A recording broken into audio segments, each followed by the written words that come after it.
Hey friends, hope you're all doing well. We're doing okay too, just really tired since we've been working non-stop.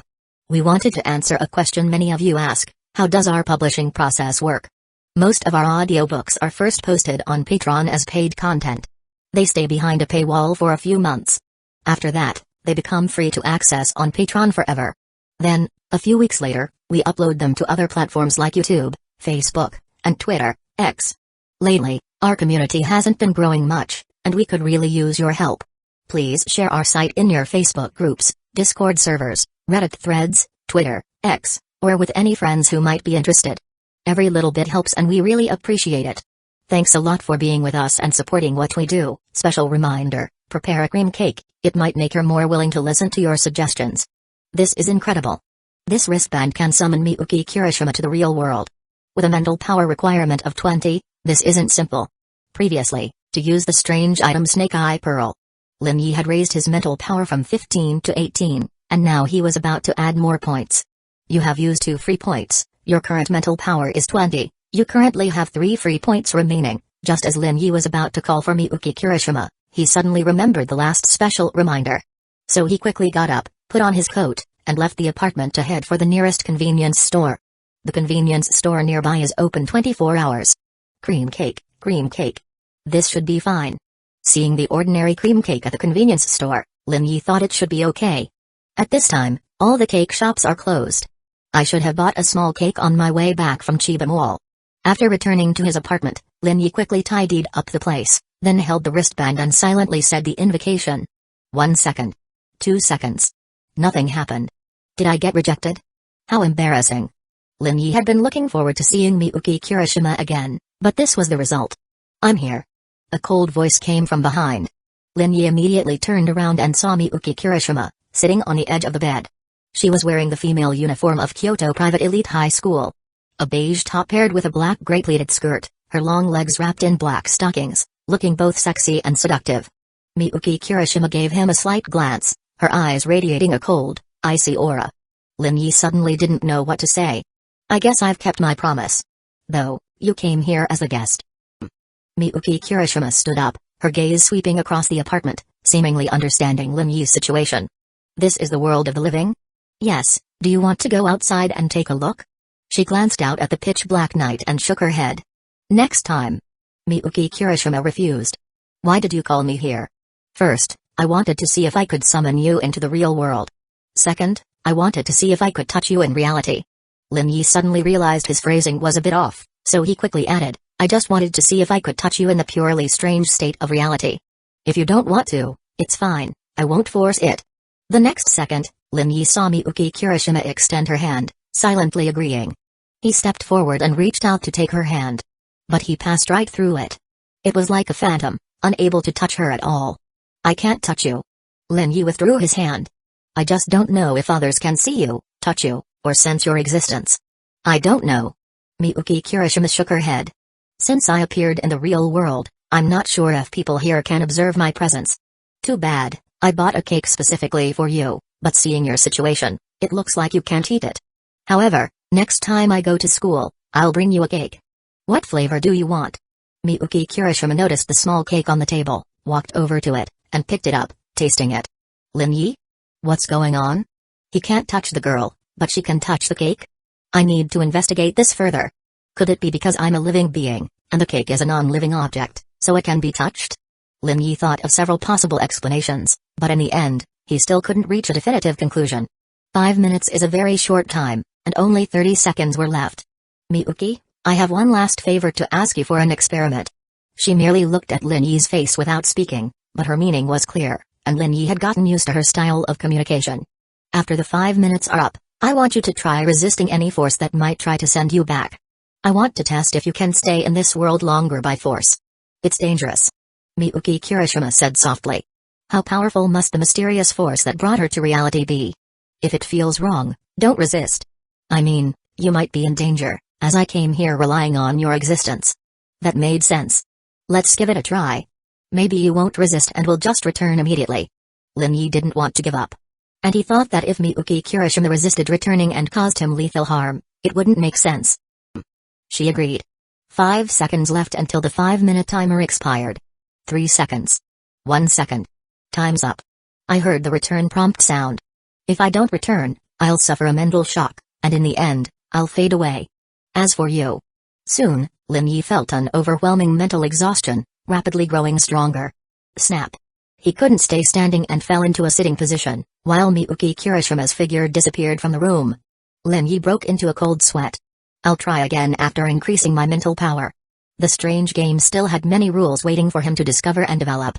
Lin Yi didn't want to limit himself to the strange game's rules. Testing boundaries and finding bugs was one of the fun parts of the game. Since strange game has the word game in it, it's still a game, just more advanced and realistic than most others. Feeling the mental fatigue, Lin Yi forced himself to get up and walk to the bed. He lay down, adjusted his position, and pulled the blanket over himself.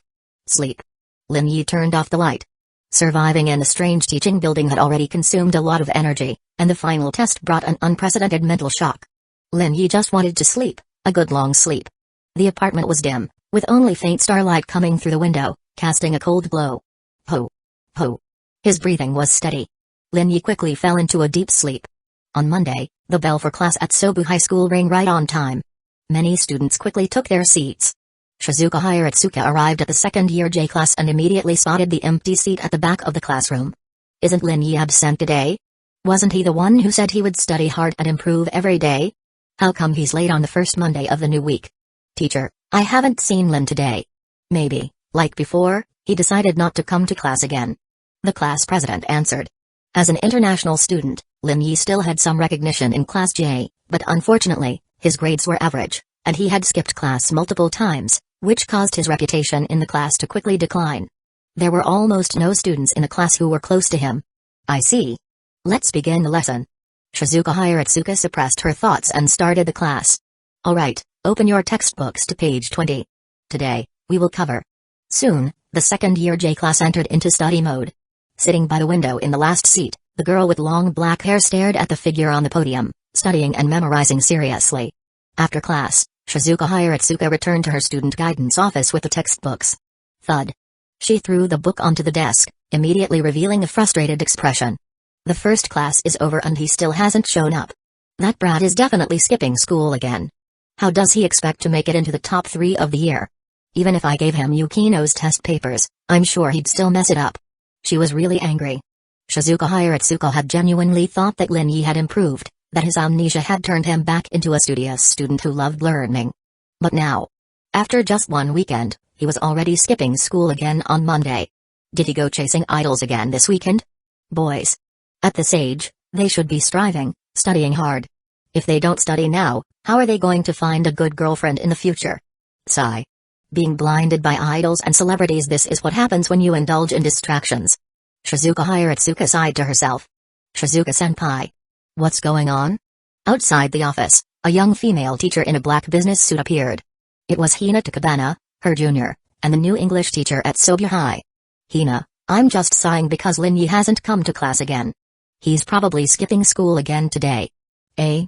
Hina Takabana was stunned. Maybe he's busy with something. How about Shizuka-senpai, you try calling him? She had originally intended to say I'll call him myself. But then realized that Shizuka Hiratsuka was Lin Yi's teacher, and it might not be appropriate for her to contact him, so she dismissed the idea. Shizuka Hiratsuka took out her phone and dialed Lin Yi's number. Beep beep beep. No answer. The call was automatically disconnected without being answered. Can't get through. This brat is probably avoiding my call. Hina, you try calling him. Thinking of this made Shizuka Hiratsuka even angrier. Alright, Shizuka-senpai. Hina Takabana dialed Lin Yi's number, but once again, no one picked up. She breathed a slight sigh of relief. If Lin Yi had answered, Shizuka-senpai would have been furious. Didn't answer. Maybe he really has something to do. Or maybe he knows I asked you to call him, and he's too scared to answer. Let's check again around lunchtime. Okay, Shizuka-senpai. Hina Takabana nodded and left the student guidance office. At lunchtime, Hina Takabana was having lunch with her younger sister, Ruit Takabana, who had just transferred to the school. Here, Ruit, eat more. The rolled omelette is really delicious today. Hina Takabana picked up a piece of the rolled omelette for her sister. The girl with shoulder-length blue hair gave a wry smile. Sis, I made the rolled omelette. Hina's sister was a terrible cook and couldn't make anything edible, yet she always tried to cook. Ah. But the rolled omelette is really delicious. Rua's cooking skills are amazing. Any man who marries you will be very happy. Sis, you should worry about yourself. You still don't have any experience with dating. Hinata Kabana took a direct hit and placed her left hand over her chest in a dramatic gesture. I'm still young. I'm not like Shizuka-senpai. I still have time. No need to rush, no need to rush. Sis, isn't Hiratsuka-sensei the one with long black hair who wears a white lab coat? Why? Ruata Kabana immediately stood up and respectfully bowed. Hiratsuka-sensei, good afternoon. Hinata Kabana? I'm getting old, and I really should be worried. A faint voice came, making Hinata Kabana feel like she might cry. The brunette teacher hurriedly stood up and immediately apologized to Shizuka Hiratsuka. Sorry, Shizuka-senpai. I didn't mean it. I think you're wonderful, and since you don't have a partner, it must be because those men are blind. If I were a man, I would definitely pursue you and marry you. At that moment, Hinata Kabana, with her head lowered, was trembling in panic. Sigh, I know you didn't mean it. Don't worry, I'm used to it. Used to it. The whole of Chiba, no, all of Tokyo men have no taste. Humphrey. Come here, I need you to help me with something. Call Lin Yi again. Shizuka-senpai, still no luck getting in touch? Hinata Kabana asked, puzzled. Could something have really happened to him? She couldn't help but think of strange events. Could Lin Yi have once again been caught up in some dangerous, mysterious situation? I'm worried that if I try and then have you call him, he still won't pick up. So, you go ahead and try first. If Hinata Kabana couldn't get through, then there was no point in her trying either. Got it. Hinata Kabana put down her chopsticks and immediately picked up her phone to dial. However, it was still the same, no one answered. No one picked up. Shizuka Hiratsuka frowned slightly. This had happened before, and it wasn't just once or twice. Hina, continue eating. I've decided to go check his apartment. I don't have any classes this afternoon anyway. After thinking for a moment, Shizuka Hiratsuka decided that going to his apartment would give her peace of mind.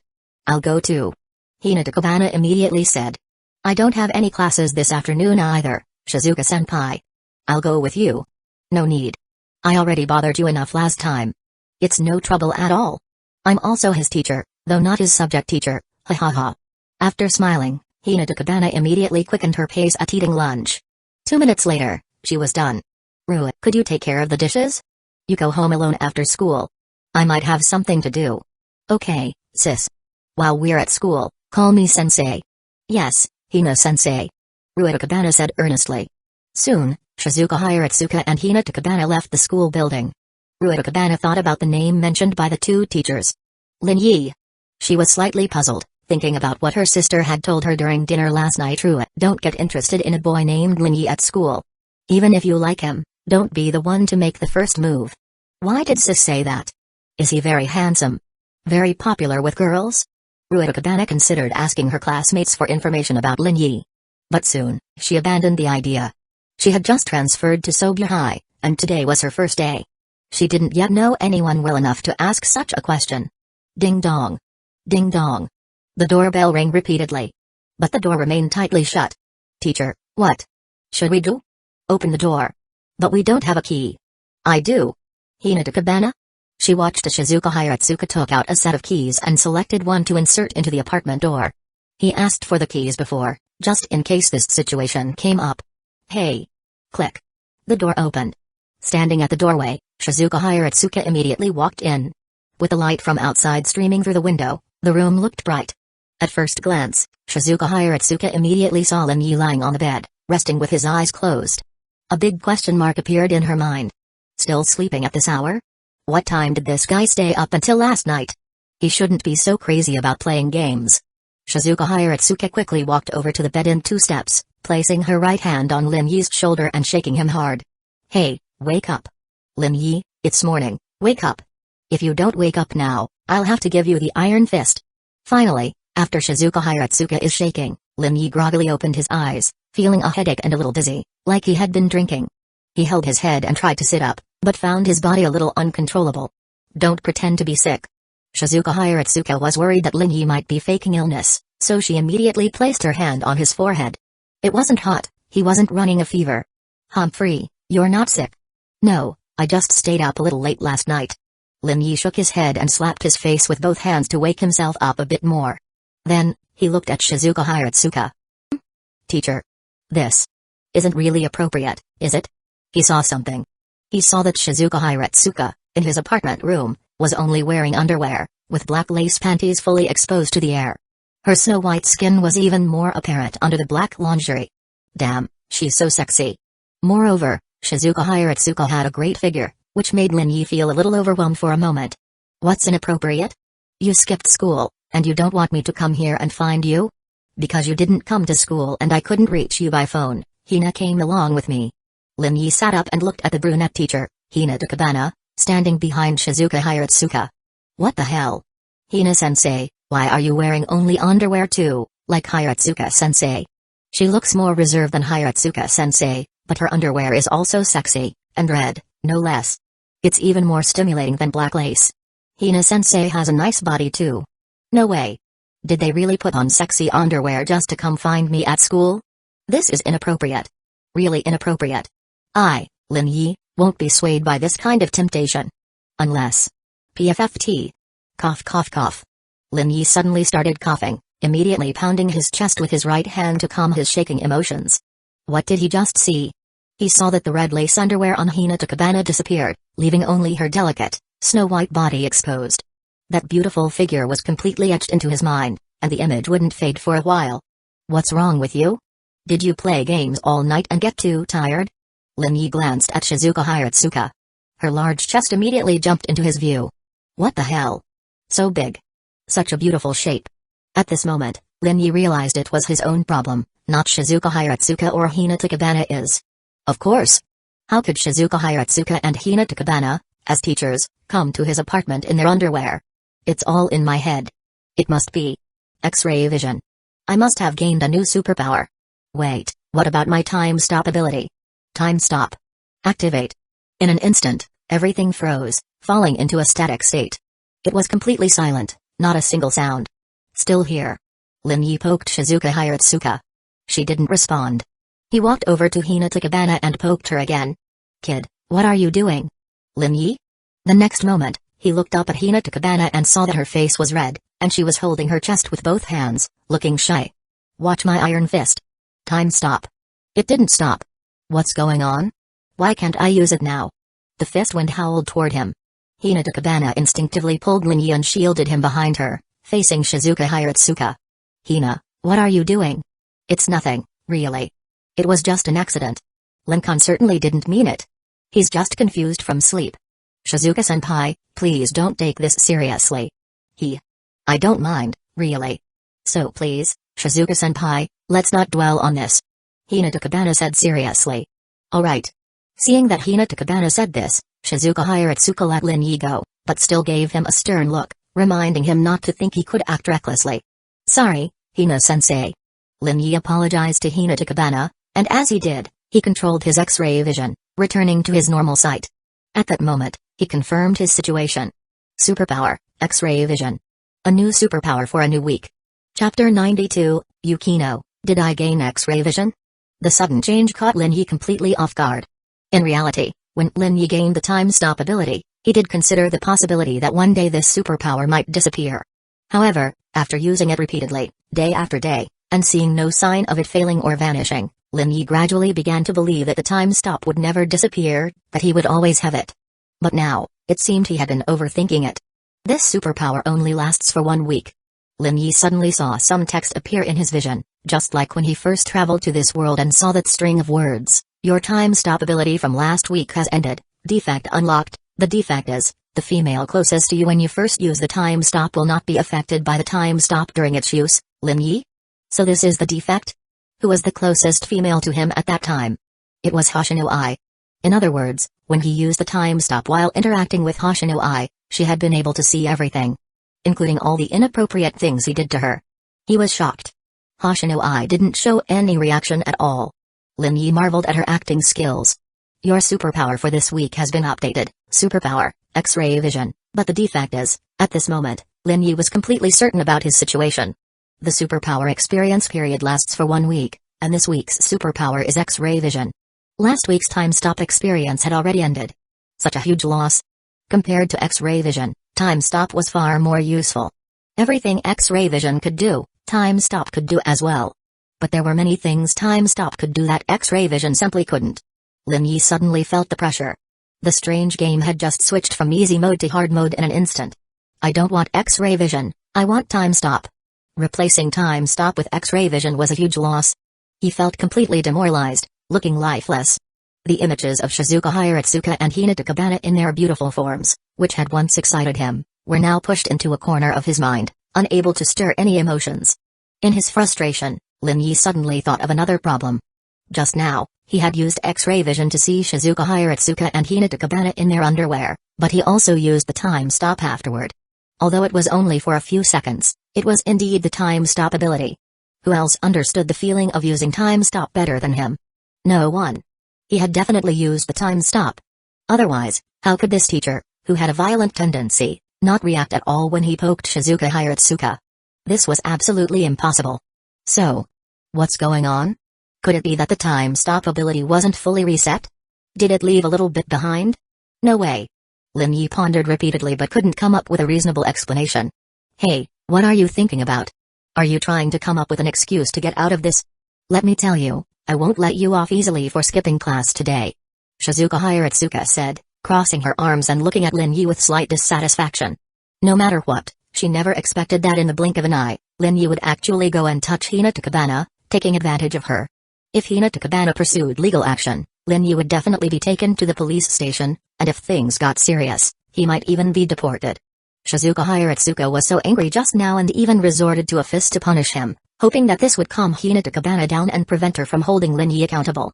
But, Shizuka Hiratsuka never expected Hinata Kabana to step in and actively protect Lin Yi, even explaining things on his behalf. This was completely unexpected. There's something off. She felt that something must have happened between Lin Yi and Hinata Kabana, otherwise, Hinata Kabana wouldn't have gone this far to cover for him. Shizuka Hiratsuka's curiosity was piqued. Teacher, how should I put it? I stayed up too late last night, and just missed my alarm, so I overslept. Lin Yi coughed twice and explained. The test last night was too draining, putting too much strain on his mental energy, which caused him to sleep until now. Be honest.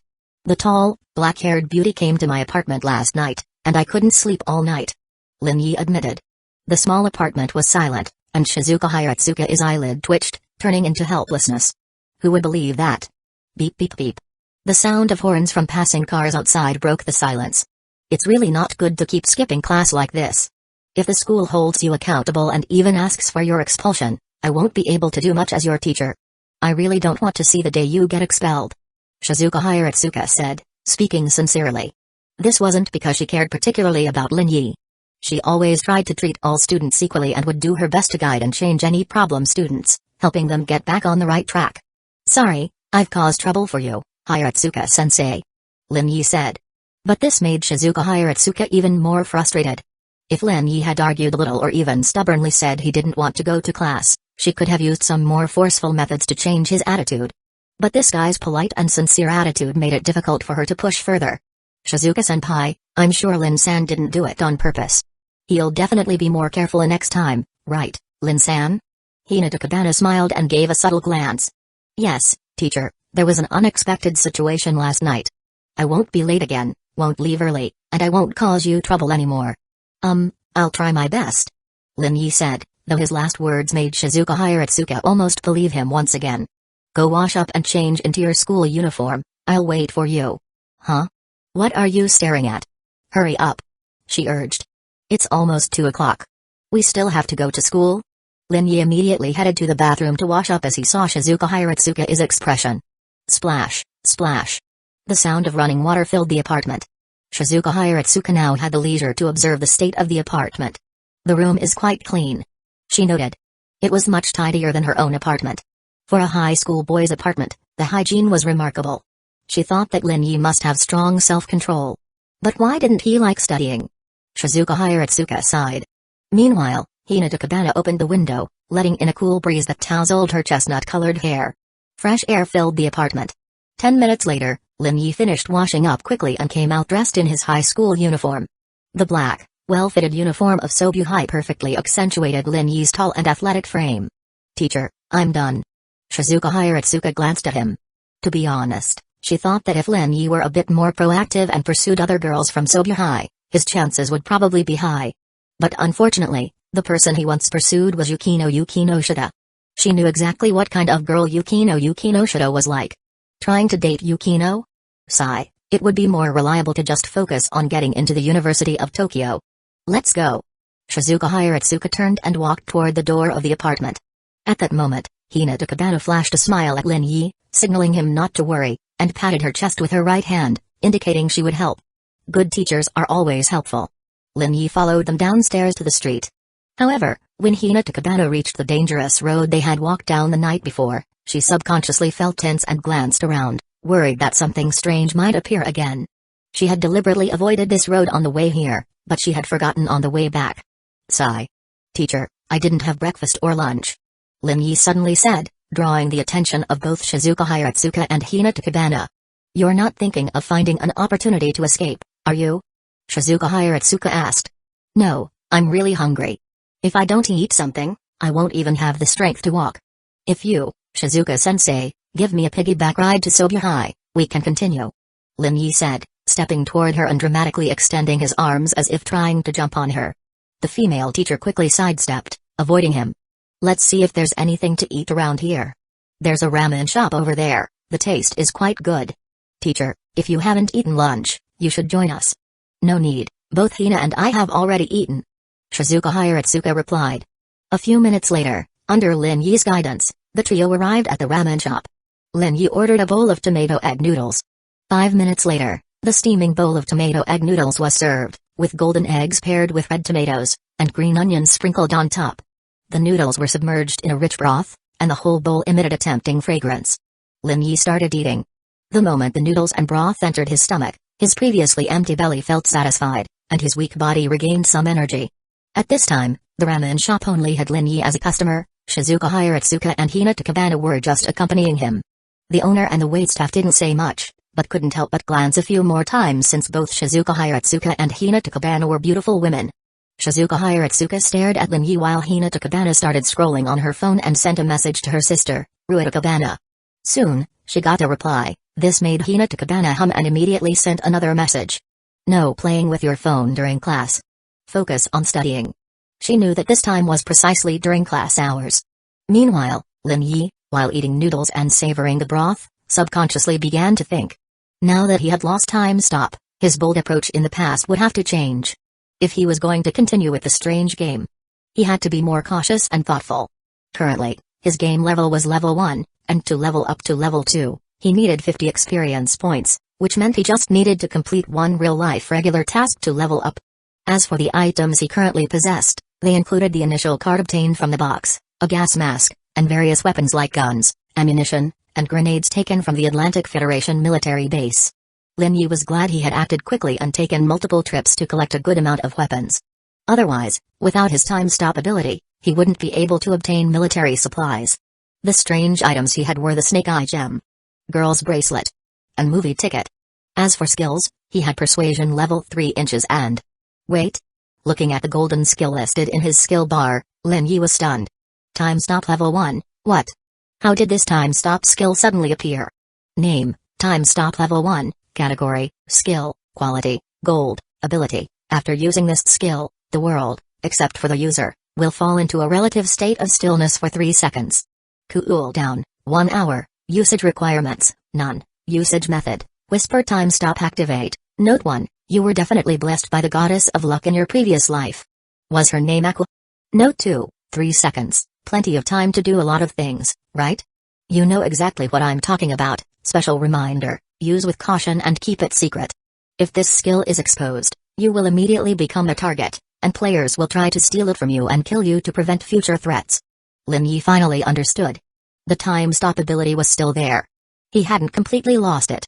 Suddenly, Lin Yi saw an email notification and clicked on it. He read the message. Detection has found residual traces of the time stop skill on the player.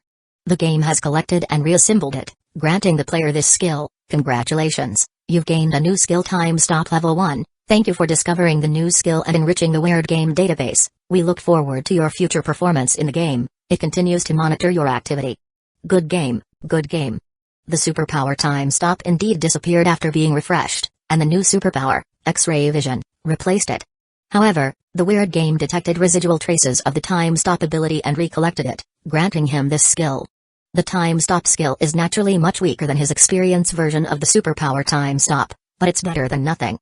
Moreover, this skill can be upgraded using game points, so there is hope for the future. Golden skill, this is the highest quality rating in the weird game. You could say it's a slight compensation for what was lost. But since the superpower time stop can be transformed into the game skill time stop after a week, the superpower X-ray vision might also be transferable, right? In that case, wouldn't there be a new skill every week? Feels great.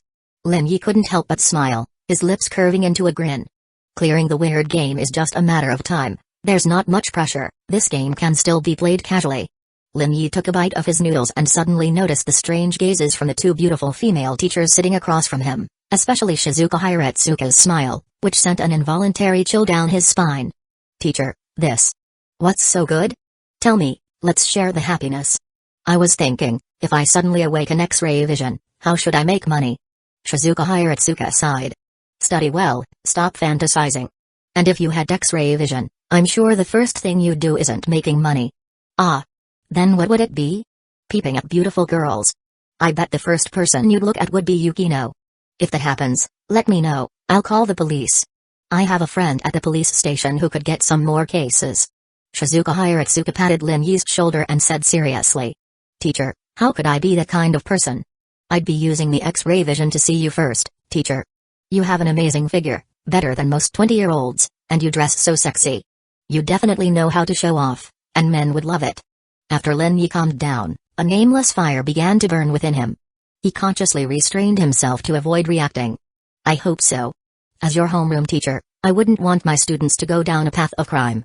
Hinata Kabana, standing nearby, just smiled and nodded to show her presence.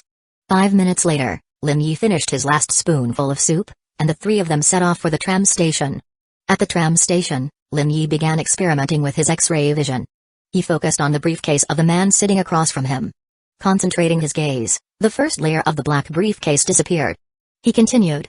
The inner compartment also vanished, revealing the documents inside. Lin Yi could clearly see the text, then, he continued. The text on the second sheet also entered his field of vision. After staring for a few minutes, Lin Yi began to feel his eyes strain, so he closed them and ended the first experiment. The effect was still strong. However, further testing is required to determine the intensity and duration of the X-ray vision. At 3:02 p.m., Lin Yi arrived once again at Sobya High. Under the sunlight, the school was bright and clean. During class hours, the campus was quiet, with the occasional sound of students reading aloud and teachers giving lessons. After crossing the front yard, Lin Yi entered the classroom building and changed into his indoor shoes. Teacher, I'm going to class. Don't. Shizuka Hiratsuka stopped him. At this time, the students are about to finish class. Don't go to class now. Come with me to the guidance office. Is this a special mission to educate me properly in the school's guidance office? What's the matter? Don't want to? No, I'm very willing. Shizuka Hiratsuka looked at Hinata Kabana. Hina, thank you so much today. Hina-sensei, there's no trouble. Lin-san is my student, it's what I should do. Thank Hina. Shizuka Hiratsuka urged Lin Yi. Hina-sensei, thank you. No need to thank me. After greeting her, Hinata Kabana returned to her office, and Lin Yi went to the guidance office. Since Shizuka Hiratsuka hadn't arrived yet, Lin Yi started using his X-ray vision to observe. Oh. There are quite a few people sleeping in class. Watching hentai, too much. The middle-aged male teacher is giving a lesson, and you're watching hentai beneath him. This is too much. One person is also looking at model photo books. Lin Yi adjusted his gaze to look at other classes. Tap tap tap footsteps were heard. Lin Yi quickly withdrew his gaze. Shizuka Hiratsuka entered the guidance office and took out a disposable cup, pouring Lin Yi a glass of water. Teacher, you really don't have to be so polite. Hee, don't worry, I won't be polite later. No, please continue being polite. Shizuka Hiratsuka pulled out a chair and sat down. She seemed a little tired, so she subconsciously opened a drawer and pulled out a cigarette. But soon, Shizuka Hiratsuka remembered that Lin Yi, a minor, was present, so she put the cigarette down and extinguished it. Teacher, you can smoke, it's fine. No, I won't. She put both the cigarette and lighter back into the drawer. I've talked to you several times before, but you've lost your memory, so I don't know if you remember our previous conversations. So, while we have the time today, let me have another proper conversation with you. Lin Yi was surprisingly not rejecting this. In his previous life, he was always a good student in elementary, middle, and high school. Even in university, he never skipped classes. Even when there was an emergency, he would contact the teacher in advance to explain and ask for leave. So, he had never experienced being criticized by a teacher, let alone a one-on-one educational talk. This feeling was somewhat new and fresh. Teacher Hiratsuka, please go ahead. Have you thought about what to do for the next 2 years of high school? Study, exercise, fight monsters, clear the weird game, and become a winner in life. Study hard, and make progress every day. Let's be serious now. Shizuka Hiratsuka knew Lin Yi would say that. Teacher, I'm serious. I'll study hard, at least in subjects like math, physics, chemistry, and biology. I'll definitely get good grades. Every day, I'll spend a bit of time revisiting the knowledge I've missed and return to studying for the teachers. For other subjects, I won't push for perfection. What about your plans for the future? After high school, do you plan to return to your home country or continue studying in Japan for university? I haven't really thought about it. This response was the same as before, no change. Teacher hopes you study well, master knowledge. Although grades don't determine your entire future, you can create a wonderful and happy life with your own hands. However, good grades give you more choices and help you develop better willpower and self-control. Shizuka Hiratsuka said a lot, hoping Lin Yi would study hard and not give up after a week, returning to his previous bad habits. Lin Yi's improvement in the past week gave Shizuka Hiratsuka hope, but today's truancy did worry her. I understand, teacher. I'll do my best. Compared to Hikuman's harsh punishment in the original, Lin Yi was doing much better. At least Shizuka Hiratsuka didn't use her fists to teach him. Now, Sobuhai had finished classes, teachers had returned to their offices and started packing up textbooks and materials. In the hallway, students walked in small groups, and the sound of cleaning could be heard. Shizuka Hiratsuka didn't speak, so Lin Yi just continued sitting. Are you going straight home after school? Joining a club to expand your social circle is also a major part of life. I'll consider it. Alright. Shizuka Hiratsuka stood up, dusted off her clothes. Well, teacher, I'll take my leave for now. See you tomorrow. Don't hurry off, come with me for a moment. Huh? Amidst his confusion, Lin Yi followed Shizuka Hiratsuka's steps. They left the teaching building and arrived at the club building of Sobuhai. Turning a corner, Shizuka Hiratsuka stopped in front of a classroom door, her right hand reaching out to place on the door. Could it be? Lin Yi thought of something. Could this be the service club? Shizuka Hiratsuka was bringing him here to join the service club. Isn't this a treatment exclusive to the male protagonist? Whoosh. The classroom door opened. Shizuka-sensei, how many times do I have to say this? Please knock before entering. Sorry, Yukino, I forgot for a moment. Shizuka Hiratsuka chuckled. At this moment, Lin Yi couldn't help but marvel internally. He was experiencing what the male protagonist from my teen romantic comedy Snafu went through. At this moment, he was the male protagonist. The feeling was surprisingly good. The next moment, Lin Yi followed Shizuka Hiratsuka inside and looked up at the girl by the window. The girl had an incredibly cute face, with long, smooth black hair that fluttered in the breeze from the window, creating a graceful arc. Her skin was as white as snow, and she wore nothing at all. Was she not wearing any clothes? Lin Yi was completely confused. At this moment, Yukino Shida was completely naked, her skin as white as snow. The usual black school uniform from Sobuhai was missing. When did he activate his X-ray vision? He hadn't. Lin Yi consciously turned off his X-ray vision but found that the girl was still exposed, her smooth, fair skin and delicate body completely visible to him. What was going on? Why couldn't he turn it off? Lin Yi quickly looked towards Shizuka Hiratsuka, who was wearing a white lab coat, unaffected by the X-ray vision. Consciously, he activated it again, and the lab coat disappeared. Soon after, her suit also vanished, revealing the black lace underneath, covering her alluring body. This was normal. The X-ray power seemed to work fine, so why did it malfunction with Yukino Shida? Could it be a flaw? Lin Yi immediately found an explanation for the situation. This must be a flaw in the X-ray vision. Don't blame me, Yukino, I really didn't mean to. But your skin is amazing. Too bad your figure can't match Shizuka-sensei or Hina-sensei, but you have potential. Really, I'm serious. He quickly suppressed his inner emotions and tried to compose himself. A few seconds earlier, Yukino Shida had seen Shizuka Hiratsuka burst in and let out a slight sigh as she put down her literary anthology. She lifted her head, brushing her black hair back, and looked toward the door of the classroom. But the next moment, she froze, her pupil shrinking, and her legs gave way as she immediately sat back down in her chair. Why was there a naked man following Shizuka Hiratsuka into the room? A pervert. Wait, this man seemed familiar. Wasn't he Lin Yi, her classmate? The one who skipped class today, and now he was here, naked, caught by Shizuka Hiratsuka and brought to the service club. Calm down, Yukino. Yukino Shita kept reminding herself, but her trembling hands betrayed her inner turmoil. Teacher, you just didn't want to knock, but what exactly does this pervert want by following Shizuka-sensei to the service club? She glanced at Lin Yi, only to see that he was still completely naked, so she immediately turned her gaze away. It wasn't an illusion. He really wasn't wearing any clothes. This image. I need to erase it from my mind. Ahem, although Lin Yi sometimes skips class, he's not a pervert. Staying in the same room as him, I feel like I'm in danger. Shizuka Hiratsuka? Don't worry, even if Lin Yi is bold, he wouldn't do anything to hurt girls. I can guarantee that. He's fundamentally a good person. She patted Lin Yi's shoulder and chuckled. Yukino Shita began to realize something and furrowed her brows as she pondered. Had Shizuka-sensei not noticed Lin Yi's nakedness? Was he actually wearing clothes? The problem wasn't Lin Yi, but her own perception? Yukino Shita endured the urge to look at Lin Yi again but reluctantly glanced at him, seeing that indeed, he was still naked.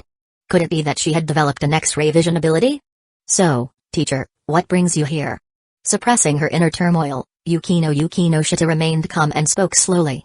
I brought him to join the service club, to add a new member to your club. Yukino Shita's hand trembled slightly. Reject. Ah. You haven't even heard my reasons. Reject. It's inappropriate. Having a male who has confessed to me multiple times joining my club would make me feel a threat to my chastity. Sorry, Shizuka-sensei. Shizuka Hiratsuka immediately glared at Lin Yi. Why did you confess so many times before? That was all from the original me. Lin Yi shrugged. Those were the original confessions, not mine. I'll say this though, Yukino, you can still trust me. Oh. Lin Yi nodded, somewhat understanding but also not fully. Shizuka Hiratsuka immediately organized her words. Here's the thing, Yukino. Last Monday, he encountered a sudden event and lost his memory. Yukino Shita sat up, her gaze meeting Shizuka Hiratsuka. He can't remember many things. He has no friends in school, and he's always alone in class. Today, he fainted in his apartment, and no one knew. It was me and Hina who rushed over and found him. Well, strictly speaking, I didn't faint. But since Shizuka-sensei said so, he didn't want to contradict her. So, I hope he can join the service club, and you can help guide him, help him build a new, positive life outlook. With your guidance, I'm sure he'll be on the right path. This is my request. Please, Yukino. Shizuka Hiratsuka asked earnestly. Teacher, you're putting me in a difficult position. Her tone was slightly hesitant and troubled. Please. Yukino Shita pressed her lips together, struggling internally. She wanted to reject it, but Shizuka-sensei had asked so sincerely. However, regarding her X-ray vision, she did have some thoughts maybe keeping Lin Yi in the service club could help her find out something. Although she really didn't want to see a naked man polluting her eyes. But this guy's body wasn't bad, and well. Wasn't there something? Yukino Shita immediately suppressed her rising thoughts. Seeing this, Lin Yi spoke up. Teacher, since Yukino-san is feeling troubled, let's forget it. There's no need to force her. I'll make sure to keep my promises to you. You don't have to worry about my studies. I'll get good grades in the next exam. Here, Lin Yi looked at Yukino, admiring the beautiful view in front of him. Art. A perfect work of art. But Lin Yi felt that if he stayed any longer, he might have a reaction. So, rather than stay in battle with his willpower and physical response, it was better to leave. After all, Yukino Shita didn't seem to want to accept him anyway. Yukino, this is my request as your teacher. If he causes trouble or bothers you in the club, just tell me, and I'll immediately take him out of the service club. The sunlight outside grew even redder, and a gentle breeze blew, cherry blossoms falling. She made up her mind. The girl with the long black hair, bathed in the breeze, spoke slowly. Chapter 93, I have a girl I like. Shizuka Hiratsuka is a good teacher, responsible and dedicated. Even when dealing with underperforming students, she does not choose to ignore them, which is different from many other teachers at Sobyu High. In this fast-paced era, a teacher who cares about and takes the time to help her students is truly rare. Yukino Shita also understands that Shizuka Hiratsuka brought Lin Yi to the servant club today to make a request, and this decision was based on the fact that Shizuka had already spoken with Lin Yi multiple times. In the end, she chose to send Lin Yi to the servant club, hoping that Yukino could help change him. As a classmate of Lin Yi, Yukino Shita knew quite a bit about his performance over the past 6 months. He had been frequently late, skipped school, and his attendance rate was one of the worst in Class J. His grades were also poor, ranking at the bottom of both his class and the entire second year. If it weren't for Lin Yi not engaging in violent behaviors like fighting, he probably would have already been expelled by Sobya High. Yukino Shita suspected that Lin Yi hadn't been expelled because Shizuka Hiratsuka had intervened multiple times with the school. Despite her sincere efforts, Lin Yi had been constantly letting her down. To be honest, Yukino Shita had no good feelings towards this boy. Since the teacher has requested so earnestly, I'll accept. The cold, black-haired girl replied somewhat reluctantly. This decision had taken a lot of resolve. Having a naked male member in her service club made her feel constantly in danger of losing her chastity. She hoped that tomorrow things would return to normal. She couldn't help but think. I knew you'd agree, Yukino. Shizuka Hiratsuka sighed in relief. Yukino had already rejected twice, and if she rejected again, Shizuka would really feel embarrassed to ask any further. Then I'll leave him in your care. Teach him well and help him become a student who loves learning. She patted Lin Yi on the shoulder and gently pushed him toward Yukino. The distance between them shortened. Yukino sat on her chair, suppressing the urge to escape. I can't guarantee that. I believe you can do it. After all, you're Yukino. Teacher, I feel like you've attached some special meaning to the name Yukino. Haha. Shizuka Hiratsuka smiled, her gaze landing on Lin Yi. Kid, remember this, I let you join the service club to help you change your current life situation. Integrate into the group, study hard, and improve your grades. Don't think about anything else. She warned him. I promised Yukino. If you dare to harass or bother her, don't blame me for not being polite. Whoosh. Shizuka Hiratsuka swung her right fist, and the air rushed by. The righteous Iron Fist's judgment. Teacher. Lin Yi raised his hand. You said. With such violence, you'll have a hard time finding a man in the future. Whoosh. The wind from her fist rushed toward him, and Lin Yi tilted his head to avoid it. Nice reaction. Next time, it won't be so easy. Shizuka Hiratsuka retracted her fist and whispered in Lin Yi's ear. If you attract Yukino's attention, then this won't be an issue. Shocked, Lin Yi thought, isn't she practically hinting at him? Moreover, at this distance, Lin Yi was sure Yukino could hear it too. Their eyes met for a brief moment before quickly shifting away. As expected of Shizuka Hiratsuka, hitting two birds with one stone, getting Lin Yi to behave well in the service club while also making Yukino stay alert. Teacher, you don't need to worry about that. I've already liked someone else, a new girl, not Yukino.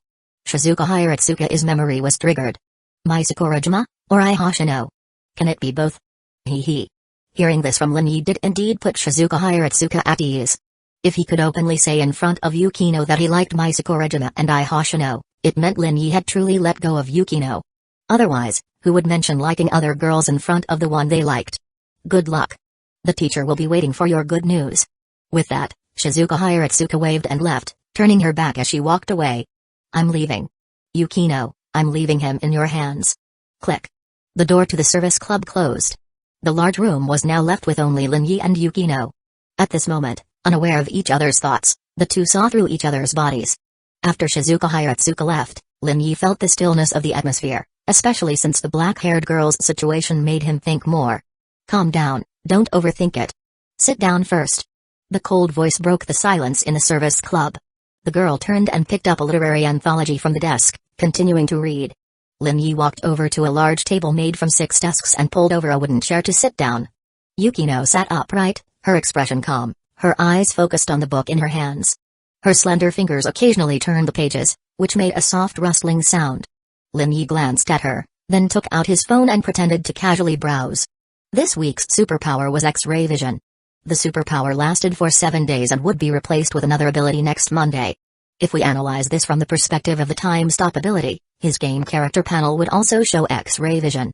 But the ability would definitely have limitations in terms of usage, time, or other aspects, unlike the superpower X-ray vision. Therefore, if he wanted to use X-ray vision to improve himself, this week was the best time. Knowing the regularity of his own powers, Lin Yi now felt a sense of urgency. He wanted to make use of the weekly limited superpower to improve his overall abilities. And money was, of course, one of the key aspects. Without money, many things were difficult to do. The fastest ways to make money were gambling, drugs, and other illicit activities. X-ray vision was a powerful tool in gambling. With X-ray vision, he could claim to be the next gambling god. However, gambling was illegal in Japan, and while underground casinos existed, he currently had no connections to get in. Even if he found a way, the winnings wouldn't be high enough to avoid attracting the attention of criminal organizations. He had weapons and the time stop ability, which could help him handle some dangerous situations, but the risk was still high. If things went badly, it could easily lead to conflicts and investigations by the Japanese police. So, he couldn't choose Japan for gambling. Las Vegas casinos are world-renowned. But being an Asian, going to the Atlantic Federation to gamble and win big money would still mean dealing with breaches of contract from the casino side. They'd let him go, but the money would stay, or worse, he wouldn't be allowed to leave because of maintaining the casino's reputation. There was also the important factor that Japan was too far from the Atlantic Federation, and a visa was required. He couldn't possibly get a visa in a short time. Thus, there was only one choice. Australia. It was close, and a weekend would be enough to go there and back. In the future, I'll repay the country tenfold, 100-fold. Right now, he was just temporarily borrowing money, much like borrowing arms from the Atlantic Federation. He would definitely pay it back in the future. Lin Yi carefully examined each item in the game panel, making himself familiar with every ability and item. Finally, his gaze landed on the time stop level 1 skill. Currently, aside from using the game points to upgrade skills, he had no other use for them. Lin Yi guessed that as his game level increased, more permissions would unlock, and the scope for using game points would expand. But for now, he decided to use them to upgrade his skills. He currently had 2 skills, Persuasion level 3, which didn't need further upgrading for now. Time Stop level 1 needed to be upgraded. You used 1000 game points to upgrade Time Stop. Time Stop skill level is now level 2. Lin Yi looked at the Time Stop level 2 skill. Name, Time Stop level 2, ability. When activated, the world will fall into a relative state of stillness for 10 seconds, and it can be used consecutively 2 times, with a cooldown of 50 minutes. The duration had increased, the number of uses had gone up, and the cooldown time had decreased. Nice. Especially the number of uses. With the same total duration, Lin Yi preferred more uses. You used 3000 game points to upgrade the Time Stop skill. Time Stop skill level is now level 3. Name, Time Stop level 3, ability. When activated, the world will fall into a relative state of stillness for 15 seconds, and it can be used consecutively 3 times, with a cooldown of 40 minutes. Good, very good.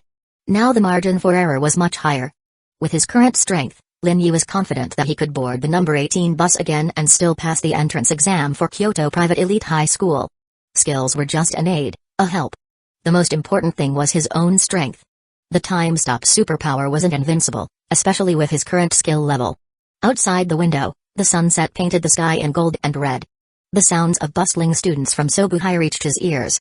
A gentle breeze blew in, making the curtains flutter in beautiful arcs. Lin Yi glanced at the classroom clock. It was already 4:50 p.m. He had been sitting in the service club for over half an hour. He felt it was enough, he could leave now. Minister Yukino, I will leave and go home for now. After speaking, Lin Yi stood up. Wait a moment. At this moment, Yukino spoke. The club application form is a must. Alright, I will fill it out. Since you've joined the service club, you must understand the scope of our club's activities. She glanced at him briefly and then turned her gaze away. As expected, the scene before her eyes didn't change at all. It's something like a volunteer department, right? Oh. I didn't expect you, Len, to guess our service club's activity theme. After all, Teacher Shizuka just gave you a commission. You're smarter than I imagined. If you use that intelligence on your studies, I'm sure you could get better grades, and Teacher Shizuka could rest easy, and I'd save some energy. The last point seemed to be the main focus. There's no need for you to worry about my studies, Minister Yukino. Oh, do you have more confidence than I do? Her cold voice held a hint of provocation. At least in math, I'm confident. I'm pretty good at math. If I remember correctly, your math score last semester was 57. And yes, compared to your other subjects, 57 is indeed a high score. This woman was just like the one in anime, showing a ruthless side to strangers. Never mind, let me enjoy this for a moment, to comfort my wounded heart. Lin Yi no longer averted his gaze but looked directly at the girl. Quite nice. Never get tired of looking at her. But how should I put it? If there were some underwear hiding beneath, that kind of teasing, almost revealing feeling would be even more alluring and stimulating. Yukino Shita trembled slightly, feeling an intense discomfort rise within her. She glared at Lin Yi, took out her phone, and consciously closed her hands to cover it. Looking at him there, She felt almost as if she were naked herself. She couldn't help but feel that way. If you keep looking at me with such lewd eyes, I can choose to call the police. But before they arrive, I'm sure Teacher Shizuka will teach you a lesson. I was just admiring you. Looks like you were using lewd eyes on me. She quickly typed 110 on her phone. So in your eyes, Minister Yukino, admiring equals lewd? Well, from now on, I'll look at you with lewd eyes. In your view, that should be admiring. Since you, as the cute schoolgirl Yukino, must be used to such admiring eyes. This guy is unexpectedly difficult to deal with. Goodbye, Minister Yukino. Lin Yi turned to leave. I will correct your attitude and bring you back to the right path. Yukino lightly exerted force to leave her seat, standing by the window. The cool breeze outside blew in, and her long black hair fluttered gently. She swept her hair with her right hand and spoke calmly. Since I accepted Teacher Shizuka's commission, I will fulfill it. I hope you can do it. I look forward to that day. Yukino Shita's dark blue eyes met Lin Yi's. The two locked eyes, and in that moment, there was a brief silence. Welcome to the service club, Lin Yi. I'm glad to join the service club, Minister Yukino. Lin Yi extended his hand to Yukino Shita. At that moment, Yukino hesitated. She stared at the man in front of her, hesitated a little more, and then reached out to shake his hand. The two shook hands. At that moment, from a certain angle, the scene was extremely intense. See you tomorrow. See you tomorrow. If only it weren't for this situation. Yukino silently thought to herself. Lin Yi nodded and turned to leave, leaving Yukino with the image of his bare back. At this moment, Yukino had seen Lin Yi in every way possible. Splash. The door to the service club closed, and the room returned to its quiet state, with only the black-haired girl inside. Ugh. After Lin Yi left, Yukino finally showed her true feelings. She rubbed her eyes, blinking hard. What was that about? Why did I see a naked man? Could it be that other men also appeared naked in her eyes? Yukino immediately went to the window of the service club and looked towards the sports field in the distance. Under the reddish glow of the setting sun, a few boys were still playing basketball on the field. Normal, they're wearing clothes. Was it just Lin Yi who appeared naked in her eyes? Why is this happening? What's changing in me? She hadn't encountered any special events today. Could it be something strange?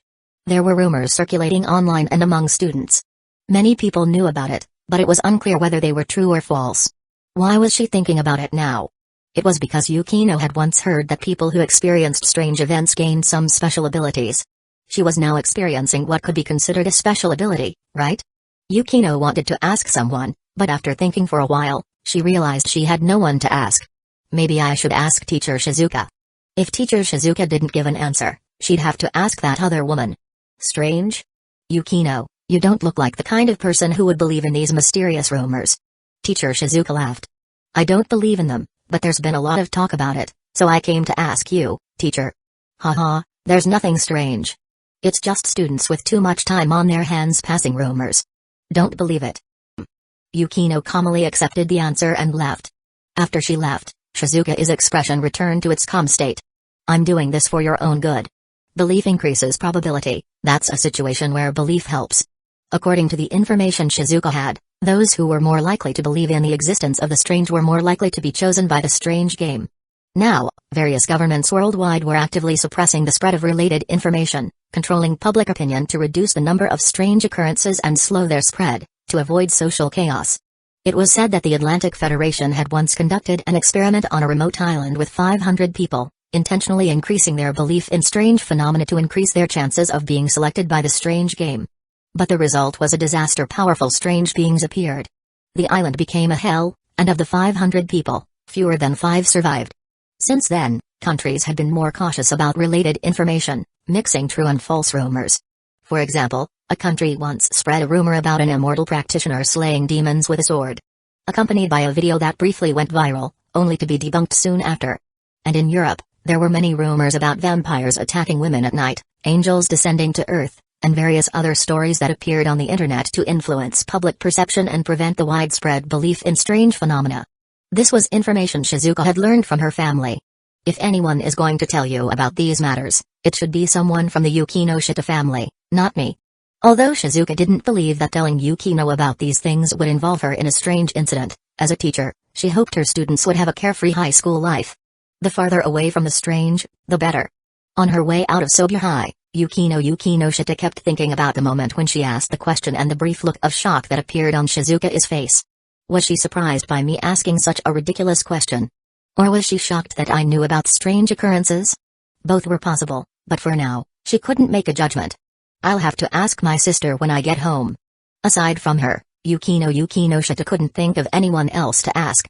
Chiba Elementary School. After seeing that all the teachers had left the office, Kyowa Fujibayashi stretched and loosened her muscles. My first day at work was really exhausting. The mental fatigue, she liked children, which was why she became a primary school teacher, but even so, managing them was still a headache. Hang in there, Kyo, you'll get used to the new job and life here in Chiba soon. Kyowa Fujibayashi stood up and encouraged herself. After tidying up her desk, she looked around, ensuring the windows were closed before leaving the office and shutting the door. Next, I'll go home and have dinner with Ryo. She was looking forward to it. But as soon as she thought of her younger sister, Kyowa Fujibayashi couldn't help but feel a sinking sensation in her heart. The situation between Ryo and Linyi still weighed heavily on her mind. Until she cleared it up, she wouldn't be completely at ease. Anyway, the best thing I can do for now is stop my sister from meeting Linyi alone. That was all she could do for the time being. A few minutes later, Kyowa Fujibayashi walked out of the gates of Chiba Elementary School, turning left and heading towards the train station. Teacher Fujibayashi. A childish female voice called from behind, and Kyo turned to see a delicate little girl with long black hair. Rumi-san. She said, recognizing the student from her class. Are you not going home yet? Kyowa Fujibayashi approached Rumi Tsurumi, squatting down and smiling. You're waiting for me here? Waiting for me? Did you need something from me? Wasn't she able to just go to the office to find her? Why wait at the school gate? There's something I wanted to tell you, Fujibayashi-sensei. You're a good teacher, so you should know. The little girl looked at Kyo, her eyes filled with a faint concern and determination. Rumi Tsurumi was very young but quite observant. In just less than a day of contact, she could tell that Kyowa Fujibayashi was a kind and gentle teacher, someone who genuinely smiled at them. What's the matter? Our school isn't very clean. Kyowa Fujibayashi? I think maybe you should consider teaching at another school. Kyo's eyelid twitched. Had she upset this student somehow today? Rumi-san, did I do something wrong today? Is that why you think I should leave? Rumi Tsurumi shook her head. Our homeroom teacher has already left twice in the past 2 weeks. Teacher, you probably don't know about this, right? She really didn't know. Kyowa Fujibayashi only knew that the 6th grade homeroom teacher had to leave due to health reasons.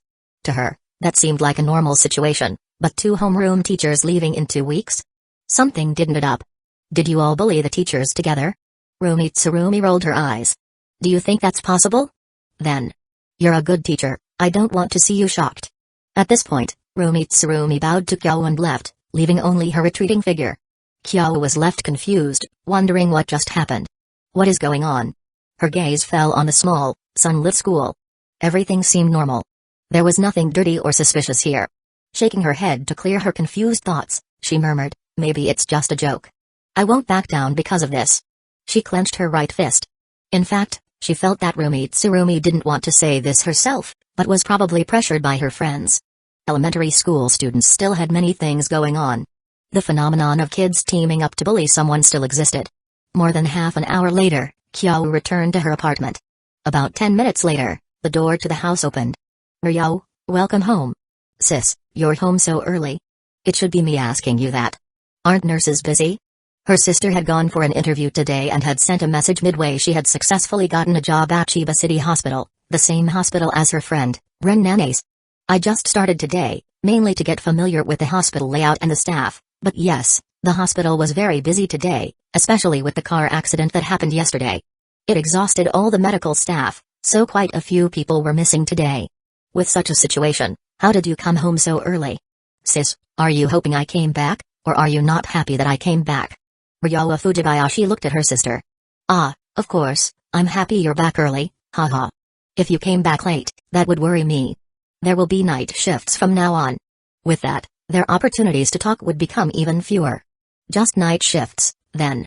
I'll keep you company while you stay up at the hospital. Ugh. If I put on a nurse's uniform and tie up my hair, do you think your colleagues would be able to tell the difference between me and you? Probably not. Ryowa Fujibayashi thought for a moment. Ren might notice. Haha, then no one else would. Ryo, tell me if there's anything interesting happening at the hospital, Or if there are any handsome guys. As soon as Kyo mentioned it, she became eager, waiting for Ryo's response. Are you trying to find a boyfriend, sis? I can keep an eye out. Who wants a boyfriend? I'm just worried that you might get swept away by some handsome doctor at the hospital. Not gonna happen. Ryo Fujibayashi quickly denied, her face slightly flushed. It's not because of him, is it? It has nothing to do with Lin Yi-kun. She continued shaking her hands to deny it. I never said it was Lin Yi. Silence stretched between them. Ryo Fujibayashi's expression froze. Sis, I won't talk about that anymore. Let me tell you something I heard at the hospital. Don't change the topic. Do you remember the car accident yesterday?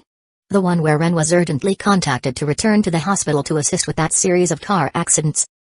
I know. Kyo Fujibayashi didn't press the issue of Lin Yi. She decided to deal with it slowly, in due time. But she was interested in the car accident from yesterday. If it weren't for that accident causing Ren Nanace to leave, her sister and Lin Yi would never have had a chance to be alone, and whatever was happening behind her back would never have happened. Yesterday's car accident was strange. After the first car crash, many cars just slammed into the vehicles in front. Was that strange? It seemed like a normal accident. There were no brakes, just full-speed crashes. Kyo Fujibayashi was stunned. It wasn't just one or two cars.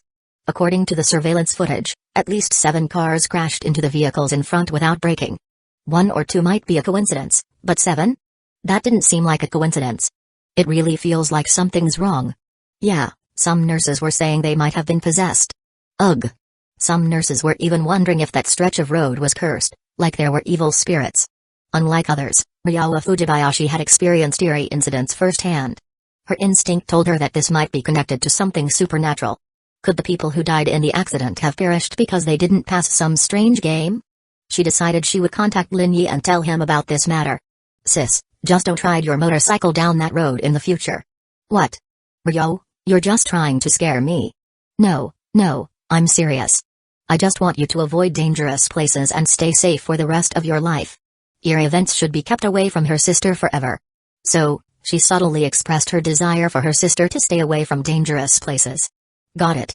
I won't go down that road. Happy now? This made Kyo Fujibayashi temporarily dismiss the thought of sharing what happened with the little girl Romi Tsurumi and the strange things she said. Good thing she hadn't mentioned it.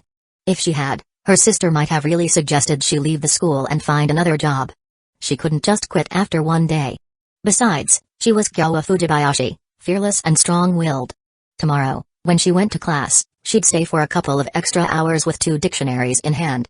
Alright, I'll go prepare dinner. You rest well, Ryo. Kyo had a natural talent for cooking, so she usually handled it at home. Okay, sis. Ryo Fujibayashi went back to her room. Sitting in the chair, she dialed Lin Yi's number. Lin-kun, good evening. Good evening, Miss Ryo. I didn't get a chance to say congratulations on getting the job at Chiba City Hospital. Ryo Fujibayashi sent him the job offer information. Although Lin Yi replied with congratulations, it still felt appropriate to say something now that they were talking on the phone. Thank you. Ryo Fujibayashi was happy, her left hand unconsciously rubbing the bed sheets.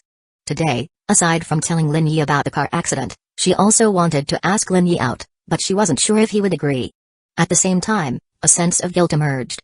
Was it right for her to do this to her good friend, Nanace Ren? Chapter 94, Yukino, you must be scared, right? Ryo Fujibayashi had also encountered her friend Ren Nanace at Chiba City Hospital today, and the two had a brief conversation during their lunch break. She cautiously probed Ren Nanace about her feelings toward Lin Yi. Lin-kun is my friend.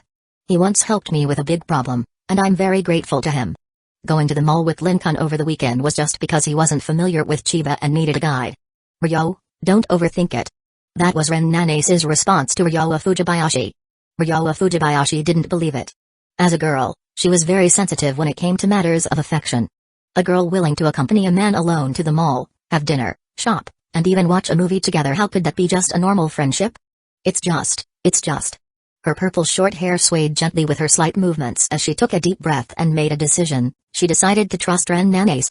As a friend, she should believe Ren Nanace's words and not rely solely on her own feelings to judge. Yes, that's it. She and Lin Yi were friends too. Inviting Lin Yi out over the weekend as a friend shouldn't be a problem, right? Lin-kun, Hesitant words emerged, immediately making Lin Yi on the other end of the phone understand that the girl had something she wanted to say but hesitated to. Go ahead. We're friends now, right? She was a little nervous. Aren't we already friends?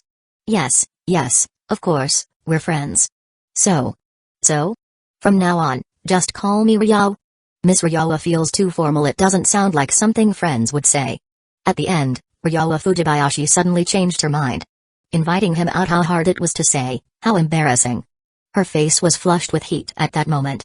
I'm worried Miss Fujibayashi might kill me if she hears me calling you that. My sister wouldn't do that. I don't believe it. Really? My sister isn't that violent. Your tone doesn't sound convincing at all. Ryo Fujibayashi wanted to cry. After all, her sister Kyo Fujibayashi had indeed been a bit violent during their high school days. If I'm here, my sister won't do anything to Lin-kun. Really, believe me. I'll protect Lin-kun. By the end of her sentence, the girl had used almost all the courage she could muster. With Ryo protecting me, I feel relieved. A wave of joy surged in her heart like a fountain. Ryo Fujibayashi couldn't suppress her delighted smile, and her charming expression seemed to fill the room with a cherry blossom-like atmosphere. Yes, and, do you have time this weekend? Striking while the iron was hot, Ryo Fujibayashi went all in. The girl's voice was soft, her tone trembling slightly with embarrassment. She was nervous and shy. Lin Yi could tell. It was a pity, though. It was rare for a girl to invite him out for the weekend. It could be said to be a first in his life. But he already had plans. Sorry, Ryo, I've got something going on this weekend. Was it a date with Ren? Ryo Fujibayashi's expectant expression instantly turned into disappointment and dejection, her entire demeanor dimming significantly. Alright, Lin-kun, take care of your own matters first. How about next weekend?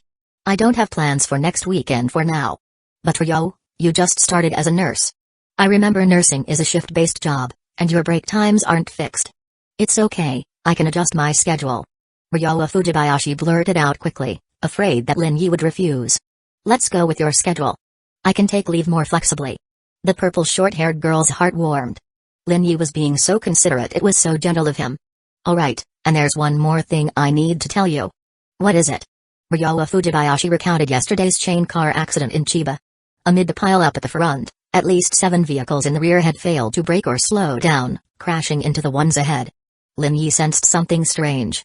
If it wasn't a bizarre incident causing it, then it was highly likely that the people in the cars had already been involved in an anomaly and had died in the incident, leading to this suicidal behavior. I understand. Don't go to the accident site, and be cautious when dealing with the injured. Prioritize your own safety. If you notice anything unusual about the individuals, keep your distance and contact me immediately. Also, ask Miss Kyo Fujibayashi to avoid it as well. Try to stay away from that area. Lin Yi had thought about asking Ryo Fujibayashi to stay away from Chiba City Hospital altogether, but after considering reality, he abandoned the suggestion. First, it wasn't confirmed whether the chain car accident was related to the anomaly. Second, whether the accident victims would attract anomalies. And third, similar incidents were only going to increase in the future. It wouldn't be feasible to keep asking Ryo Fujibayashi to stay away every time. As long as Ryo Fujibayashi intended to continue working as a nurse, contact with injured people was inevitable. Yes, I'll be careful. If there's any danger, I'll contact Lin-kun immediately. After chatting a bit more, the two ended the call. Sitting on her bed, Ryo Fujibayashi clenched her fists in celebration. That's great. No time this weekend, but he'd be free next weekend. What should she wear for the outing? No, it's not a date. Ryo Fujibayashi shook her head vigorously, her face red. A date with whom? Ah. At that moment, Ryo Fujibayashi noticed her sister standing at the door, wearing a white apron and holding a spatula. Sis. That guy wants to date you? No. Not at all, sis. Ryo Fujibayashi hurriedly explained. But her flustered explanation only made Kyo Fujibayashi more certain of her guess. Dinner's ready. With that, Kyo Fujibayashi turned and headed to the kitchen. She knew there was no point in pressing now. Her younger sister might appear soft and timid, but she was surprisingly stubborn about certain things. She would approach Lin Yi instead. Thinking you can date my sister? Dream on. Clang. Clang. Kyo Fujibayashi slammed the spatula against the iron pan with force as she stir-fried the vegetables, seemingly venting all her frustration onto the greens. Hearing the sound from the dining room, Ryo Fujibayashi felt a surge of nervousness. The two sisters soon sat down and began their meal. At that moment, Ryo Fujibayashi hoped their parents would return home soon. After finishing his call with Ryo Fujibayashi, Lin Yi immediately tried to contact Ren Nanes. But the call didn't connect. However, within half a minute, his phone rang. Sorry, Lin-kun. I was eating just now, so I didn't notice the ringtone. On the other end of the call came Ren Nani's apologetic voice. It's fine. How have you been feeling these past couple of days? Is work tiring? Tiring, but many of the injured have survived and are recovering quickly. My exhaustion is nothing compared to that. This sense of achievement and fulfillment made Ren Nanis feel that her work was meaningful and valuable. Angel Ren, you're a true angel. Lin-kun. Ren Nanis' shy voice came through, but she sounded happy. I wanted to ask about yesterday's chain car accident. Did you notice anything unusual? Yes, I was planning to tell you after dinner. Ren Nanis recalled and began explaining. Aside from the vehicles failing to brake, she mentioned something else. Some of the injured had very peculiar wounds, which couldn't possibly have been caused by a car accident. Did any officials came to the hospital? Yes, people dressed in black suits, very formal attire. But I don't know which department they were from. Should I try to find out tomorrow? No, Ren, don't investigate. Promise me this, just focus on your duties as a nurse at the hospital. Don't concern yourself with anything else. Ren Nanis could sense the seriousness in Lin Yi's words. Alright, I'll listen to you. Also, just call me Ren from now on. Miss Ren doesn't sound like something friends would say. Did she and Ryowa Fujibayashi plan this? Both of them asking me to call them by their first names on the same day. Aren't you worried about your admirers misunderstanding? I don't have any admirers. I might misunderstand. Ren Nanis. Her brain turned for a moment, and then she realized what Lin Yi meant. A blush of shyness appeared on her face, a faint crimson spreading across it. This weekend I have a day and a half off as compensation for working overtime yesterday. If Lin-kun is free, I'll accompany you to continue exploring Chiba. I promised to make it up to you yesterday. Is it the kind of compensation I'm thinking of? Lin-kun. Ren Nanis' shy voice grew even softer. Ha ha ha, I'm looking forward to your compensation, Ren, but I won't be free this weekend. Sorry. The nurse with chestnut-colored long hair let out a sigh of relief but also felt a tiny bit of disappointment. For a moment just now, she seemed to genuinely think that if Lin Yi did something to her over the weekend, she might not refuse. What about next week? I probably won't have time next week either. Let's see by then. Okay. If you encounter anything strange or dangerous in the hospital, make sure to stay away and contact me immediately. I will. After 2 consecutive phone calls, Lin Yi sat at his desk, writing his summary notes for the day. The sound of paper being scratched by the pen added a unique charm to the otherwise quiet room. It's 8 o'clock. Lin Yi changed into workout clothes, grabbed a few items, and headed out for a night run. At this time of night, there were few pedestrians on the streets, with occasional passing vehicles. Lin Yi ran along the pedestrian paths of the streets. The evening wind was chilly, blowing directly in his face, bringing a constant coolness. Huff. Huff. He maintained steady breathing and ran forward with even steps. Half an hour later, Lin Yi stopped running and switched to walking. I thought I might encounter something eerie. In Lin Yi's opinion, the probability of encountering something eerie was higher at night. Tomorrow night, I'll run in another direction. It would also help him familiarize himself with the area while looking forward to encountering something eerie. Without encountering eerie events or participating in the eerie game, he couldn't turn game points and experience to quickly improve his overall strength. On the other side, in an apartment belonging to the Yukinoshita family's properties in Chiba, a black-haired girl changed into loose beige loungewear, hiding her slender figure. In the simple and sparsely furnished living room, after thinking for a long time, the girl couldn't resist her curiosity and dialed a number. Beep. Beep. Beep. After a series of rings, the call connected. Oh my, Yukino taking the initiative to contact me? That's rare.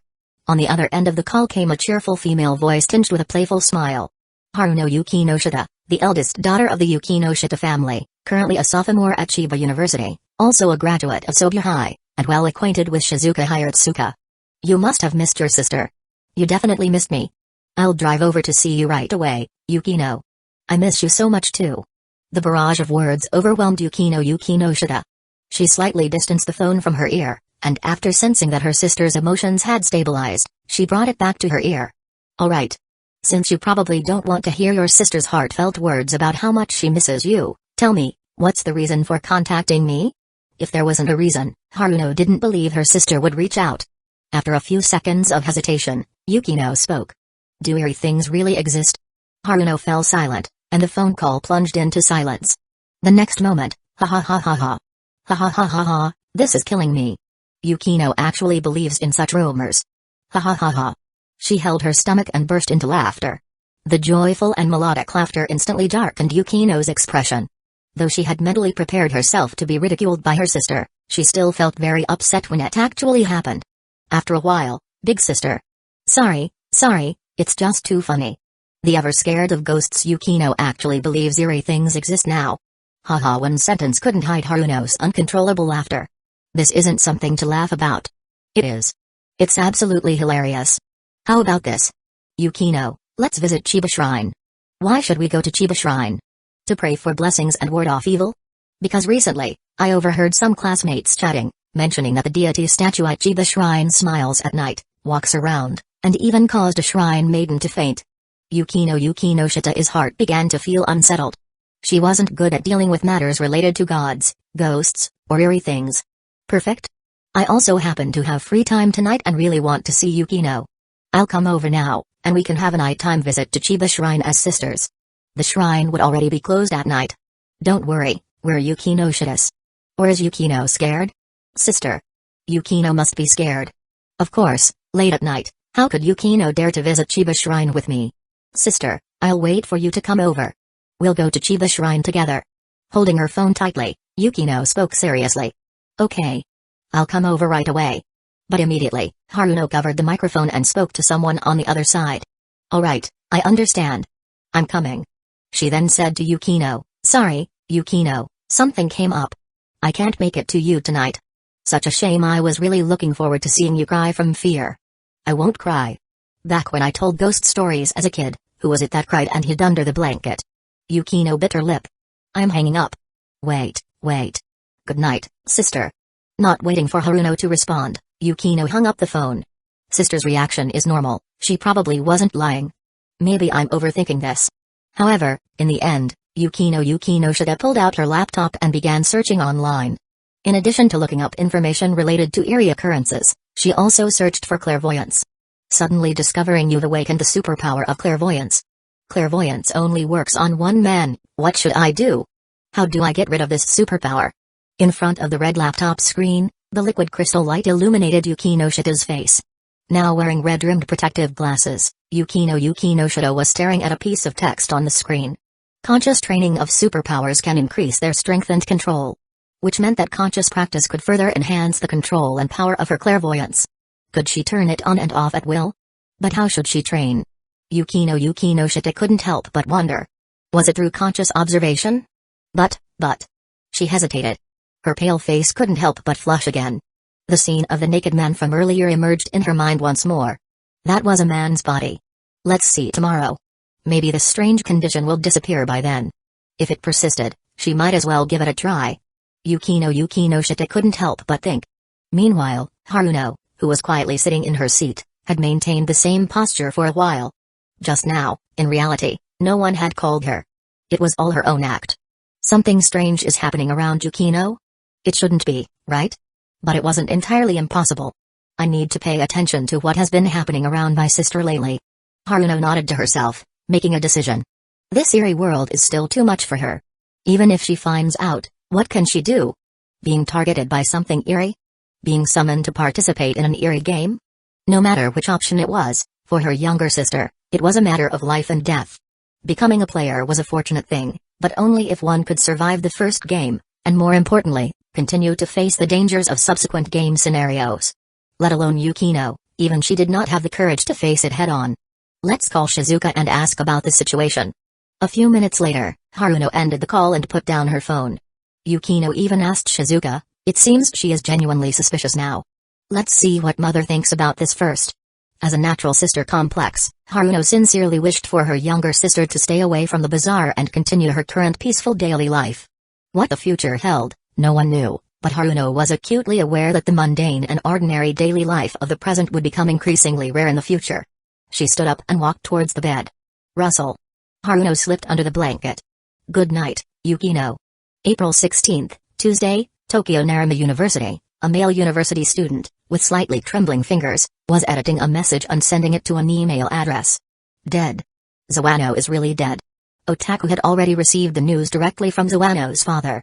2 nights ago, near the Chiba Mall, he was bitten by a stray dog and suddenly developed rabies. But he knew that Zawano's death was definitely not caused by rabies. Even if Zoano was indeed bitten by a stray dog and infected with the rabies virus 2 days ago, rabies would not have taken effect so quickly. So, this was still similar to the double suicide of that couple. Zoano died in the Erie school building and was rationalized in reality as an accidental death. Terrifying, even after experiencing it once, Otaku couldn't help but shiver. The shadow of death still loomed over him. It's fine. Calm down. Hug a big leg. That's the way to go. Otaku Kazuya slapped his bed, startling his still sleeping roommate. Hey, Kazuya, what are you doing? Early in the morning, and there's no class today. Why are you acting crazy? Help a brother out. What's the matter? I need all the information on Chizuru Mizuhara. I'll treat you guys to a big meal. As soon as the words fell, the 3 sleepy roommates instantly woke up. You're crushing on her? You dare chase after Chizuru, the campus queen? The rich and handsome guy from our school was rejected by her. Just answer whether you'll help or not. I need her information. Don't worry, I'm not pursuing her. I'm fully aware of my own level. Then what is it? I'm helping out my big brother. Immediately, the 3 lay back down. Sleep.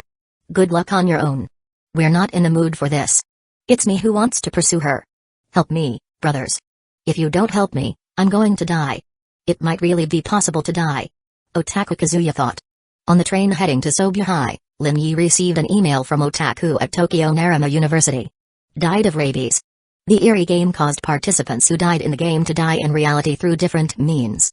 In a way, it could be said to contribute to maintaining order in society.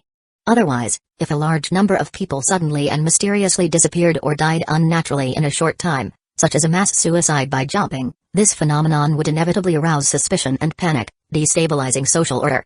The Erie game is consciously avoiding causing major chaos. It seemed to need human society to remain relatively stable.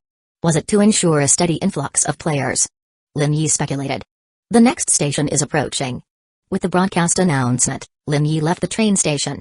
On a street where cherry blossoms fluttered, Lin Yi strolled towards Sobuhai. Ahead, high-spirited high school girls in Sobu uniforms exuded youthful energy. The air even carried a faintly sweet fragrance. Yo. As he walked through the school gates, Lin Yi looked in the direction of the voice and saw the familiar figure in a white lab coat Hiratsuka Shizuka. Not late. You're doing well today. Thanks to your great teaching, teacher, I've learned the importance of being a punctual student. Hey, it's obviously because of Yukino Shida. Hiratsuka Shizuka smiled and waved her hand, signaling Lin Yi to quickly enter the school building. Hurry to your class. Whatever the reason, I hope you keep it up. I will, teacher. Arriving in Class J, Lin Yi took his seat. He pulled out his math book and began studying. Knowledge he had long forgotten slowly resurfaced in his mind. He didn't have much trouble with science. Physics, chemistry, biology Lin Yi felt they weren't too difficult. As long as he devoted some time each day, he could manage. Other subjects, like English, weren't overly complex either. However, for courses different from those in his homeland, he would need to start from scratch and study seriously. Study. My foot. Just copy. Lin Yi quickly made up his mind. If it weren't for the foundation he had in math and science, which allowed him to perform well with minimal review, he would have chosen to copy answers there as well. As class time approached, the last student of Class J entered the classroom. It was Yukino Shida. Lin Yi observed the girl's appearance and couldn't help but lament the perspective flaw he now had. This would last for a week. Fortunately, the subject was a beautiful girl like Yukino Shida. If it were a man, it would be a nice hour. If it were one of the teachers in the class, he'd risk angering Hiratsuka Shizuka to request a week off to avoid this uncomfortable situation. Sitting at her desk, Yukino Shida felt the breeze from the window, brushed her long black hair behind her ear with her right hand, and glanced out of the corner of her eye at Lin Yi, who sat diagonally behind her. Sigh. She let out a soft sigh. There was no apparent change. But why was it Lin Yi? Could it be because Lin Yi was the closest male to her? The first to visit the service club? The first male she made contact with after gaining the perspective ability? She proposed several plausible hypotheses. Ding ding ding. The bell signaling the start of class rang. The middle-aged female teacher entered the classroom. Class begins. A day of learning officially commenced. At noon, after the other students had left, Lin Yi finally stood up and left the classroom. Lin-kun. It was Hinata Kabana. This is for you. Hinata Kabana handed Lin Yi a bento. Enjoy it. Her younger sister had prepared extra lunch, so Hinata Kabana had brought it for Lin Yi to try. She knew Lin Yi hadn't prepared lunch today either. Thank you, teacher. Watching Hinata Kabana walk away, Lin Yi's smile masked a hint of concern. The incident with Miyuki Kirishima had been a wake-up call. At least during his time as a student, he couldn't have close interactions with Hina Takabana. He could disregard rumors and public opinion, but Hina Takabana, as a teacher, couldn't. Lin Yi could hardly imagine what immense pressure Hina Takabana would face if rumors about the two of them spread up so high. In front of Class J's door, Yukino Shita, holding her bento, walked towards the club building. Yukino Shita-senpai, mind if I join you? Yukino Shita glanced back but said nothing. This means there was no refusal, and Lin Yi quickly followed. Walking along the corridor, the black-haired girl kept reminding herself, this is to train my superpower and enhance my control. Otherwise, how could she possibly allow Lin Yi to eat in the service club? Just the thought of watching a shirtless guy eat made her uncomfortable. But for the sake of improving her superpower control, Yukino Shita endured it. In the service club room, the two started eating across the table. When Lin Yi opened his lunchbox and saw the variety of dishes inside, his appetite increased. Teacher Takabana Hina is really good to you. Yukino Shita surprisingly took the initiative to speak. This was the second time she had seen Teacher Takabana Hina prepare lunch for Lin Yi. I once helped Teacher Takabana Hina with something. As your club president, I don't want to hear any rumors about you and Teacher Takabana. At this age, both boys and girls love gossip, and the power of rumors is immense. Lin Yi understood this was Yukino Shita kindly reminding him to watch his actions and behavior. I understand. You don't understand. After Yukino Shita said this, she seemed to realize her words were inappropriate and showed a fleeting hint of apology. She then silently started eating her own lunch. Rumors can easily trigger a bloody case and lead to a tragedy. I can be indifferent, but as a teacher, Takabana Hina may not be able to. Thank you for the reminder. I'll take the initiative to talk to her about it. From now on, there's no need for her to prepare lunches like this. Yukino Shita responded softly. Then, Lin Yi's tone suddenly carried a hint of amusement. Shouldn't President Yukino Shita be responsible for my lunch? Yukino Shita glanced at him.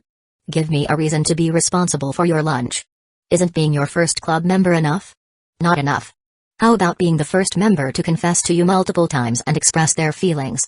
If I remember correctly, Lin-san, you've already moved on and now like my Sakurajima and I Hoshino, don't you? Yukino Shita had a great memory, she remembered everything. What do you mean by moving on? I'm just broad-minded. Ha, only a scumbag would say something like that. Congratulations, Lin Scumbag Yi, on earning this title. The previously quiet classroom unexpectedly became lively. After school, Lin Yi still came to the service club to participate in club activities. But for now, the service club had no one coming in with any requests. Knock, knock, knock. The classroom door of the service club was knocked on. The person who entered was a girl dressed in Sobuhai's uniform. Her delicate makeup instantly marked her as a trendy girl, and her pink bun hairstyle immediately reminded Lin Yi of who she was. Yui Uegahama, the second female lead of Arugaru. The male lead's car accident was also related to her family's dog. To come to the service club so soon, this must be the original plotline where she seeks advice on baking cookies for someone. Oh hello. Yui Uegahama said timidly. She quickly introduced herself. I'm Yukino Shita, the president of the service club, and he is Lin Yi, a prospective member of the service club. Why is he a prospective member? You haven't submitted your membership application yet. He really hadn't. So, Yua-san, what brings you to the service club? I. She hesitated to speak. It's just about baking cookies. Is it that hard to say? My dachshund, Sabir, is missing. I can't find him. Last weekend, I took him to Chiba Mall, and in the blink of an eye, he was gone. I took a day off yesterday to search for him, but I still couldn't find him. So. Yui Uegahama was on the verge of tears. Lin Yi was stunned. A dog, Chiba Mall, so the dog that bit Sawano and caused his rabies infection is your dog, Sabir, isn't it? Lin Yi immediately sensed an eerie event brewing. This request must be accepted. Chapter 95, Hukaman's appearance. Be my brother-in-law. The voice of the girl with pink bun-shaped hair suddenly broke in, instantly painting the quiet atmosphere of the service club with a faint sense of tension. Yukino Shita appeared somewhat flustered, unsure of how to respond. She had never encountered a situation where a girl cried in front of her. Uegahama-san, don't worry for now. Please have a seat and drink some water. Let's take it slow. With that, Yukino Shita stood up and walked toward the table 5 meters away, where her teacup and kettle were prepared. Lin Yi, on the other hand, pulled out a chair and gestured for Yui Uegahama to sit down. Please. Thank you. After Uegahama sat down, Lin Yi returned to his seat. By now, he had grown accustomed to Yuki no Shita's demeanor. You get used to it. The more you see it, the more normal it feels. Yes, though he still acknowledged that Yuki no Shita's fair and beautiful complexion was truly stunning, it was unfortunate that certain parts of her figure were, well, average. Not to mention compared to Shizuka Hiratsuka-sensei or Hina Takadana-sensei, even the classmate beside him, Yui Uegahama, outshone her. This one really was a bunny. In comparison, Yuki no Shita was more like. Lin Yi glanced briefly and immediately locked eyes with Yuki no Shita's piercing gaze. It was as if she had seen right through his thoughts. Uegahama-san, have some tea.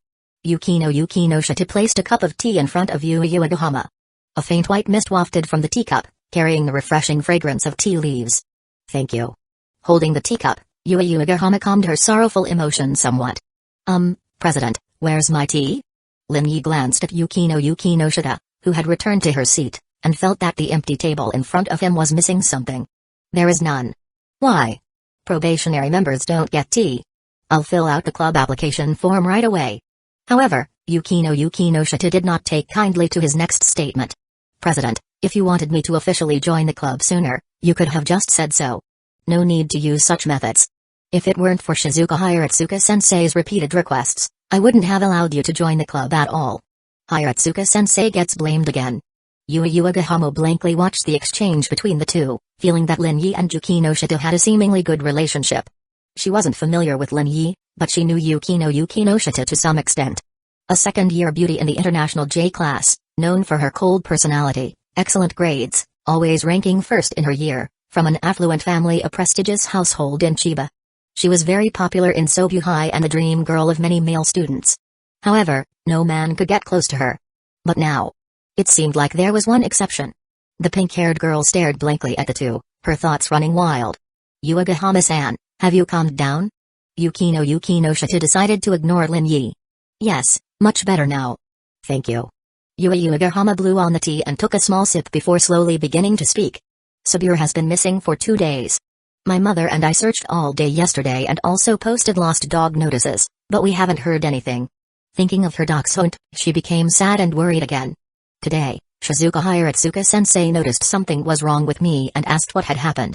After I told her, she suggested I come to the service club for help. Yuki no Shita-san, can you help me find Sabir? She couldn't say no. Seeing the eager anticipation in Yui Uegahama's eyes, Yuki no Shita couldn't bring herself to refuse. What do you think? Yuki no Shita turned to Lin Yi. Me? As a probationary member, I don't have the right to express my opinion. You do now. Of course, we should help. A classmate in need comes to the service club for assistance. As a member of the service club, I must extend a helping hand. Isn't that right, Yuki no Shita, President? From the day the service club was established, wasn't it meant to help others? Primarily, he wanted to use this opportunity to investigate whether there was any connection to supernatural phenomena. Lin Yi had a hunch. However, his enthusiastic and righteous demeanor almost left Yuki no Shita visibly stunned. This wasn't the Lin Yi she knew. Could it be? Truth. Uegahama-san, take a good look. You're a beautiful girl. This is a busy matter that must be helped. He. Yuki no Shita now believed it. This man wasn't hiding his desire for beautiful girls at all. Yui Uegahama, on the other hand, blushed slightly at what Lin Yi said. Although she knew she could be considered pretty, being told so directly in front of herself and Yuki no Shita still made her a little embarrassed. What's more, Lin Yi didn't seem worried at all that Yuki no Shita might misunderstand. But if she remembered correctly, hadn't Lin Yi confessed to Yuki no Shita before? Was she mistaken? Yuki no Shita shifted her posture. Her slender hands clasped together, her navy blue eyes landing on Uegahama's face, her gaze steady. Uegahama-san, we can help you search for your lost pet dog, but we can't guarantee we'll find it. Yes, I understand, Yuki no Shita-san. The fact that you and Lin-san are willing to help me is already the greatest support. I'm really grateful. For 2 or 3 days, we'll help you search for 3 days after school until 8 p.m. Looking for a dog indefinitely wasn't realistic. Rather than suddenly stopping later and creating unnecessary resentment, it was better to set a time limit from the start. This was Yuki no Shita's way of thinking. Thank you, really, thank you so much. 3 days is already a lot. If we still can't find him in 3 days, then Sabir might never come back. The pink-haired bun girl spoke with a tone of sorrow. She knew that if Sabir wasn't found within 3 days, The chances of finding him alive were slim. But for now, she didn't want to give up and wanted to hold on a little longer. Although her mom said they could adopt another pet dog, it wouldn't be the same. Saburo was family to her, and she didn't want to give up searching just like that. Yukino Shida accepted Yuagahama's request, and the three quickly set off from Sobuhai and headed to Chiba Mall. After taking the train for more than half an hour, Lin Yi and the two girls arrived at Chiba Mall. The tall mall stood by the plaza, with pedestrians coming and going and vehicles honking non-stop. At 4:30 p.m. the Chiba Mall was already crowded. Students wearing Sobuhai uniforms could be seen shopping, enjoying the bustling city vibe. This is the place. Lin Yi and Yukino Shita followed Yuagahama to the spot where Saburo was last seen. Surrounded by stores, some of them already had lines forming. Let's split up and ask the store employees around here. After saying this, Yukino Shita walked toward a candy store. She asked the shopkeeper, pointing to a picture of Saburo on her phone. Sorry, I didn't notice anything yesterday. Yuagahama and Lin Yi also started asking the staff at various stores. However, whether it was bad luck or something else, after going around, they couldn't find a single clue. After some thought, Lin Yi spoke up. Let's check the surveillance cameras. Yukino Shita had already considered this and asked about it, but unfortunately, the store managers directly refused. They needed to run their businesses and weren't willing to retrieve footage of the entrance surveillance just to find a lost dog. Lin-san, the manager probably won't agree to that. We'll see. Lin Yi replied. He approached a sushi shop with a surveillance camera at the entrance. After buying a sushi set, he directly made his request. Excuse me, manager. My friend's dog went missing near here the day before yesterday. Could we take a look at the surveillance footage from the evening 2 days ago? The manager immediately wanted to refuse. However, faced with a paying customer, he chose to decline politely. Persuasion level 3, activated. Please, my friend's pet is very important to her. It's like family. She's had him for years and is deeply attached to him. Yukino Shita thought Lin Yi had no chance of success. The manager's refusal was already written all over his face. After all, she had asked this very sushi shop herself without success. How could Lin Yi succeed? And yet. Alright, but since more customers will be arriving soon, you won't have much time. Please make it quick. Thank you. Yukino Shita was left stunned, while Yuagahama exclaimed in amazement. The computer monitor displayed surveillance footage from the evening 2 days ago. What time, roughly, Yuagahama-san? Around 5:30 p.m. Got it. Lin Yi operated the video skillfully, like a professional. After fast-forwarding to the specified time, the three of them watched the footage, their eyes scanning for the dachshund. There. Lin Yi paused the video. On the screen appeared a small dachshund. Is this your dog? Yes, that's Saburo. That collar is definitely Saburo's collar. Yuagahama was so excited she nearly jumped up. Finally, they had a lead on Saburo. She was so emotional she almost cried. He went that way. Lin Yi said. After thanking the store manager again, Lin Yi, Yukino Shita, and Yuagahama followed the direction Saburo had gone in the video. After repeating this process 3 or 4 times, the trio had left Chiba Mall and reached its outskirts. The sky had darkened, and a cool evening breeze brushed past them. Growl. Suddenly, someone's stomach growled. Lin Yi turned his gaze to Yuagahama. It wasn't me. Sorry, how about we eat dinner first? None of them had eaten yet. If you're not picky, let's grab some sushi to tide us over. But Yuagahama hesitated. Don't be shy. Lin Yi handed some sushi to Yuagahama. Left with no choice, she ate 2 pieces and passed some to Yukino Shita. The 8 small pieces of sushi were quickly finished between the 3 of them. Let's search along this street. The street was much quieter, incomparable to the main road in front of the mall. Wearing their school uniforms, the trio stood out. Lin Yi walked ahead, with Yukino Shita and Yuagahama following behind. A middle-aged man in a suit walked toward them. He glanced curiously at Yukino Shita and Yuagahama but quickly looked away and continued walking. There's not even a shadow of a dog here. Lin Yi turned his gaze to a narrow, deep alley. For safety, I'll go in alone to check. You two wait here. Don't enter the alley alone. If there's danger, shout, and I'll come immediately. Although it wasn't very isolated, Lin Yi still gave necessary precautions. Alright. Yukino Shita nodded. When it came to safety, she was serious. Lin-san, be careful. Shouldn't we go together? 3 of us might be better. Looking at the narrow alley, Yuagahama swallowed nervously. She wouldn't dare enter alone. No need. I'll be fine. Whether I find something or not, I'll call Yukino Shita-san in 5 minutes. With that, Lin Yi stepped into the alley. Compared to the street outside, The alley felt darker and narrower. Without the moonlight, it would have been even gloomier. Soon, Lin Yi's figure blended into the shadows, and his footsteps faded away until they disappeared. Lin-san is amazing. He's so good at persuading people, and even the managers were willing to show us the footage. He's also really brave. Yuagahama couldn't help but exclaim. He's showing off in front of you, a beautiful girl. Yuagahama waved her hands vigorously in denial. No, it's definitely because of you, Yukinoshita-san. You're way prettier than me. You're the school beauty of Sobya High. I can't compare at all. In front of Yukinoshita, Yuagahama's confidence disappeared entirely. You shouldn't belittle yourself, Yuagahama-san. You have your own strengths. I don't think so. Yuagahama's voice weakened. As the two waited outside, time ticked by. 5 minutes later, Yukinoshita's phone rang. It's me, Yukinoshita. Okay. Yuagahama-san and I are still at the alley entrance where you went in. After hanging up, Yukinoshita shook her head at Yuagahama. No useful clues. Suddenly, Yukinoshita noticed something about 10 meters ahead under the streetlight. It seemed like the shadow of a dog. Yuagahama-san, is that it? She pointed hesitantly and asked. Yuagahama looked in the direction Yukinoshita was pointing. Sabir. The word slipped out instinctively as Yuagahama noticed the small figure running quickly ahead. She immediately followed after it. Sabir, wait for me. Yuagahama-san, don't run. Yukinoshita hurriedly chased after her. In no time, Yuagahama saw the small figure dart into an alleyway and vanish completely. Sabir, come back. But her hand was tightly grabbed by Yukinoshita. Yuagahama-san, calm down. You can't go in. Let's wait for Lin-san to return. But. She felt as though Sabir was right ahead, and if she went in, she could find him. Calm down. You're acting impulsively because you care, but you can't be certain that the shadow you saw was Sabir. Yuagahama pursed her lips in silence. Indeed, as Yukinoshita said, she couldn't be sure. When will Lin-san return? Very soon. The two of them waited in place for about 2 minutes before Yukinoshita received a call from Lin Yi. Soon, Lin Yi joined the two. Is it this alley? I'll go take a look.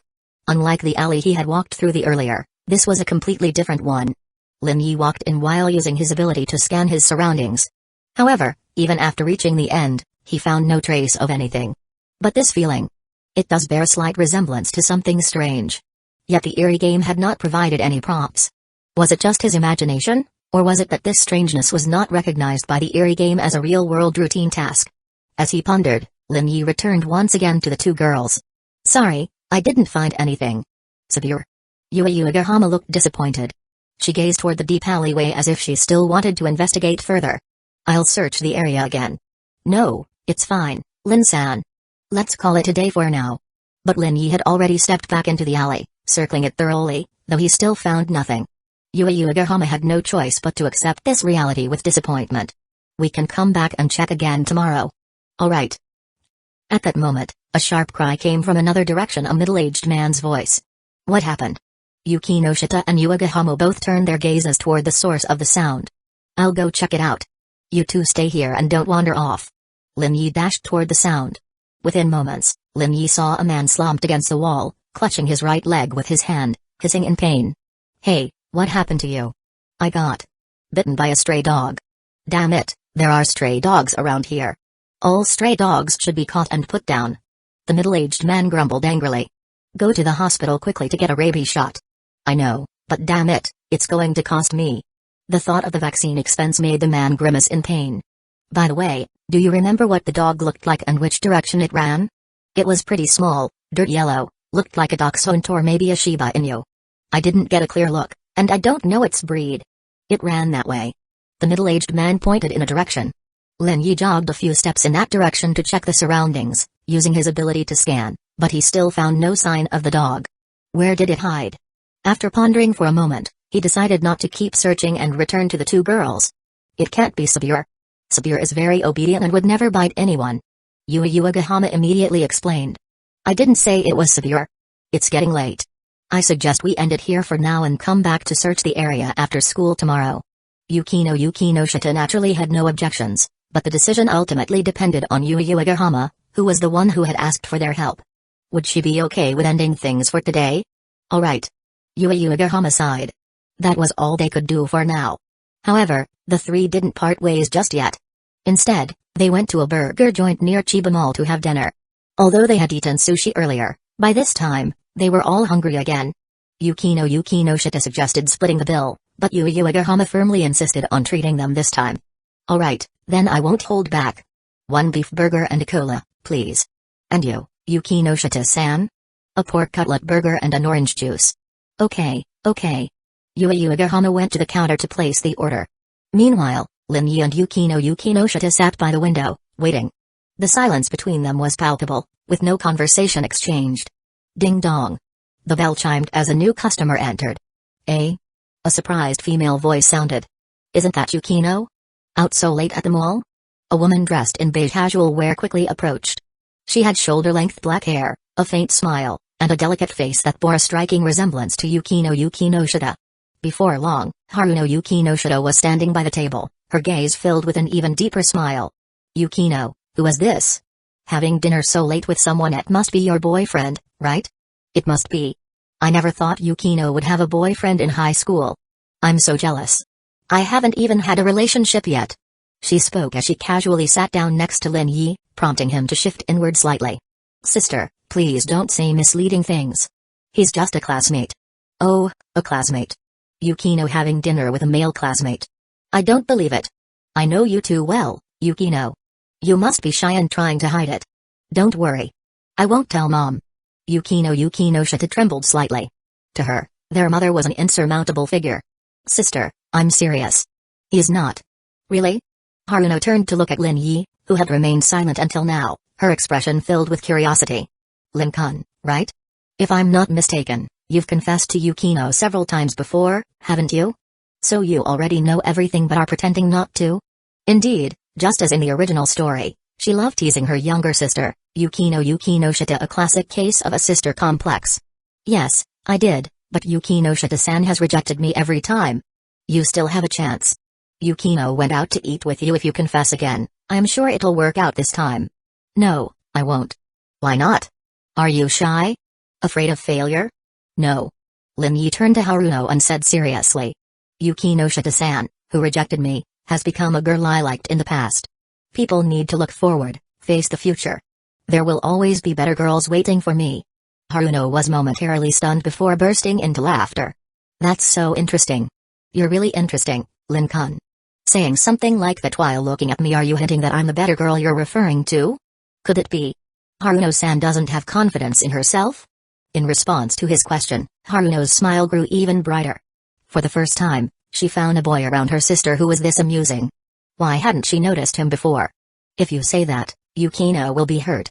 Sister, but Haruno ignored Yukino's interjection and growing discontent. I really like you, Lin-kun. I hope you succeed in winning over Yukino and becoming my future brother-in-law. That's way too direct. I'm definitely getting sentenced to death here. Lin Yi thought to himself. Or maybe I should nope. If you say that, Yukino really will be upset. Haruno raised her finger and made a SHH gesture. Excuse me, the burgers are ready. Yuigahama hurried over with the food and drinks. From afar, she had already noticed the new face. Yukino Shita's sister, who looked so similar to her. Sister, we're about to eat dinner. If you have nothing else, please leave. Oh, so cold. Yukino, you're so cold. I came today to invite you to join me on an adventure to Chiba Shrine. Yukino Shita took the hamburger, unwrapped it, and spoke. I don't have time these 2 days. Is that so? After all, you have to accompany your future boyfriend's family, so of course, there's no time for your elder sister. How about inviting Hayato-kun to explore Chiba Shrine with us? It's thrilling. There's said to be a smiling statue at night. Was it because of the rumors about Chiba Shrine? Hayato-Lin had already visited Chiba Shrine late at night last week, but he hadn't found anything. On-san, enough. Oh dear, Yukino isn't happy. Alright. I won't say more. I won't disturb you anymore. Haruno patted Hayato-Lin's shoulder with a mischievous smile full of hidden meaning. She then stood up, her gaze falling on Yuigahama. This female classmate. Don't fight Yukino for her boyfriend, alright? Yuigahama was shocked and was about to refute when she felt a force on her leg. It was Yukino Shita's hand. Goodbye, have fun tonight. Haruno came in a rush and left in a rush. The lively atmosphere quickly returned to silence. Yukino Shita broke the quiet atmosphere, speaking up. Don't mind what my sister just said. Especially you, Lin-kun, don't overthink. Not much of what she says can be trusted. I see. I was kind of inclined to believe it. Don't. That's all there is to say. The three began eating their hamburgers. 10 minutes later, after finishing their meal, they left the hamburger shop. Hayato Lin initially planned to escort the two girls home, but when he saw Haruno waving from a distance, he realized they could hitch a ride today. On-san. Come on. Get in the car, I'll drive you home. The luxury car was undeniably comfortable, offering a completely different feeling. However, why was Yuyuigahama in the front passenger seat while he sat in the back, with Haruno Yukinoshita in the middle seat, her smiling gaze fixed on him? It made Hayato Lin inexplicably uneasy.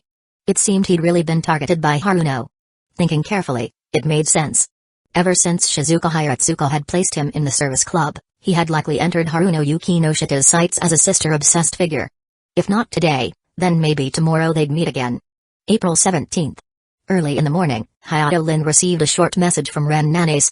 Last night, the emergency department at Chiba Municipal Hospital received a patient bitten by a dog. The patient, bitten by a dog last night, had received rabies immunoglobulin at a nearby hospital. Compared to vaccines, immunoglobulin takes effect faster and better prevents the rabies virus. However, late at night, the patient's family noticed the patient was acting abnormally and called for emergency services. They were taken to Chiba Municipal Hospital, but unfortunately, the patient could not be saved, and the hospital concluded the cause of death as rabies. Hayato Lin replied to Ren Nanes' message, advising her to be cautious around dogs and minimize contact. Given Ren's age and the description of the middle-aged man from last night, there's an 80% chance this is connected to something supernatural. His suggestion for Ren to monitor rabies patients at the hospital had been more of a trial, considering there were many hospitals in Chiba. Yet they had still encountered something. Whether it was luck or the idea that something supernatural existed in Chiba, anyone heading to the hospital seemed to end up at Chiba Municipal. After school, Hayato Lin went to the service club. Yuyuigahama arrived even earlier, a rare occurrence. Now that everyone's here, let's get going. Wait a minute, I have something to say. Both girls looked at Hayato Lin. Today's search, let me go alone. Why? That's not right. How can I let Hayato-kun go alone? If we find Sabir, he might not listen to just you. It's dangerous. There have been reports of stray dogs attacking people in the area. A friend at the hospital told me someone died last night from rabies. That. Could it have been that middle-aged man? Yuyuigahama speculated immediately. Unlikely. Yukinoshita denied. From being bitten by a dog to the onset of rabies, it typically takes at least 7 days. If treated with immunoglobulin in time, there shouldn't be an issue. These two are unlikely the same person. It's highly likely they're the same person. My friend mentioned a middle-aged man who first received immunoglobulin but later acted abnormally and was sent to the hospital by his family. Ultimately, he died. Yukinoshita pursed her lips, thinking. In that case, let me handle the search today. I'll take care of it. No way. I can't allow Hayato-kun to face danger alone. I'm going to. Yuyuigahama stood in front of Hayato Lin. As the president of the service club, I can't stay behind while the members are on the front lines. Generals are always in the back lines. I'm Yukinoshita. I'm just a provisional member. You are now an official member. Yukinoshita clarified. Realizing their determination, Hayato Lin understood that even if he refused, the two would still join the search on their own. Alright, but on one condition. Say it. Change clothes. Skirts aren't suitable. Wear something to protect your ankles. I'll provide protective gear. So far, the injuries have all been around the ankle area. Yukinoshita was surprised by Hayato Lin's caution but didn't object. Alright. Yukinoshita agreed. Yuyuigahama, of course, had no objections. We'll meet at Chiba Mall in an hour, at 4:40. The three left Sobya High School and parted ways at the station. However, Hayato Lin had already prepared and immediately headed to Chiba Mall after parting with the two girls. He had already prepared clothing. He intended to use the time before their meeting to deal with the lurking supernatural dog. Although it only appears at night, that doesn't mean it won't during the day. Hayato Lin put on gloves and made basic preparations. But as he left the mall restroom, he saw a calm, long-haired girl standing quietly.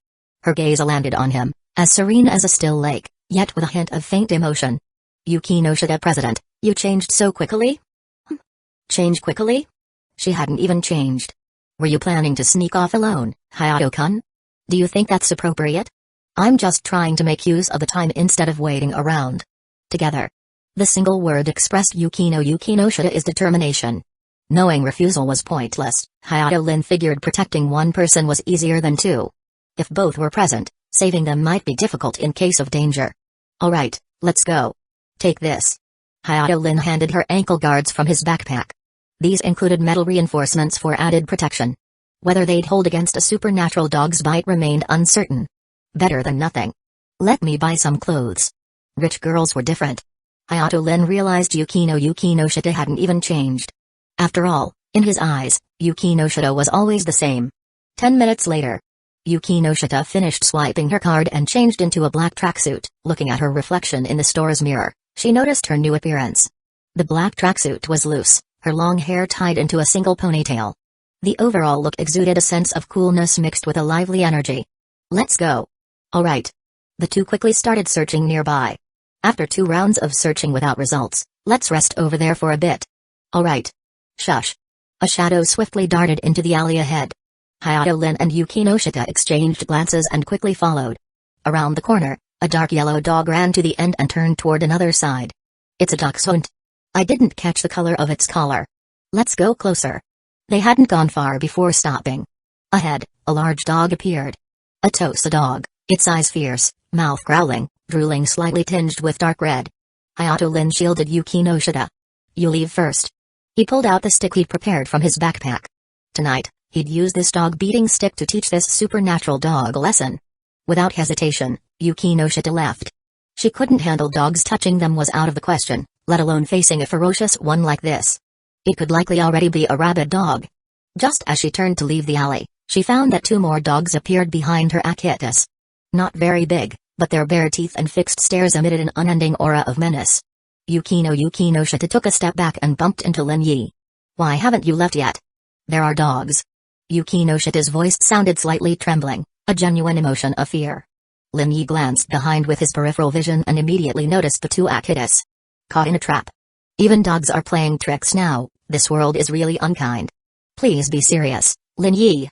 Yukino Shita looked at the 3 dogs slowly closing in from both sides, her fear surfacing uncontrollably, overwhelming her mind and heart.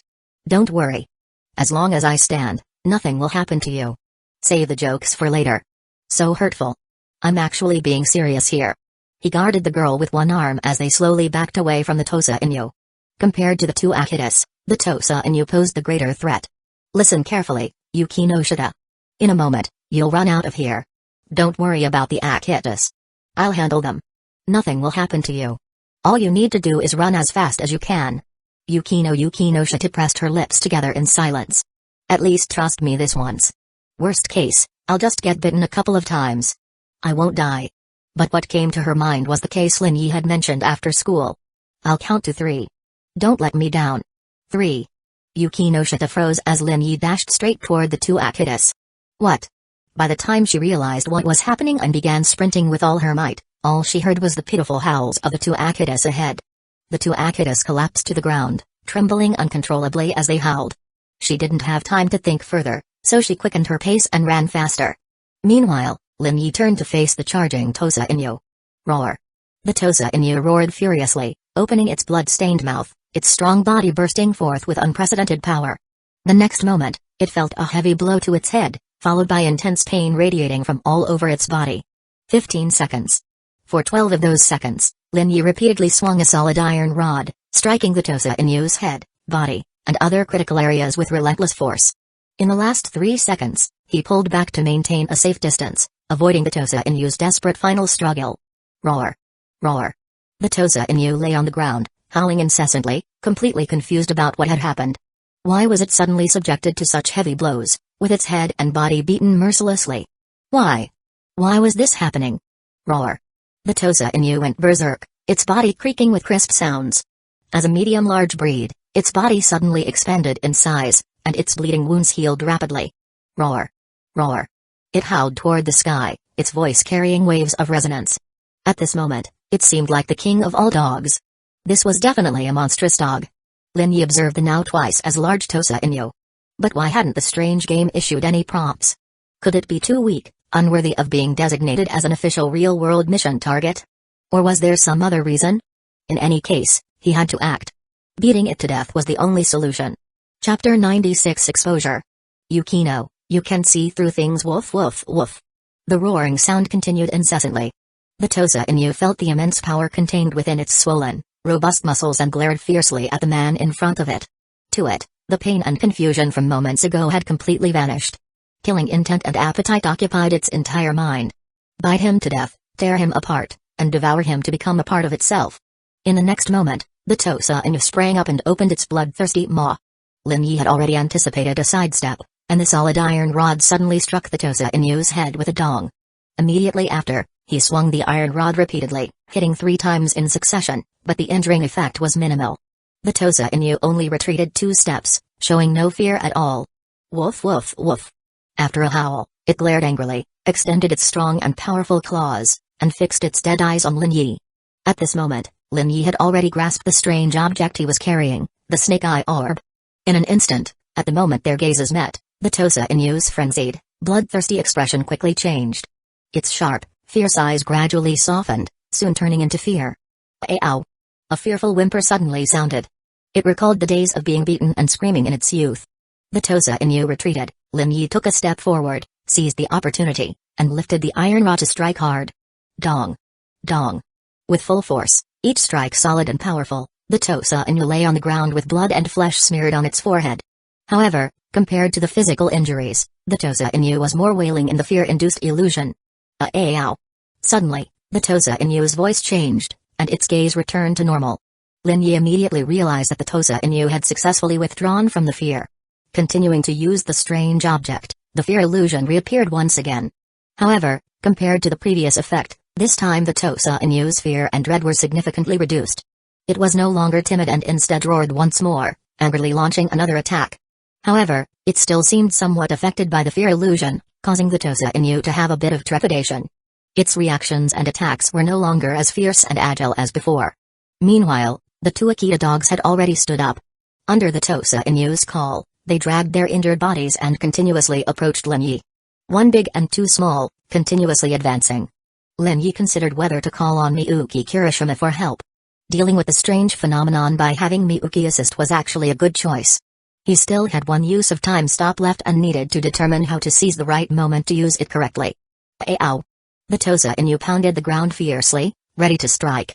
With its hoarse, grinning voice, the 2 Akita dogs stepped forward first. After being corrupted by the strange phenomenon, their intelligence had even increased a bit. I almost forgot. Suddenly, Lin Yi remembered something important. I still have the superpower of X-ray vision. He had actually forgotten about this superpower. X-ray vision couldn't directly aid in combat or increase his combat strength, but it didn't mean it was useless in battle. Recalling a certain point, Lin Yi immediately used X-ray vision with 1 eye. The Tosa Inu's exterior quickly disappeared from his vision, revealing its internal organs exposed. No, not that. Continuing the X-ray vision, soon, in Lin Yi's left eye, the Tosa Inu only had a skeleton and a clump of black-gray unidentified substances gathered in its abdomen. Found it. The Tosa Inu had no idea why the man in front of it was suddenly happy. Roar. It unleashed all its remaining strength.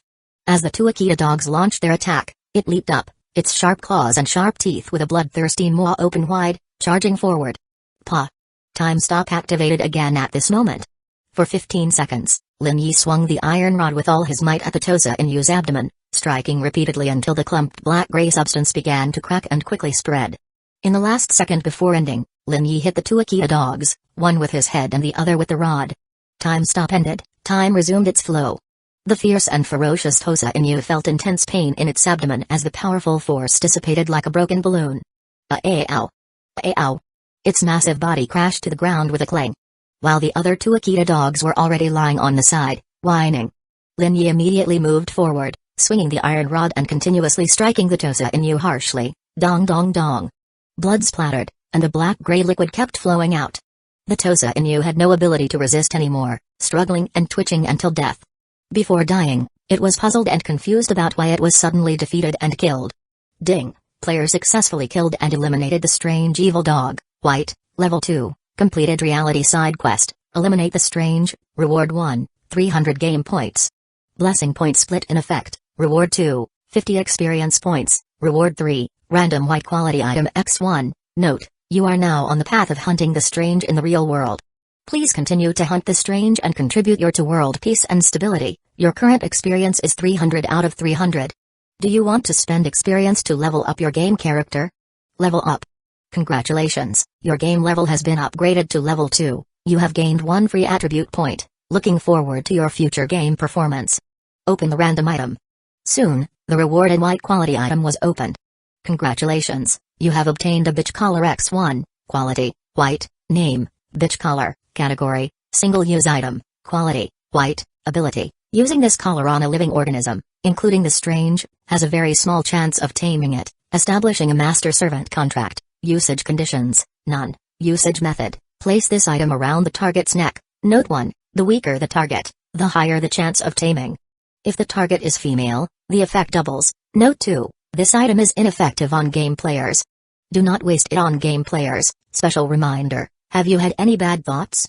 Please do not misunderstand the true purpose of this collar. You didn't have this reminder, and I wouldn't have thought wrongly, but with this reminder, I couldn't help but think in that direction. Lin Yi complained for a couple of sentences before retracting his thoughts. Killed the strange evil dog, and the box opened to a collar. This made Lin Yi feel that the dropped item was somewhat related to the elimination of the strange entities. The Tosa Inu was already dead, and the 2 Akita dogs were lying motionless on the ground. Out of caution, Lin Yi didn't rashly approach to confirm the 2 Akita dogs' lives or deaths. He slowly backed away, and after a few steps, a tan dachshund suddenly appeared in his field of vision. Lin Yi couldn't help but tighten the iron rod in his hand. If the dachshund attacked again, he didn't mind killing another dachshund. However, through X-ray vision, Lin Yi didn't find any clumped black-gray unidentified substances inside the dachshund, so it shouldn't be a dog infected by the strange phenomenon. Woof woof. The dachshund cautiously barked twice at Lin Yi, revealing its collar, which made Lin Yi recognize its identity immediately. Sabir. It was the dog owned by Hyuga. Lin Yi took a step forward, trying to call it, but the dachshund seemed startled, turned its head, and ran away without a moment's hesitation. Lin, are you okay? A cold yet slightly worried female voice came from behind. It was Yukino Shida. After hearing the commotion in the alley stop for a while, she mustered her courage and walked into the alley again. Earlier, upon hearing Lin Yi's words, she immediately rushed out of the alley. But when she turned to flee, she also glanced back at the situation behind her. Lin Yi was fighting the Tosa Inu with an iron rod in one hand. She immediately called the police and anxiously waited not far from the alley entrance. The occasional roars and howls from the alley made her deeply worry about Lin Yi's safety, fearing he might be injured, or even. Regardless of their past relationship, at this moment, she only hoped Lin Yi would be safe. And now, seeing Lin Yi looking unharmed, she finally felt relieved. No wounds. That's great. She felt that her X-ray vision had been useful this time. I'm fine, I won't die, don't worry. Lin Yi suddenly noticed the scratch on Yukino's ankle. Actually, it's your scratch on the calf. How is it? Did a dog scratch you? If it were the fatal rabies virus, it would be over. Administering immunoglobulin might not be effective. I'm fine. It was just a fall while fleeing earlier, causing the scratch. It's nothing, please don't worry. She pulled up her left pant leg and said calmly. Compared to Lin Yi's life and death struggle earlier, her scratch was nothing. Yeah, the Tosa Inu is dead, but I saw a dachshund earlier. It should be Hyuga-hama's pet, but I scared it away. I think it will run when it sees me, so it's a bit difficult to catch. Lin Yi felt a bit helpless. By now, his short-term explosive combat made him feel physically tired, and using the snake eye orb had also put some mental strain on him. No rush, let Hyuga-hama arrive first. Yukino Shita looked at the 3 dogs lying in the black-red liquid near Lin Yi's back. The largest Tosa Inu was covered in blood and flesh, with its abdomen torn and blood-soaked. She instinctively felt uncomfortable and immediately looked away. If it were her, she couldn't handle even one Akita dog, let alone a fierce Tosa Inu. If it weren't for Lin Yi, her fate would be dire. Thinking of this, Yukino Shita's body trembled slightly. I've already called the police. They should be arriving soon. To be honest, Lin Yi didn't want to interact with the police. I also contacted the driver at home and briefly explained the situation. He will come to handle it. Let's leave first. As expected of a prestigious family from Chiba, they had someone to handle the aftermath. Walking beside Yukino Shita, Lin Yi took off his coat and stuffed it into his backpack, and used a tissue to simply wipe the liquid off his pants. The girl walking beside Lin Yi seemed hesitant to speak, as if wanting to help but feeling embarrassed to ask. Until Lin Yi finished handling it, the long-haired girl withdrew her gaze. Lin Yi smiled, taking a few more glances at the girl's profile. Her delicate and flawless face was always captivating. What's wrong? Yukino Shita seemed to notice Lin Yi's gaze. With a slight movement of her peripheral vision and a slight movement of her red lips, she softly said, "There's a bit of dust on your face." "Yeah." She wiped her left cheek with the back of her hand. The two walked side by side towards the Chiba Mall. The setting sun shone, a gentle breeze blew in the evening, falling green leaves fluttered, and the two bathed in the warm sunlight. "Len, you go to that coffee shop first. I'll go to the drugstore to buy iodine and cotton swabs." Yukino Shita saw the drugstore not far away and quickly walked over after reminding Lin Yi. Lin Yi nodded and walked straight to the coffee shop. This was the same coffee shop where he had coffee with Ryawa Fujibayashi last weekend. "Welcome." Guided by the waiter, Lin Yi chose a window side seat on the inside. "2 lattes, please." "Please wait a moment, sir." The waiter in a red and white uniform smiled and turned to go back. Lin Yi put down his backpack, leaned back against the soft cushion of the chair, and relaxed his body slightly. I still need further training. If his strength were strong enough, even without using X-ray vision to find the strange evil dog's core, he could kill the strange evil dog. Besides physical fitness, I also need to specifically enhance my strength. Of course, Lin Yi knew that the simplest and quickest way was to level up his game level, gain free attribute points, and use them to increase his various attributes. Even so, training was still necessary. Through training, he could increase his control over his body and become more familiar with it, further exploring his body's potential. In combat, he could maximize his physical strength. While thinking about the shortcomings in eliminating the strange evil dog this time, a stunning black-haired beauty entered the coffee shop. Yukino Shita entered with a small plastic bag, looked around, saw Lin Yi waving, and walked straight towards him. "What a beautiful girl." "What? Are you trying to hit on her? You didn't see that she has a date. I guess that guy is her boyfriend." "Sigh, what a pity. That guy seems so-so. I'm way better looking than him." The conversation was detailed, but in this quiet coffee shop, it was especially clear. Yukino Shita heard it all clearly, but she was completely accustomed to such things, not even causing a flicker of emotion in her heart. "I ordered you a latte. I don't know if you like it." Lin Yi pointed to the coffee on the table in front of him. "That's fine." She placed the bag on the empty seat beside her, picked up the coffee cup with her slender fingers, and took a sip.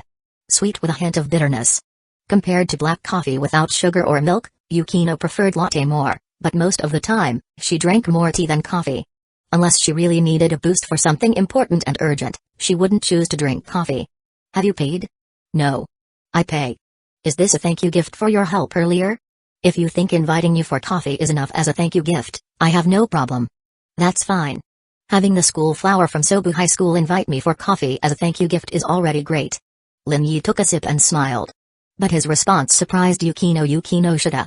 She had prepared herself for Lin Yi to refuse and suggest other forms of gratitude. It was a life-saving favor. Compared to a cup of coffee, it was nothing. Lin Yi was fully qualified to propose higher conditions, even some unreasonable requests, but he didn't. This left Yukino Shita perplexed. Yukino Shita nodded. She quickly lifted her eyes, her dark blue eyes staring at the man in front of her. In her eyes, the man wasn't wearing any clothes.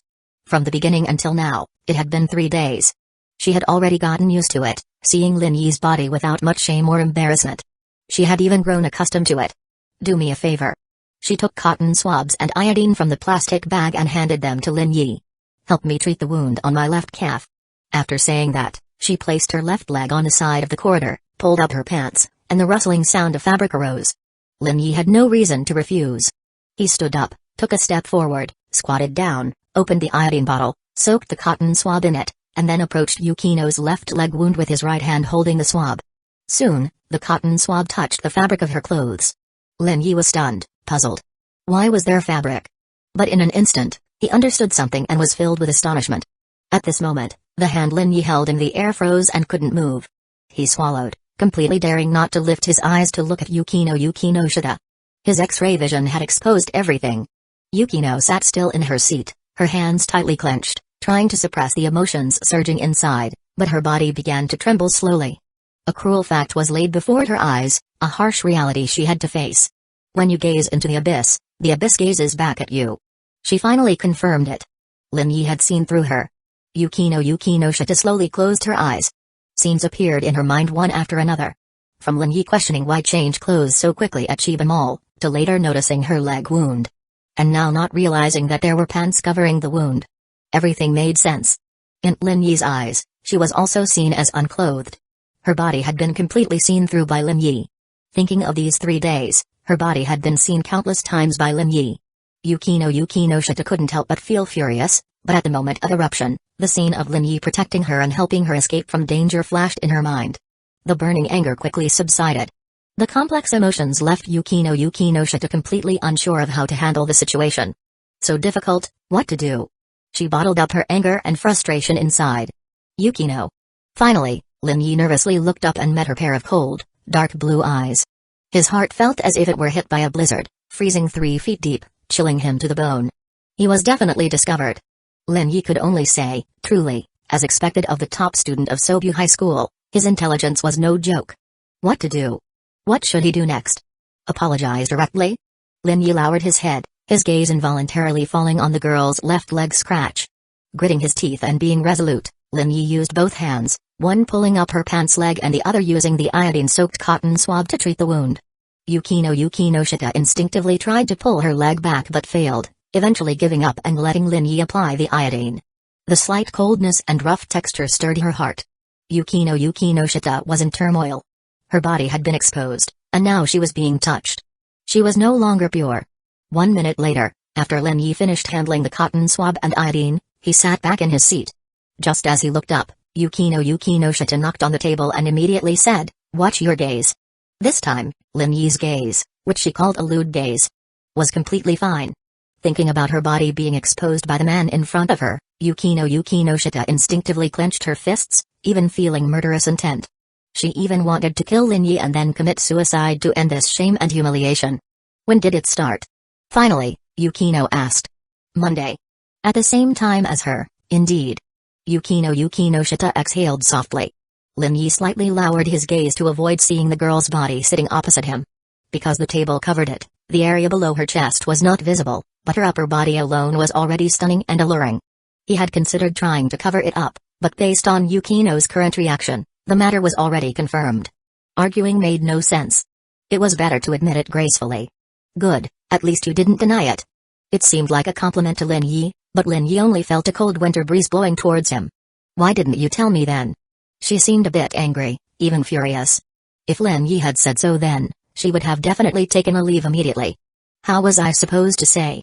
Tell you I saw everything? Would you believe it? If you did, you'd immediately call the police to arrest me. Yukino Shita admitted that Lin Yi was right. Peeping perverts belong in the police station, stay there for a lifetime, don't look up. Noticing Lin Yi's gaze, Yukino Shita immediately reminded him. She was now very sensitive to Lin Yi's gaze. Even one more look made her uncomfortable. If she hadn't wanted to figure out her current situation or find a solution, she would have left immediately instead of staying here. This wasn't a conscious act. I don't know how it happened. Lin Yi had a serious expression. He. Yukino Shita snorted, but in reality, she partially believed Lin Yi's words. After all, she didn't know why it suddenly happened. Both of them had been seeing through each other's bodies for 3 days, with no signs of it disappearing. If this state were to continue, Yukino Shita decided that either she would transfer schools and leave Sobu High School, or Lin Yi would transfer. She would never continue to stay with Lin Yi at Sobu High School, even in the same class or classroom. When I was taken to the servicing department by teacher Shizuka Hiratsuka and saw you for the first time, I thought you had some special hobby. You're the one who... Yukino Shita glared at Lin Yi with a fierce, cold gaze. Yukino Shita might have a fondness for public displays of affection. She didn't have one. Thinking that Lin Yi saw her that way made her furious. Her reputation would be ruined. Lin Yi was helpless. He definitely couldn't tell the truth. He couldn't tell Yukino that he had awakened the superpower of X-ray vision, with the downside being he could see through her endlessly. If he dared say that, Yukino would definitely kill him. The occasional anger and murderous intent shown by the girl opposite him were things Lin Yi could truly feel. This wasn't his intentional act, but it was indeed greatly related to him. In this matter, he had taken advantage of Yukino. Have you encountered anything special recently? Especially on last Sunday and Monday. Yukino Shita took a deep breath to calm her inner turmoil, trying to steady herself. She wanted to find out why she could see through things. She needed to find a reason to find a solution. Now, she had reached her limit and couldn't bear it any longer. No. Lin Yi replied. I hope you don't hide anything. This affects our future. Or do you plan to keep going like this? At this moment, Yukino Shita's dark blue eyes emanated a predatory coldness, like a chilling wind, freezing cold. In a few days, it might get better. Lin Yi hesitantly said. Yukino Shita had thought the same, but it had already been 3 days, and the situation hadn't improved at all. Earlier, it was just her dealing with Lin Yi's body on her side, which she could endure, but now she had to face the fact that Lin Yi saw through her body. Even though her body had been seen through, Yukino Shita had no intention of allowing this man to continue looking. Her body was meant for her future husband, not for this man. She couldn't. Yukino Shita immediately shook her head, dismissing the thought. She wasn't about to succumb to the man in front of her because of this, but at this moment, the image of facing the evil dog, protecting from the front flashed in her mind. He would really protect her with his life. Yukino Shita set aside her complex thoughts and turned to the main matter. I hope you think seriously and recall carefully. Maybe you can find some useful clues. Sorry. Lin Yi pretended to ponder seriously but ultimately shook his head. Yukino Shita had a headache, rubbing her temples with her index fingers. It wasn't that she didn't want to believe Lin Yi, but this matter was too important. She really hoped Lin Yi could provide useful clues because she couldn't think of any special things she had experienced or touched. So, she could only consider from Lin Yi's side. This matter always related to her and Lin Yi. It couldn't be that someone specifically targeted her and Lin Yi. Who would do such a thing? Ding ding ding. Suddenly, Yukino's phone vibrated. It was a call from her sister, Haruno Yukino Shita. Yukino wasn't surprised. Hey, Yukino, after the thrilling and exciting activity, what are your thoughts? No. Oh dear, what a pity. I thought you'd be scared. But Lin Yi protected you. That's great. I also want to experience such a heroic rescue. On the other end of the phone, Haruno spoke with an envious tone. But to Yukino Shita, it sounded full of sarcasm. Sis, you're calling him a hero rescuing me. Sigh, what if I start liking Lin Yi? You don't want him to become your brother-in-law either. Yukino Shita?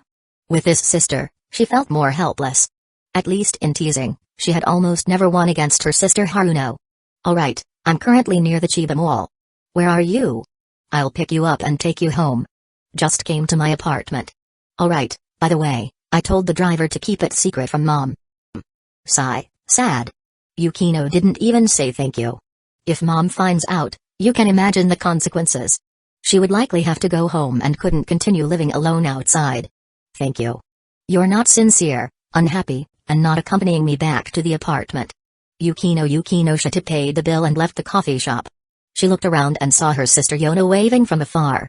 She walked over with slightly heavy steps.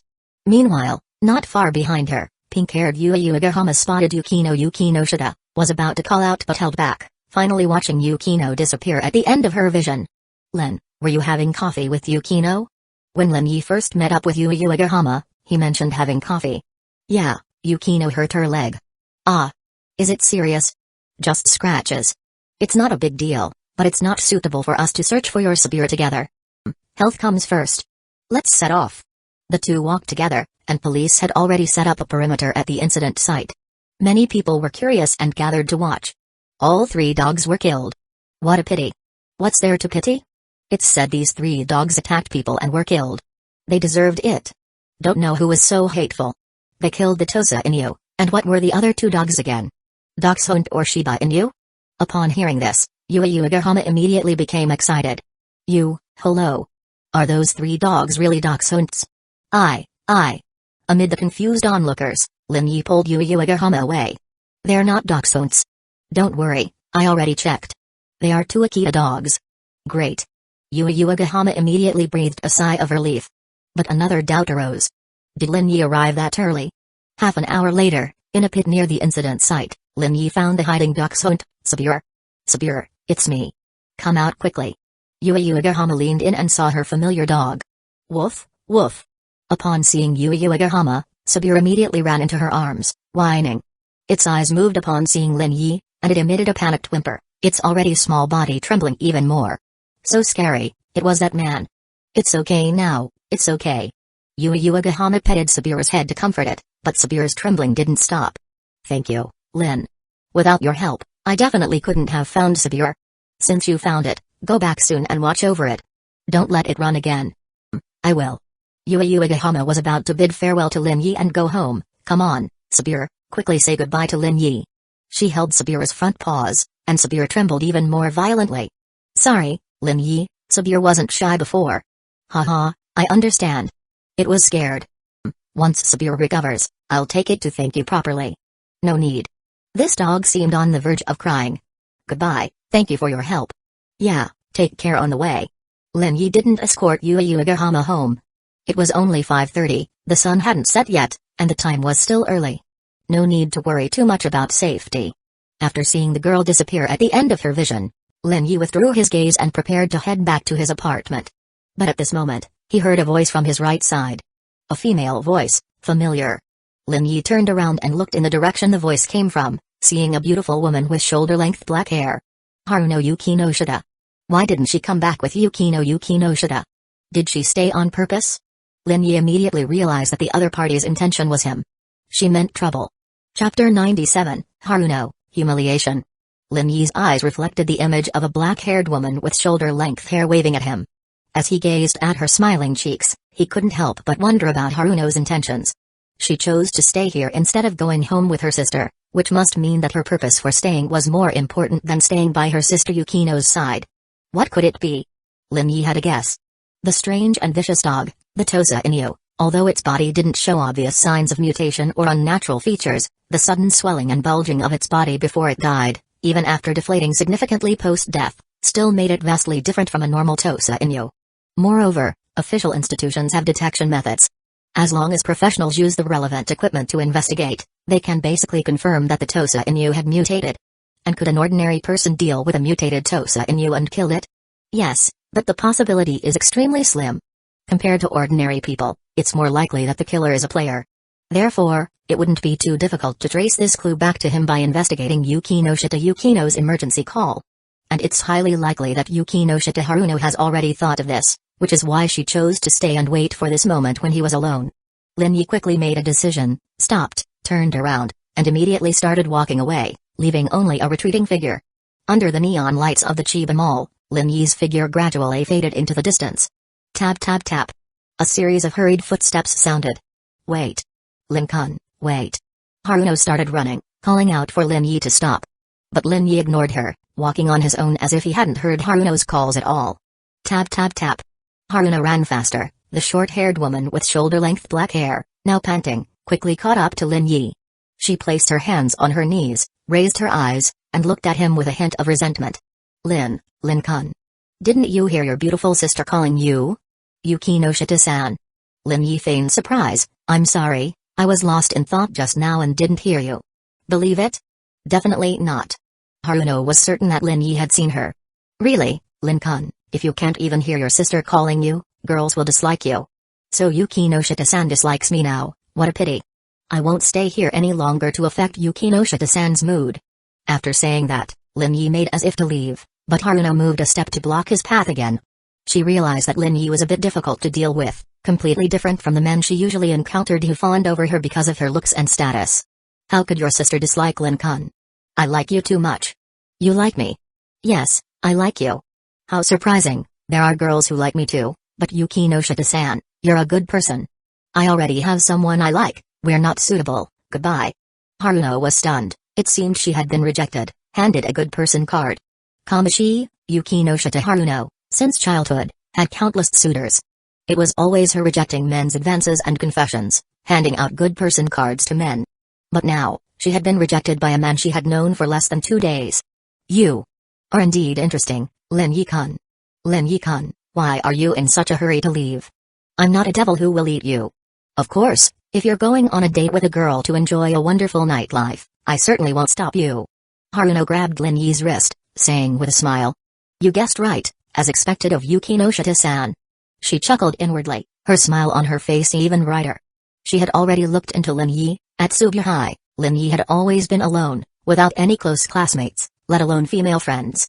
In fact, it could be said that her sister Yukino was the closest girl to Lin Yi. If you wanted to date your sister, you should have said so earlier. For Lin Yi-kun's sake, your sister can agree.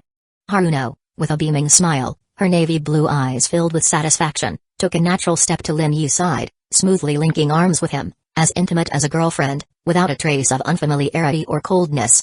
If this scene were seen by Haruno's former suitors, many would be shocked, showing expressions of disbelief.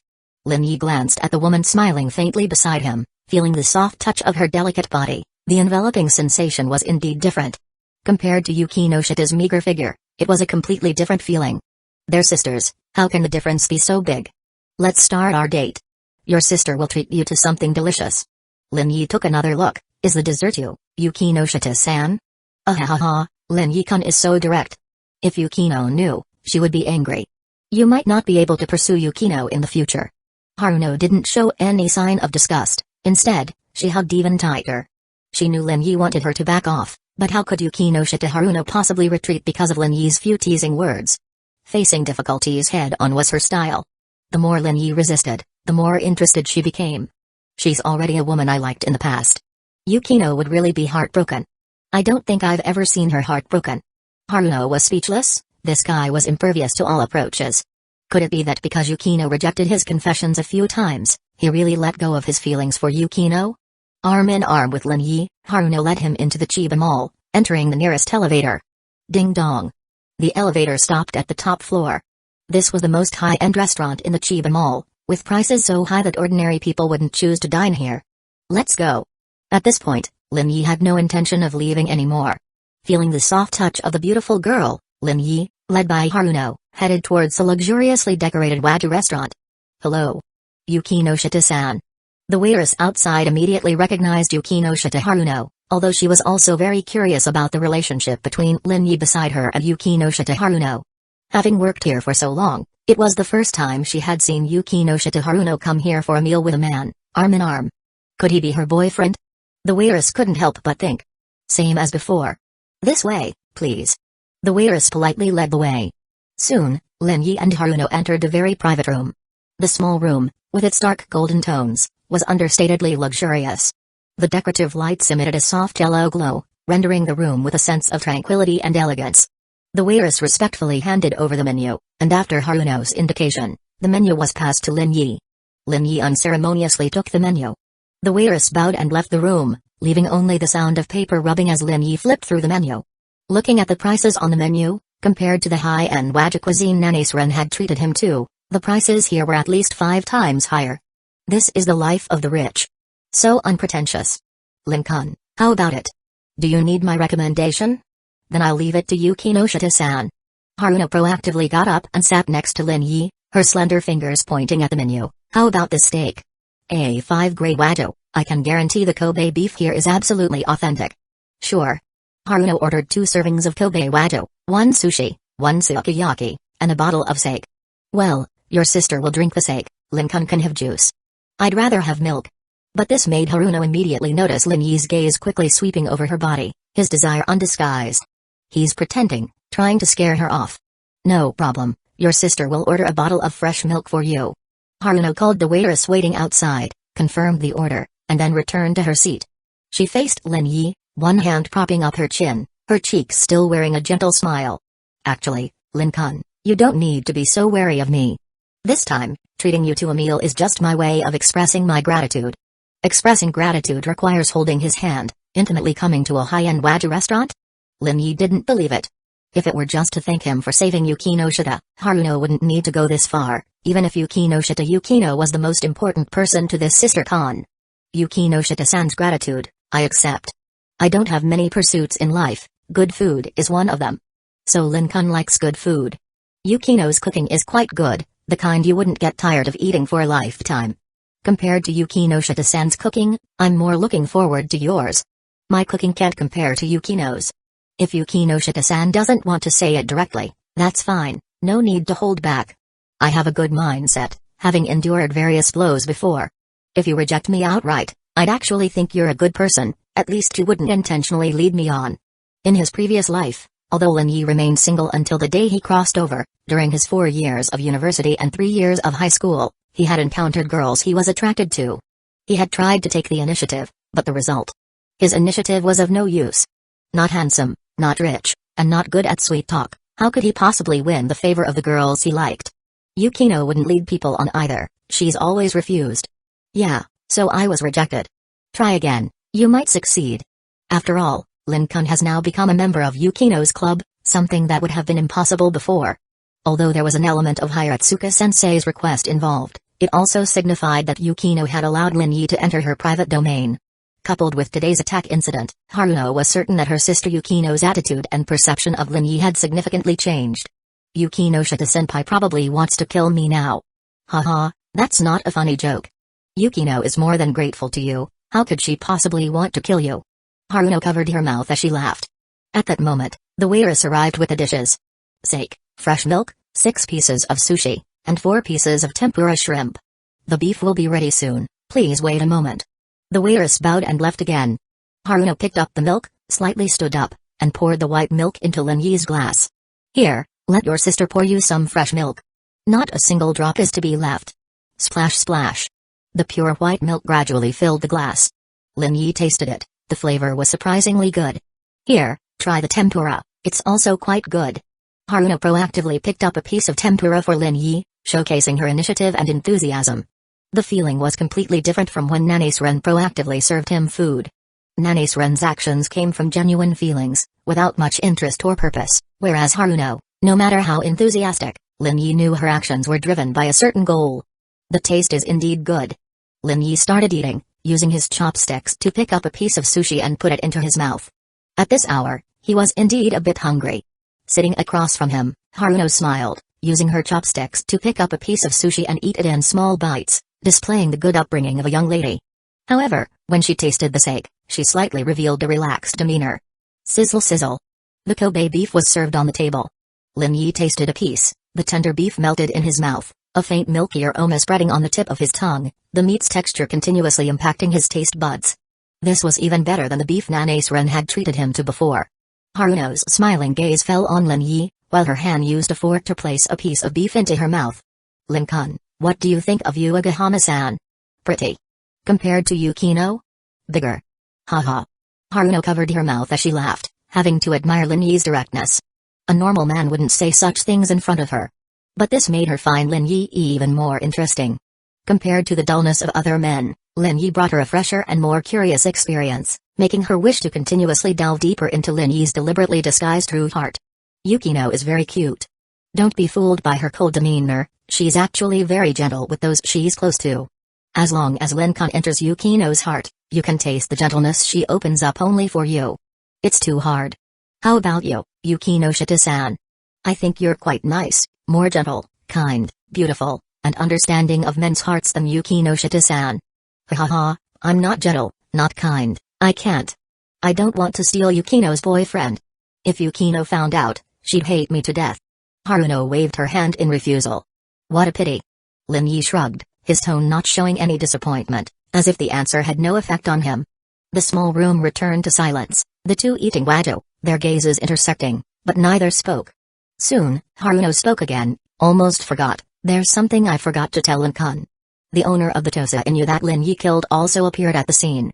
She was shouting for Lin-kun to take responsibility, to pay with your life. What a pity.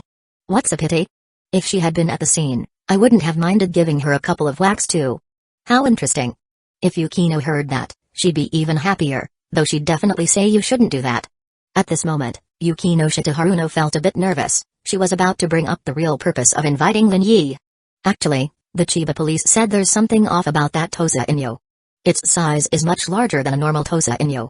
Judging by the battle scars left at the alley scene, the destruction couldn't have been caused by an ordinary Tosa Inu. At the scene, the walls and cement ground of the alley had varying degrees of cracks, even obvious dents. How could an ordinary dog cause such destruction? Impossible.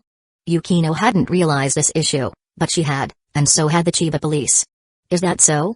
It was an emergency at the time, I didn't notice. I thought that Tosa Inu was just rabid. A look of surprise appeared on Lin Yi's face, as if he hadn't noticed at all. But hearing Yukino Shita-san say that dog really did have a bit of a problem. A normal dog wouldn't dare attack people in broad daylight. It makes me wonder if there are too many stray dogs in Chiba lately, starving and daring to attack people during the day. Haha, there aren't many stray dogs in Chiba. That Tosa Inu wasn't a stray either, it just got lost a few days ago and was wandering outside. For some reason, it became that ferocious. I was thinking Lin-kun might know the reason. I don't know. Haruno's eyes moved, clearly sensing Lin Yi's attitude. Should she continue? She was 80% sure he was a mystery game player, And he clearly wanted to hide his identity. So, should she stop here, or continue to express her attitude and friendliness, to make him trust her? Haruno pondered deeply. Hey, Lin Yi can trust me more. I've already had the Chiba police keep it confidential. The relevant information has been handled and won't be passed on to the Special Operations Division of the Public Security Bureau. When she arrived at the scene and determined it was likely a mystery creature-related incident, she used her family's connections to immediately have the Chiba police in charge keep it confidential, treating the incident as a regular dog attack public safety incident. Her goal was simple, to establish a friendly relationship with Lin Yi. Mystery game players are extremely rare, and any one of them could die in a mystery game at any time. But every player is precious, their own strength, as well as the items and skills obtained from the mystery game, are things countless forces and families in reality crave. The world has changed, a new revolution has emerged. Whether for herself, her family, or her sister, the moment she realized someone close was a mystery game player, she didn't want to miss the opportunity. Haruno opened her wallet and placed a black bank card in front of Lin Yi. There's 100 million yen in this card, almost all the money in my little treasury. The password is Yukino's birthday. Lin-kun, use it first. Yukino Shita-san, are you trying to keep me? I'm not that kind of man. The rich lady's approach is different. Directly dealing in units of 100 million, although it's yen, 100 million yen is still a lot, at least more than 1% of his total assets. It's funding you. She said seriously, Lin-kun will definitely need a lot of money in the future. This is my support for you. If Lin-kun ever runs short of money in the future, just tell me, or if you need some special items or equipment, I can help you get what you need using the Yukino Shita family's name. The Yukino Shita family isn't considered a big family in all of Japan, but in Chiba, we can still have a say, and we have some connections that can make things easier for Lin-kun. This was almost laying all cards on the table. Yukino Shita Haruno's intentions were very clear. She wanted to establish a cooperative relationship with him. Deny? His denial wouldn't change Yukino Shita Haruno's judgment and conviction of his identity as a mystery game player. If he denied, Haruno's actions like today would only increase in the future. Unless she found a new target. But for now, Haruno hadn't come into contact with any other mystery game players. Clearly, the number of mystery game players in Japan, and the world, is still very small. The Yukino Shita family, not a notable name in Japan, wanting to come into contact with mystery game players who have already been exposed to official views and even join the official ranks, is completely impossible. But clearly, Haruno, knowing about the mystery game, has realized the importance of mystery game players to the changing world and future landscape. Now, befriending him in advance, using money to win him over, is a highly profitable investment. If it fails, at most some money is lost, but if it succeeds, the future benefits are only going to be greater. The wave of the new era has come, and to board the ship to the future era, mystery game players are indispensable. Yukino Shita-san. Lin-kun, go ahead. Yukino Shita Haruno waited for Lin Yi's response, feeling a bit nervous inside. Why bother? You're making it hard for me. Lin Yi pretended to be troubled. This is my sincerity, and the sincerity of the Yukino Shita family. But suddenly, Yukino Shita Haruno found that Lin Yi, who had been sitting in front of her, had disappeared, and her neck immediately felt the cold blade of a knife, the one used to cut steak. Don't move. The calm voice coming from behind made Yukino Shita Haruno freeze, her heart couldn't help but hang, her breathing quickened a bit. Lin-kun, you. Some things, when said too clearly, make people feel insecure. Actually, stopping just now would have been fine, right? His voice was somewhat cold. Yukino Shita Haruno couldn't help but glance back, but she couldn't see Lin Yi behind her at all. The next moment, she felt Lin Yi's left thumb touch her left cheek, gently rubbing, as if savoring the feel of her skin. Haruno didn't dare to move at all. Compared to cooperating with Haruno-san, trusting Haruno-san, I think making Haruno-san disappear from this world forever is a more reassuring thing. Haruno's heart immediately sank to the bottom. A mistake, perhaps she should have brought Yukino along, that would have been the right choice. No, she couldn't bring Yukino, she couldn't put Yukino in danger. Just as Haruno was about to speak, Lin Yi's finger suddenly pressed against Haruno's red lips, gently caressing. Haruno didn't dare to move even more. Rest assured, I will deal with everyone involved, one by one tonight, ensuring no one has the possibility of leaking my identity. A murderer, completely indifferent to human life. Gulp. Haruno couldn't help but swallow hard, the cold blade pressing even tighter against her skin. She realized she had made a serious misjudgment about Lin Yi. Based on the information she had gathered, Lin Yi was supposed to be an introverted, silent, and kind young man. She had analyzed and concluded that Lin Yi must be a player who hadn't been involved in the mystery game for long, still holding on to the ideals and kindness of peaceful times. As long as she showed sincerity and friendliness, and leveraged her relationship with Yukino, she could gain Lin Yi's trust. But she was wrong. It was all his disguise. Too many people have died, the authorities won't give up the investigation. If they can't trace it back to me, they're good. You'll be arrested and lose your freedom. The authorities have many players, and they're very strong. Miss Haruno, aren't you well aware? I might lose my freedom, but you'll lose your lives. For every mystery game player, no matter how tough the official stance is, unless it's absolutely necessary like a player deliberately causing large-scale panic and murder, they won't resort to killing. Players are too precious to simply kill and waste. I can return to my country. I believe the official institutions of my homeland would welcome a player like me. Lin Yi's left hand continued to gently caress, his voice low and slightly hoarse as he spoke. He felt he was somewhat qualified to play the role of a villain. Dealing with Yukino Haruno, he must not accept the olive branch she offered, nor follow her rhythm into a passive cooperation. Once a relationship starts this way, he would fall into a passive position in the future. He needed to make Yukino Haruno feel the cold deterrence and fear of death he brought, to let her know he possessed the power to take her life or what she valued at any moment. He needed to instill this fear of him deep into her heart, making it impossible to erase. Every time she saw him, Haruno would remember the cold, suffocating fear of death he brought at this moment. Only then would Yukino Haruno be obedient and stable. And he would hold the initiative. Yukino would be sad. Our sisterly relationship might seem ordinary, but Yukino really likes me. If I die, she would definitely be sad. Playing the emotional card now, Haruno didn't have many cards left to play. I just said I really wanted to see Yukino senpai's sad expression. Haruno's eyes twitched. Lin Yi really had said that. I sincerely hope Lin-kun can become my brother-in-law. I do have thoughts of becoming Yukino senpai's brother-in-law. Hinting? Yukino Haruno's heart tightened, her hands instinctively gripping the chair. If she could have treated Lin Yi's similar words as jokes before, she couldn't afford to think that way now. Did he want her to serve him? The rubbing sensation on her face continuously stimulated her nerves, teasing her heart. What to do? What should she do? What was she to do? Since childhood, facing men, Yukino Haruno had always firmly controlled the initiative and rhythm. No man could refuse her. But now, at this moment, she was completely passive, her life entirely in the hands of the man behind her. And she had no way to persuade him to abandon his killing intent. Actually, Miss Yukino your luck is quite good. I don't think my luck is good. If it were, Lin-kun should have agreed to cooperate with me, and we would have become close companions. Maybe in the future, you could even become my brother-in-law, and we would be family. Clack. The blade left her neck, and shortly after, Haruno heard a sound from the table. She looked up and saw an item. A prop I recently acquired, a collar. Guess what its full name is? Lin Yi's voice sounded in her ear again, his tone suppressing laughter, raising Haruno's bad premonition to the highest. Bitch collar. Haruno trembled all over. The effect is to put it around the target's neck, and you can sign a master-servant contract with her. So I said, Ms. Yukino your luck is quite good. This is a great way for me to completely trust you. Haruno was dumbfounded. There's such a prop? She didn't want to believe it, but if it were just an ordinary collar, why would Lin Yi carry it around? Lin Yi felt the girl's slight trembling and suppressed his laughter. He must have scared Haruno. The effect was full, but the chance was extremely low. Lin Yi was just using it to scare Haruno. Not to mention the collar couldn't succeed. Even if it did, his relationship with Yukino Haruno would officially be over. Someday, for freedom and revenge, Yukino Haruno would definitely dare to raise a rebellious blade against him. Moreover, he had a use for this collar. Lin-kun, don't scare me, your sister can't withstand your intimidation. She was forcing herself to stay calm.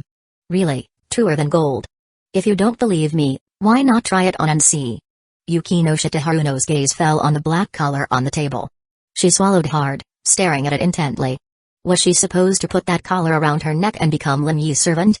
She had thought about running away, thought about screaming for help, but it was useless. She clearly remembered the moment before Lin Yi turned hostile, how he had appeared behind her without her noticing. Facing Lin Yi, she was too powerless. At this moment, Lin Yi's caressing left hand moved down from her cheek to Haruno's neck, still gently touching, feeling the smoothness and delicacy of her fair neck. He had occasionally wondered about the feel of Yukino's skin when he looked at her body. And now, the skin of her sister Haruno should feel similar to Yukino's. It felt really nice. He was becoming more and more qualified as a villain. My dear Miss Haruno, you wouldn't want your sister Yukino to wear this color, would you? The eerie voice, cold as ice, made Yukino-shita Haruno grit her teeth, her whole body trembling. Should Yukino-shita senpai wear it, or you? One of you sisters has to wear it. Otherwise, I really can't feel at ease. Lin Yi's right hand, holding a phone, extended in front of Haruno. On the screen was Yukino-shita Yukino's contact number. His finger pressed the call button on the screen at an extremely slow speed. Don't. Haruno grabbed Lin Yi's right hand. I'll wear it, I'll wear it. She closed her eyes and gave up struggling. The consequences of all her actions today, she needed to bear the responsibility alone. She had been impulsive, choosing to show goodwill and reveal her intentions without fully investigating Lin Yi's true nature, leading herself into a passive situation. Now, she might even lose her freedom. Yukino-shita Haruno admitted her defeat, accepted her loss. But someday in the future, she would definitely seek an opportunity to retaliate, to make Lin Yi pay tenfold, 100-fold. Until then, she would choose to submit, to comply, to use every method to satisfy and lower the man's guard, at any cost. Yukino-shita Haruno opened her eyes, reached out, and took the collar. The moment she touched it, the cold texture transmitted from her fingers to the depths of her heart. Her heart was as cold as ice. Lin-kun, if you wanted your sister to be your bitch, you should have said so earlier. It's not impossible, you know. Her playful tone showed no trace of anger. As expected of Yukino-shita Haruno, her ability to control her emotions was truly impressive. But after your sister becomes your pet, you can't have any thoughts about Yukino anymore. I hope you can agree to this request of mine. Miss Yukino-shita really cares for her sister. After all, Yukino is the cutest sister in the world, don't you think so, Lin-kun? She is indeed very cute. She unfastened the collar, took a deep breath, and closed her eyes. But the moment she was about to put it on, Haruno suddenly felt a force. She opened her eyes to see Lin Yi's hand tightly gripping the collar. Alright, Miss Yukino-shita, this was just a little joke I played on you. At the sound of her words, Haruno realized Lin Yi had no intention of controlling her with the collar. Wait, could the collar's function be fake? She couldn't help but doubt again. Your sister really wants to be your pet. A beautiful pet, don't you want that? Now relaxed and eased, Haruno's words carried a hint of jest, both a probe and a way to lighten the mood. I'm afraid that one day, when we're having fun, my little brother might get bitten off. Ha ha ha, your sister wouldn't dare. Haruno laughed. Rather than a beautiful pet, I now prefer a cooperative partner. I wonder if Miss Haruno is willing? Lin Yi patted Haruno's shoulder and returned to his seat. He smiled, but at this moment, Lin Yi's image in Haruno's heart had completely changed. He was no longer just a simple, innocent male student, but a villainous character hiding a dark self. Haruno didn't want to cooperate with Lin Yi anymore, truly didn't want to. If she could choose again, she would never want to have more contact with Lin Yi. Lin Yi was dangerous. But she knew it was all too late. This cooperation wasn't something she could refuse just because she didn't want to. It would be my pleasure, an honor for your sister. Haruno proactively stood up and extended her hand towards Lin Yi. Lin Yi shook it, feeling not only the soft and delicate touch but also the moist sweat from her palm, sweat from being scared earlier. Pleasure working with you. Pleasure working with you. Lin Yi knew his goal had been achieved. An unexpected development, but the result wasn't bad. Seeing Haruno scared and sweating was also a rare sight. By the way, Miss Yukino-shita, are you free this weekend? Weekend? Was he asking her out? Haruno's pressure skyrocketed, but she still nodded. Sacrificing herself to protect her family and clan, she found no issue with that. As the eldest daughter of the Yukino-shita family, her existence was meant for the sacrifice of the family. Chapter 98, Yukino-shita Yukino's shame. She wants to commit suicide as the eldest daughter of the Yukino-shita family. Yukino-shita Haruno is already the heir and the de facto next head of the family.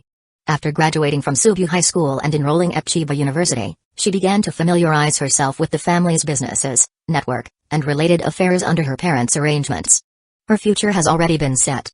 At the appropriate age, her parents will find a man she can accept to marry into the Yukino-shita family, have children, and produce the next generation.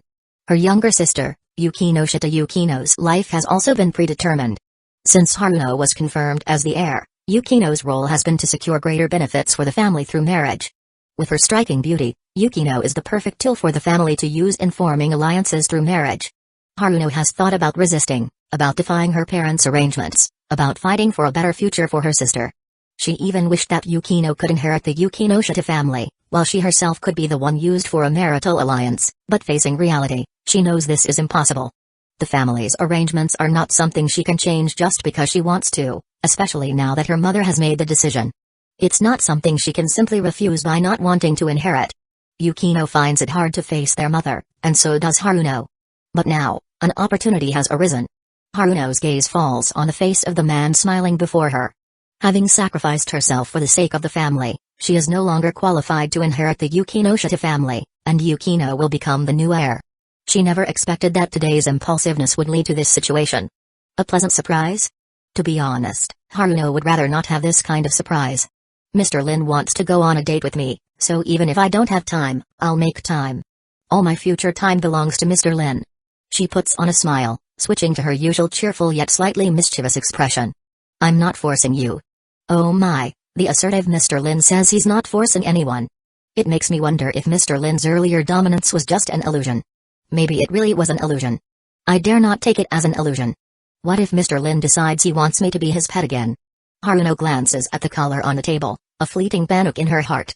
But now she thinks the collar is just an ordinary one, without the ability to form a master-servant contract, merely a prop Lin used to scare her. Partners are partners, pets are pets. I can distinguish between the two. But if Miss Yukino-shita insists on being my pet, I wouldn't refuse. Lin Yi touches his chin with his right hand, his smile widening. A beautiful pet, I think few men could refuse. Mr. Lin is among the very few special men. I think being like most men is also a good choice. If Yukino knew, she would be heartbroken. Ha ha, President Yukino-shita wouldn't be heartbroken because of me.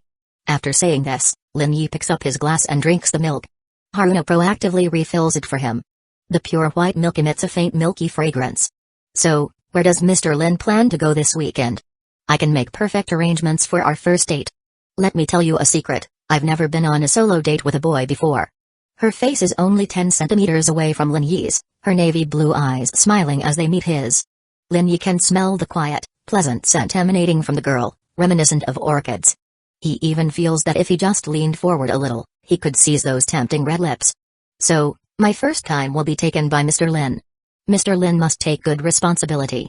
That depends on Miss Yukino-shita's performance. If it's good, I might just take responsibility. How naughty. Haruno's slender index finger pokes Lin Yi's chest, her eyes still locked with his. Lin Yi glances down, catching sight of a certain sexy cleavage. Indeed, her figure has the scale to have such cleavage. As for her sister Yukino-shita Yukino? There's no helping it, after so many days, he still hasn't seen that from her. Macau. Huh? Haruno blinks, stunned. Macau. You're not going to gamble, are you? She thinks Lin Yi isn't going to Macau to gamble, but gambling is what Macau is most famous for. With Lin Yi specifically going to Macau for the weekend, Haruno can't think of any other reason. Guess right, it is to gamble. So it really is gambling. Does Lin Yi like gambling? She can't tell. Do I just need to provide the person for our cooperation? Mr. Lin providing himself makes me very happy. Then let's make Miss Yukino-shita even happier by injecting more funds into our cooperation. Is he planning to use the Macau casino as an ATM? Seeing Lin Yi's confident demeanor, Haruno can't help but feel that Lin Yi must have his reasons. Alright, I'll accompany you. I'll prepare the funds. Actually, inviting Haruno to the Macau casino has no impact on the outcome of acquiring funds. Lin Yi's purpose for inviting her is twofold. On one hand, it allows Haruno to understand his ability to acquire large sums of money independently. On the other hand, it lets Haruno receive these funds and use the Yukino-shita family's channels and connections to purchase the items and equipment he needs. Currently, he has no power or influence, lacks connections and channels, and even with money, he can't spend it to buy what he needs. What he lacks is exactly what the Yukino-shita family currently has. Lin Yi could choose other more powerful financial groups or families, or even join the officialdom, perhaps returning to his homeland to join the country's official institutions. But he doesn't want to be restricted, nor does he want to lose his initiative. Joining the officialdom has many benefits. By showcasing his strength and proving his value, he could gain endless support in terms of funds, manpower, and resources. However, he would also need to abide by certain rules and face related restrictions. But this is not what Lin Yi wants. And tonight, the appearance of Yukino-shita Haruno, in a way, fills this gap for him. The Yukino-shita family, neither too big nor too small, is just right.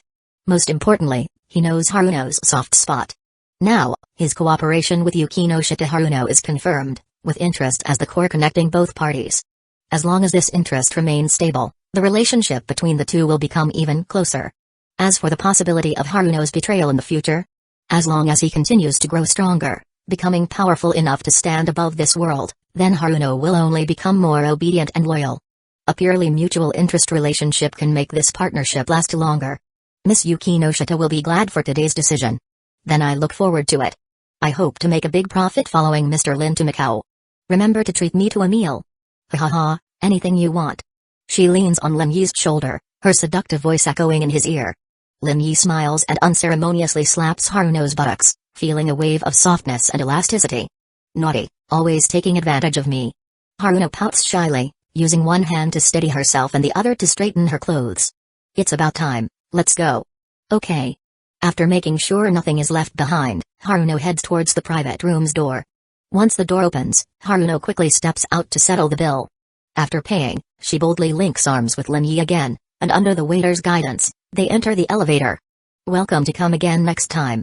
The waiter remains bowing until the elevator doors close. The elevator slowly descends, and they finally reach the first floor. Haruno still shows no sign of letting go, treating Lin Yi as if he were really her boyfriend. If Mr. Lin has no other plans, let me take you back. Sure. Since Haruno is willing to drive him, he won't refuse. Then, Haruno takes out her phone and dials a number. The Yukinoshita family's driver, after dropping Yukinoshita Yukino off at her apartment, returned to Chiba Mall to wait. A dozen seconds later, after clarifying their location, Haruno puts her phone away and links arms with Lin Yi again. Let's go. Over there. I'm willing, but if your driver sees this, are you sure it won't cause you trouble?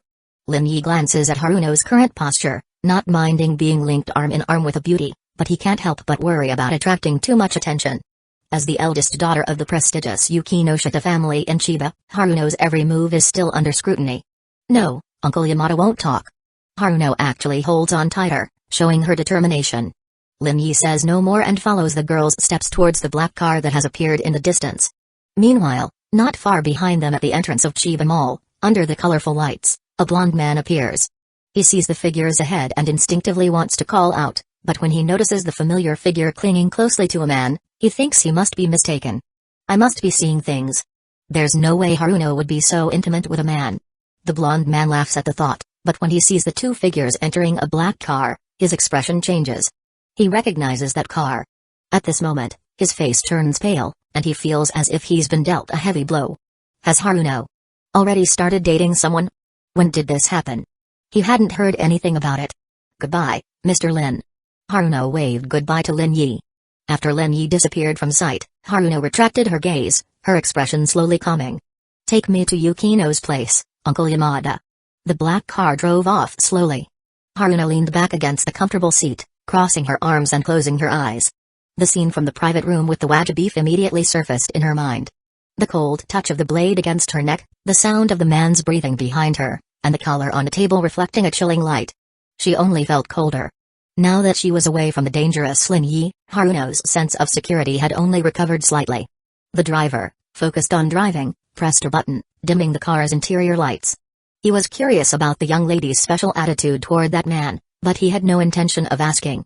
Beep beep. The black car drove on, finally stopping at the high-end apartment building owned by the Yukinoshita family. Uncle Yamada, thank you for your hard work. Go home and rest. I'll stay here tonight. After saying this, she got out of the car and walked into the apartment. Only after she entered did the driver, Yamada, drive away. Ding dong. Ding dong. Haruno pressed the apartment doorbell. After a while, the door finally opened. What greeted her was Yukino, dressed in a loose gray home outfit. Wow, Yukino, so cute. My sister is the cutest in the world. The moment these words fell, Yukino saw her sister at the door rush over and hug her tightly. She instinctively tried to push her away, but unexpectedly found her sister holding on tightly, making it impossible for her to escape. Sister, it's hot. It's April, how can it be hot? Yukino must hate me and doesn't want to hug me anymore. Yukino wisely chose to remain silent. She knew that if she explained, her sister would only find more reasons to tease her. It must be because you have someone you like, and you want to save your hugs for him, never giving them to your sister again. Boo-hoo, so sad, so heartbroken. As she spoke, Haruno rubbed her face against Yukino's, her voice tinged with a hint of sobbing and sadness. But Yukino knew it was all an act, not to be believed. I didn't fall for Lin Yi just because he saved me, sister. Don't overthink it. Wow. I didn't even mention Mr. Lin. Yukino pushed Haruno away, her expression calm, not wanting to deal with this troublesome sister. Alright, my bad, sorry. I've already thanked Mr. Lin on your behalf for protecting and saving you. I treated him to the finest Kobe beef and even personally fed him fresh milk, serving him so well he'll never forget it. Tonight's experience was something Haruno felt she would never forget. Sister. Listening to her sister's exaggerated description, Yukino could only sigh. She was used to it. She didn't want to point it out or remind her sister to be more careful. She had done so many times before, but her sister remained unchanged, so she had given up. Your thanks are your thanks. My thanks are mine. How about making him a bando? Haruno suddenly suggested, use your superb cooking skills to conquer him. To conquer a man, you must conquer his stomach, make him fall at your feet. I believe you can do it, Yukino. Lin and I are just ordinary classmates, sister. Well, you were ordinary classmates before, but that doesn't have to be the case in the future. It won't happen. Really? Really? What a pity. But deep down, Haruno breathed a sigh of relief. What she wanted was for her sister to stay away from Lin Yi. But if she directly suggested or even demanded that Yukino stay away, Yukino would only rebel and do the opposite. So, what she needed to do was to clearly show Yukino her intention to matchmake Yukino and Lin Yi, further causing Yukino to actively distance herself from Lin Yi. This was Haruno's plan. Haruno sat on the sofa, and Yukino brought her a glass of water, placing it in front of her. No matter how many times I come here, it always feels so lifeless. Yukino, how about I move in with you? No. Right, if I came here, it would just trouble Yukino. It would also be inconvenient if Yukino brought a boyfriend back to the apartment. Facing Haruno's teasing, Yukino pursed her lips, remaining calm and composed. Tell me about the dog attack today. I'm curious how Mr. Lin bravely fought off 3 vicious dogs to protect you. Okay. Yukino didn't refuse. She organized her thoughts and briefly recounted the incident. However, she didn't mention anything about the X-ray vision. So that's how it was. Mr. Lin created an opportunity for Yukino to escape the alley, staying behind alone to deal with the 3 vicious dogs. Yukino didn't see the entire fight, only able to make some guesses and judgments based on the sounds. But Haruno, combining the fight's traces and the dog's tragic state, also imagined part of the scene. However, she didn't gain much useful information. She had hoped to learn more about Lin Yi's strength through Yukino's observations of the fight, but now that hope was completely dashed. A hero saving the beauty. Yukino, how about? Sister. Alright, I'll stop joking. But do you need me to stay with you tonight?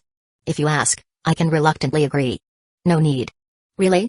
Back when Yukino was scared by a dog, you had to hug me to sleep. I'm not a child anymore. In my eyes, Yukino will always be a child. So, I've decided. I'll sleep with you tonight. It's been a long time since we shared a bed. Haruno pulled Yukino into the bedroom, but Yukino pushed her away. Go take a shower. Yukino insisted Haruno shower before sleeping. Okay. Yukino, why don't you join me? I've already showered. She had showered more than once since returning to the apartment. It was the discomfort from knowing Lin Yi had seen her body. She knew no amount of washing could change that fact, but not showering made her feel uneasy, her mind unable to calm down. Now, with her sister's arrival, she felt a bit more at ease. Splash splash. Splash splash. Haruno showered. The bathroom was filled with white steam, Haruno's figure half hidden, exuding a seductive aura. Yukino, bring me a towel. I forgot to bring one. A few seconds later, there was a knock on the bathroom door. I've put it on the floor. After saying this, Yukino left. There was no scene of Haruno suddenly reaching out to pull Yukino into the bathroom.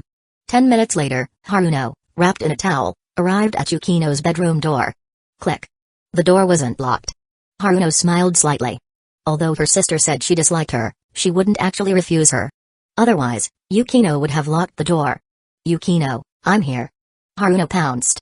Wow, your skin is so white and smooth. The texture is amazing. Let me kiss you. I wonder who will be lucky enough to have you. I envy that man. I even wish I could be a man to have you all to myself. Yukino felt that agreeing to sleep with her sister tonight was definitely a mistake. Sister, you need to stop.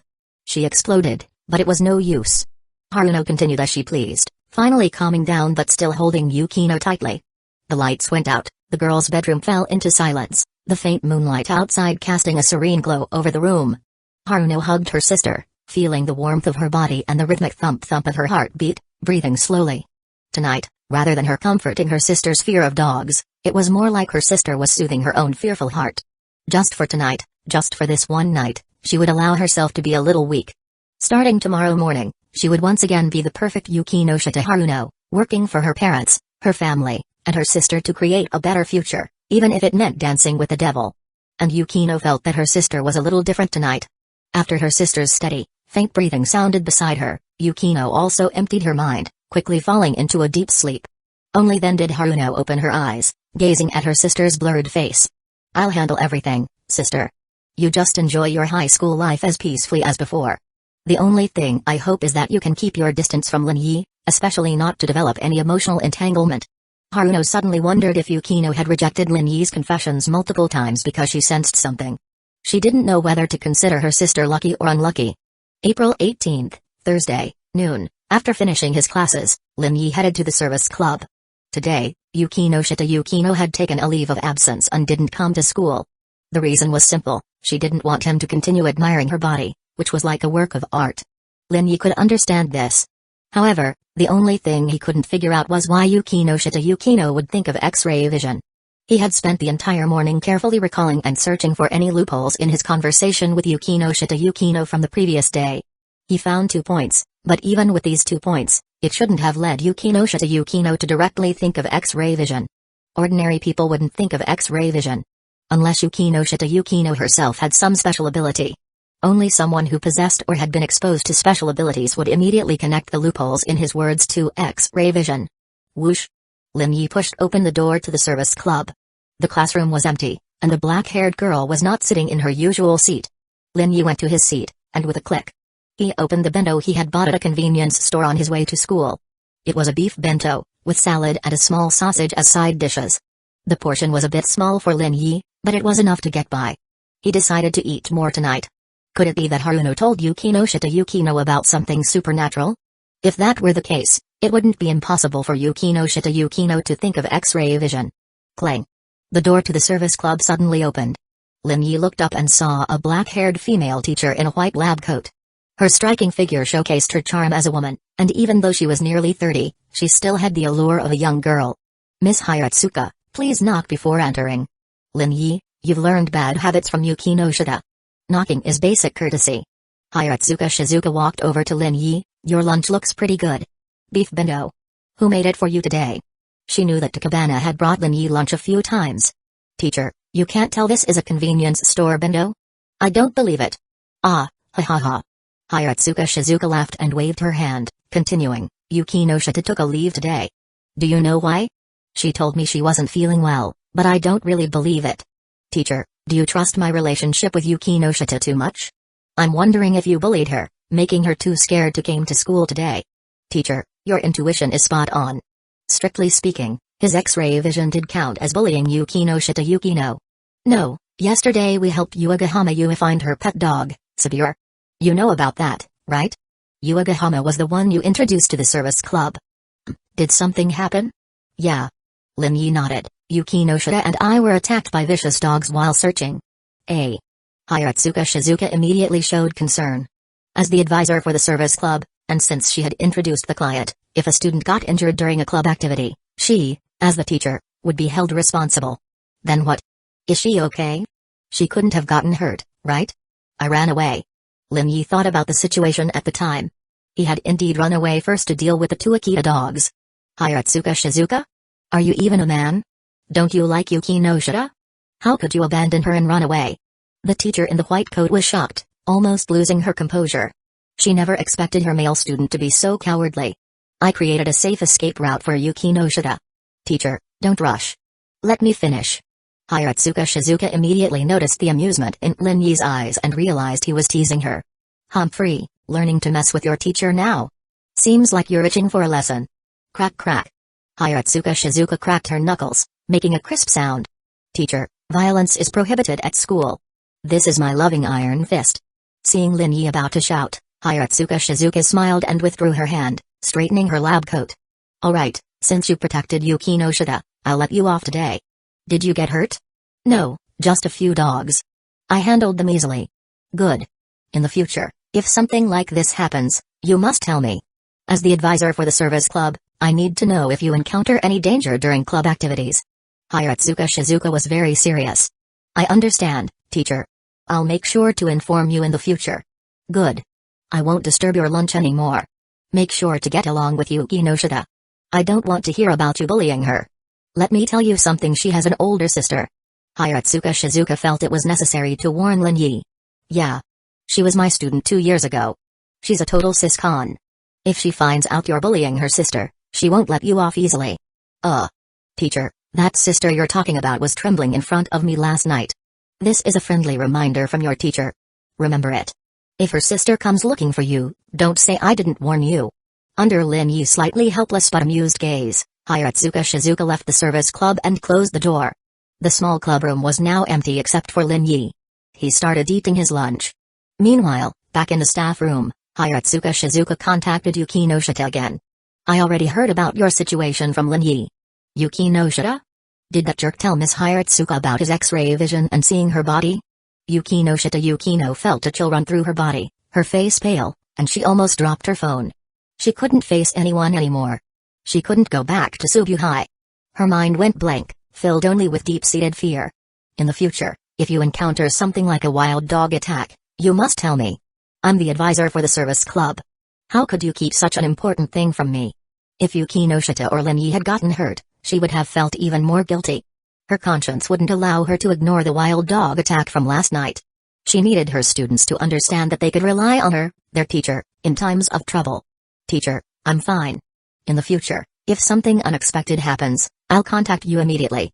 Yuki no Shita let out a long sigh of relief, collapsing onto the sofa. For a moment, she had even thought about suicide.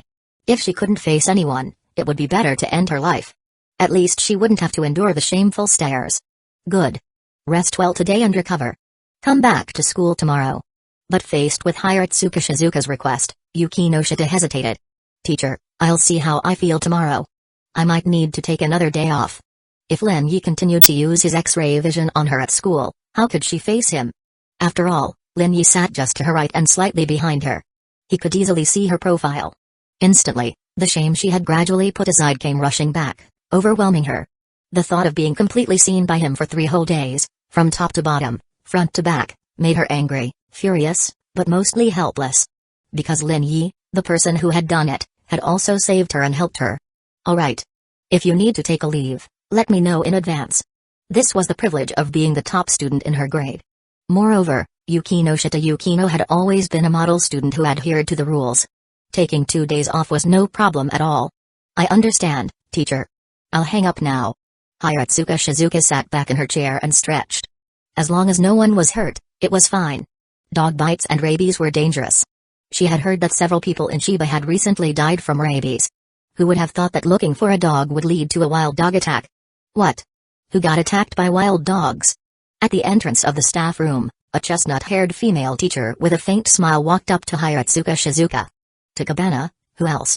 It's your favorite student, Lin Yi, of course. Ah. Is he okay? Hina Takabana immediately showed concern, even wanting to leave the staff room right away to find Lin Yi in his classroom. He is fine, perfectly fine. He even had the nerve to tease me. He's changed quite a bit since losing his memory. Hiratsuka Shizuka couldn't help but show a hint of helplessness as she thought about Lin Yi. At the same time, she felt it was necessary to subtly warn Takabana. Takabana, students can be quite gossipy, and rumors can spread easily. As a newly hired teacher, you might not have much experience with this. As your senior, I feel I should remind you. Thank you, Hiratsuka-senpai. Hina Takabana smiled and nodded, showing no unusual reaction, which made Hiratsuka Shizuka think she might have overthought things. After chatting with Hiratsuka Shizuka for a while, Hina Takabana left the staff room. Well, I should still be careful at school. Maybe I should have Rua check on him. After all, Lin Yi did save me back then. But then she thought about her bet with Lin Yi. If she let her sister take the initiative to approach him, it might actually lead to her sister actively pursuing Lin Yi. Wouldn't that mean she'd lose the bet? That wouldn't do. Hina Takabana hesitated. After a headache-inducing moment, the bell brought her back to reality. Takabana returned to her desk and opened her textbook to start preparing lesson materials. When the afternoon school bell rang, Lin Yi headed to the service club room in the club building again. Even though Yuki no Shita wasn't there, and he didn't have to go, he remembered something. The empty service club room was the perfect place for it. Standing by the window, Lin Yi gazed at the scenery outside. The tree-lined paths of the school were filled with groups of lively young boys and girls. He touched the bracelet on his left wrist. He had heard from Miyuki Kirishima that she wanted to visit his school. Today seemed like a good time. With only him in the service club, and with activities confined to this room, Miyuki Kirishima's presence wouldn't attract anyone's attention. Previous experiments had confirmed that Miyuki Kirishima could be observed when she appeared in the real world, though she couldn't be touched. He had tested this with cats and other living creatures. He hadn't tested it with other humans, but if even he couldn't touch her, then others certainly couldn't. Lin Yi called out. Soon, a figure appeared. A black-haired girl with long, straight hair appeared. She wore a beige-fitted top and a black gray-pleated skirt, her long, sexy legs wrapped in black stockings. The girl blinked, and upon seeing her surroundings, immediately realized where she was. Your school, Subuhai? Her calm voice carried a hint of surprise. Previously, she had only appeared in Lin Yi's apartment.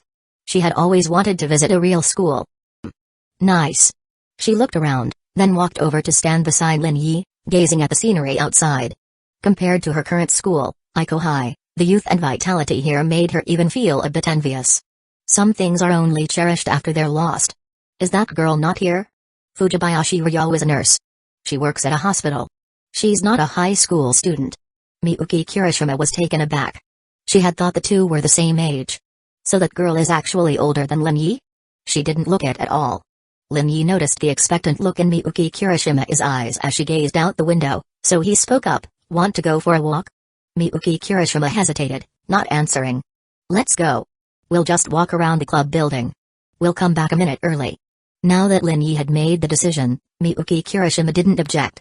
She followed Lin Yi to the service club room door. Lin Yi opened the door, but then froze. A pink-haired, bun-headed girl was standing there, about to knock. Lin-kun, and Yuki no Shida. Huh? Yua then realized that the black-haired girl standing behind Lin Yi wasn't Yuki no Shida Yukino. The similar style had almost fooled her. If it weren't for the fact that the girl wasn't wearing Subuhai's uniform, she would have been even slower to realize. But this girl is so pretty, just as beautiful as Yukino. And her figure is even better than Yukino's. What Yui was most concerned about was what relationship Lin Yi had with this beautiful girl. Could it be? Are they boyfriend and girlfriend? Lin Yi has such a beautiful girlfriend? Yui was shocked. Chapter 99, Girlfriend? Yuki no Shita's shock. Haru arrives. Yuigahama had heard that Lin Yi had confessed to Yuki no Shita Yukino, but was rejected every time. Originally, when she saw Lin Yi in the service club and learned that he had become a member, she wondered if Lin Yi had launched a new offensive and gotten closer to Yuki no Shita. Especially yesterday, when the three of them agreed to meet at Chiba Mall to search for Sable, she noticed that Lin Yi, who had arrived first, had coffee with Yuki no Shita. This scene further reinforced her thoughts about their relationship. But now, seeing this beautiful, long-haired girl from another school appearing in the service club, Yuigahama suddenly felt that she had overthought things. Why would Lin Yi need to pursue Yuki no Shita? With a high-value, well-proportioned, long-haired beauty like this, whose cold demeanor was strikingly similar to Yuki no Shita's, how could Lin Yi possibly still be pursuing Yuki no Shita? Lin-kun, who is she? After a while, Yuigahama snapped out of her inner shock, her words stuttering, as if she didn't know how to ask. Miyuki Kirishima, my friend. Lin Yi was also surprised. He had gone out intending to take Miyuki Kirishima for a walk near the club building but happened to run into the arriving Yuigahama. Hello. Miyuki Kirishima's voice was soft and calm. This was her usual style. She had always maintained this cold attitude towards those around her, a distant and unapproachable ice queen. Hello. I'm Yuigahama, a friend of Lin-kun. Yuigahama took an excited step forward, but seeing Miyuki Kirishima take a step back, displaying her aloofness, made her instantly awkward. Sorry, Kirishima isn't very good with strangers. Lin Yi knew the biggest issue was that Miyuki Kirishima was untouchable. If Yuigahama were to come into contact with Kirishima and discover her peculiarities, it would inevitably lead to a series of follow-up problems. It's fine, I understand. I'm like that with strangers too, ha ha ha. The pink-haired girl laughed twice, waving her hand to show that she didn't mind at all. Is Yuki no Shita not here? She changed the subject. Yuki no Shita-senpai took the day off today. I see. She sounded a bit disappointed. Did you come because you ran into some trouble again? No, just. After fidgeting for a while, Yuigahama spoke up. I want to apply to join the service club. She wanted to join this club because it seemed interesting, and with the most famous school beauty in Subuhai, she couldn't help but want to get closer to Yuki no Shita Yukino. You'll have to ask Yukino Shita-senpai about that. As just a member, I don't have the authority to approve your joining. By the way, you can ask Hiratsuka-sensei. As the advisor, if she agrees to let you join, Yukino Shita-senpai probably won't refuse. Really? Really? Hurry up. If you don't go soon, Hiratsuka-sensei might be heading home. Okay, I'll go find Hiratsuka-sensei now. Goodbye, Lin-kun, Kirishima-kun. Uehama bid farewell and turned to jog out of the club building. Under Miyuki Kirishima's gaze, Lin-yi closed the service club's classroom door. With less than 2 minutes left, there wasn't enough time to take Miyuki Kirishima for a walk around the area. Next time, I'll find a chance to show you around Subu High. She nodded. That girl just now was very cute. Huh? Yes, quite a few boys have written her love letters. Including you? No. Then who is Yukino Shita? She leaned back against the windowsill, her slender and graceful figure bathed in the warm hues of the setting sun, her long black hair swaying in the breeze, creating an enchanting arc. Even though she was untouchable, why was she still affected by her surroundings? Lin-yi was curious about this question, but compared to the confusion it caused, he now only wanted to marvel at the stunning beauty of the girl before him. How many boys at Kyoto Private Elite Academy must have gone crazy for her? Can't you say? Noticing Lin-yi's reluctance, Miyuki Kirishima brushed her hair aside, her gaze shifting back to the scenery outside the window. Unlike the gray and black skies of Elite Academy, this sunset-painted sky was a beautiful sight she hadn't seen in a long time. She's my classmate and the current president of the club I joined. Lin-yi answered. Clubs, they're nice. She had joined the club before, but the ensuing swarm of suitors disrupted the club's normal activities, leading her to quit and leave school immediately after classes. It could be said that she had never truly experienced high school club activities. Next time, introduce her to me. Just kidding. She moved lightly, turning her back to Lin-yi, leaving behind a beautiful and alluring silhouette. The next second, her figure disappeared from the spot, and the sunlight outside the window directly fell on the floor of the service club classroom. Lin-yi scratched his cheek, feeling somewhat helpless. Why does it feel like an ex-girlfriend meeting a current girlfriend? He shook his head, trying to dispel that thought. Yukino Shita wasn't his current girlfriend, and Miyuki Kirishima wasn't his ex-girlfriend. But if they really met, it felt like they might end up fighting, and Yukino Shita definitely wouldn't stand a chance. So, it was better to avoid that. Lin-yi silently made a decision. Knock knock knock. Knock knock knock. There was a series of knocks on the service club door. Come in. Just as Lin-yi was about to say, service club president Yukino Shita is absent today. He realized the person appearing was Uehama. Uehama-san, you're back. Is Hiratsuka-sensei not there? The pink-haired girl looked serious, but when she didn't see the long-haired beauty, a hint of surprise flashed in her eyes. She couldn't help but ask. Where's Kirishima-san? She went back. She went back, but aren't you going with her? Uehama was full of questions, but she didn't voice them. Lin-kun, I found out something from Hiratsuka-sensei. What is it? Did Hiratsuka-sensei not approve your joining the service club? No, Hiratsuka-sensei agreed, but the final decision depends on Yukino Shita-san. Then. Tap tap tap. The pink-haired girl stepped forward with heavy footsteps, standing in front of Lin-yi. At this moment, she seemed less timid than usual, with a hint of determination and anger, as if Lin-yi had done something to wrong her. What's wrong? Yesterday. Uehama clenched her fists, feeling both frustrated and anxious. A faint mist appeared in her eyes, as if she was on the verge of tears. Lin-kun and Yukino Shita-san arrived at Chiba Mall first and started looking for Sable. You even encountered a wild dog attack.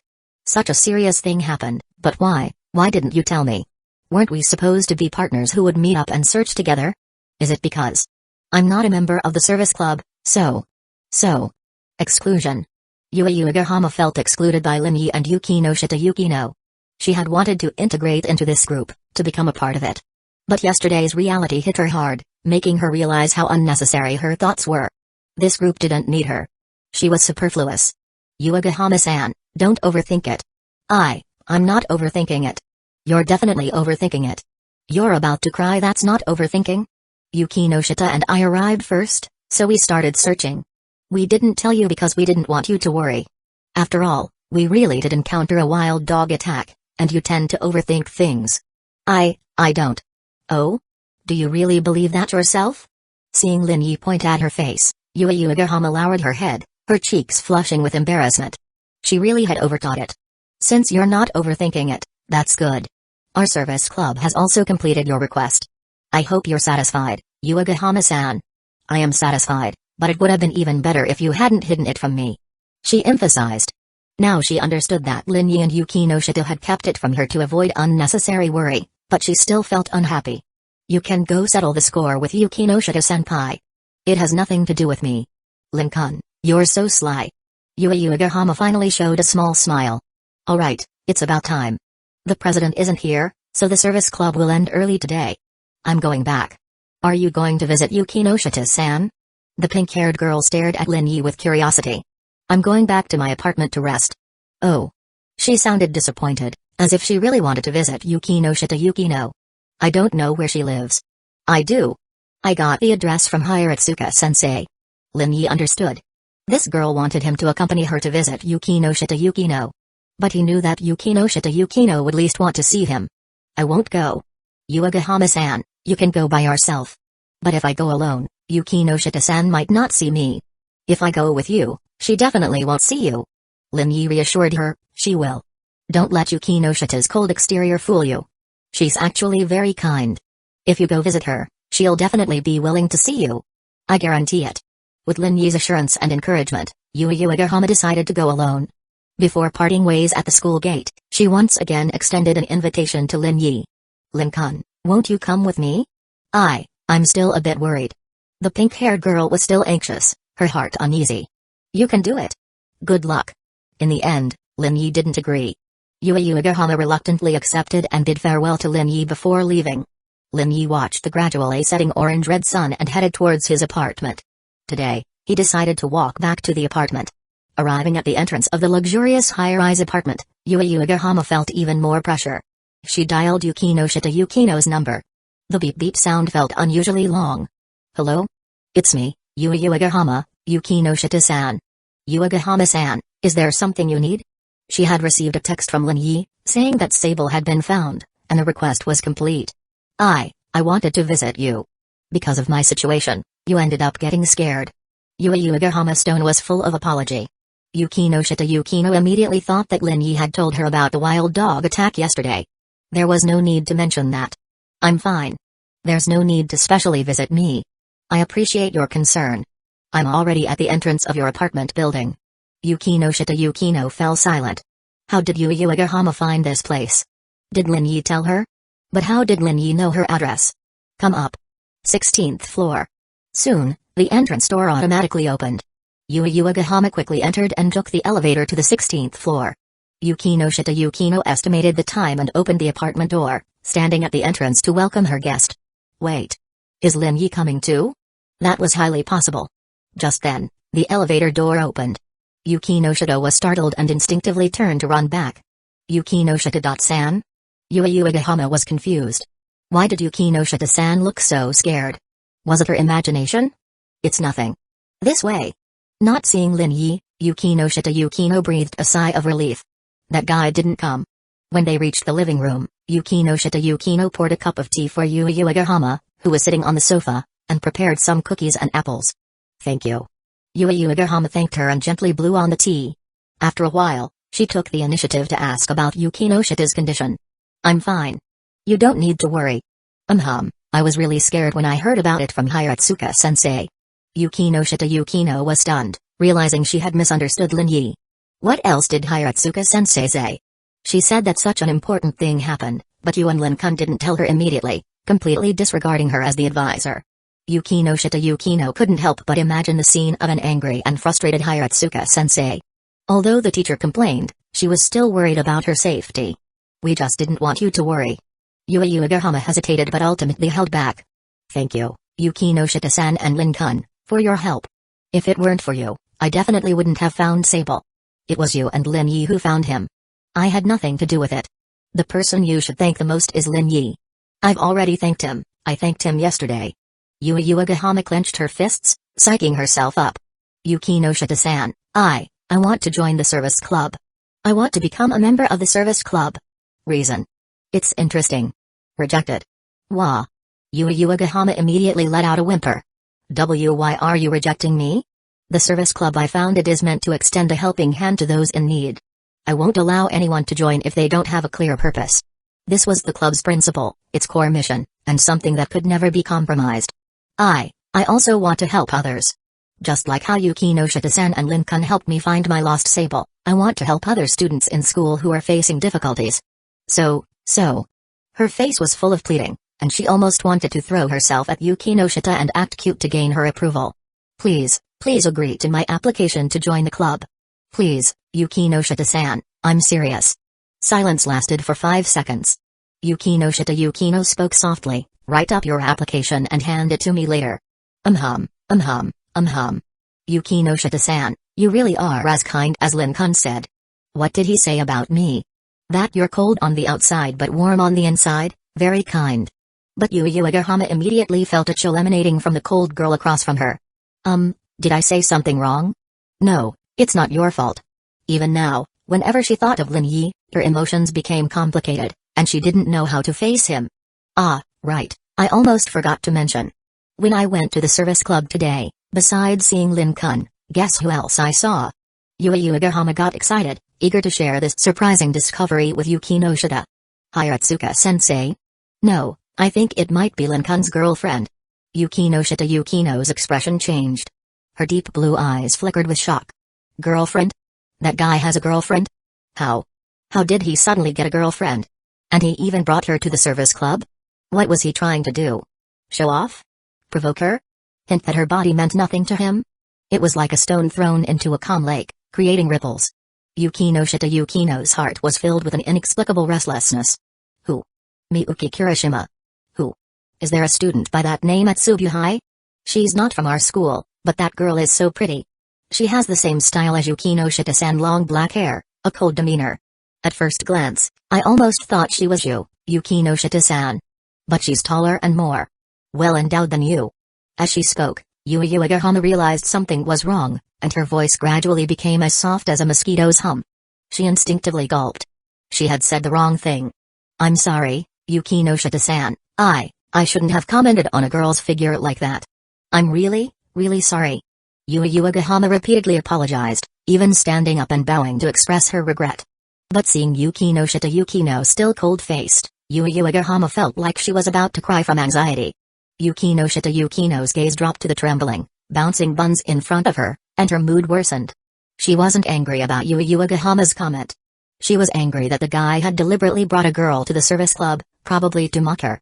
I have such a well-endowed girlfriend. Your flat body holds no attraction for me, Yukino Shita. Don't flatter yourself. Don't think your body has any charm. I don't even want to look at it. Yukino's mind was racing with these thoughts. The more she thought about it, the angrier she became. I didn't even go to school today. Why would he specifically bring his girlfriend to the service club to mock me? This was the only question she couldn't figure out. Yukino decided to temporarily put this issue aside.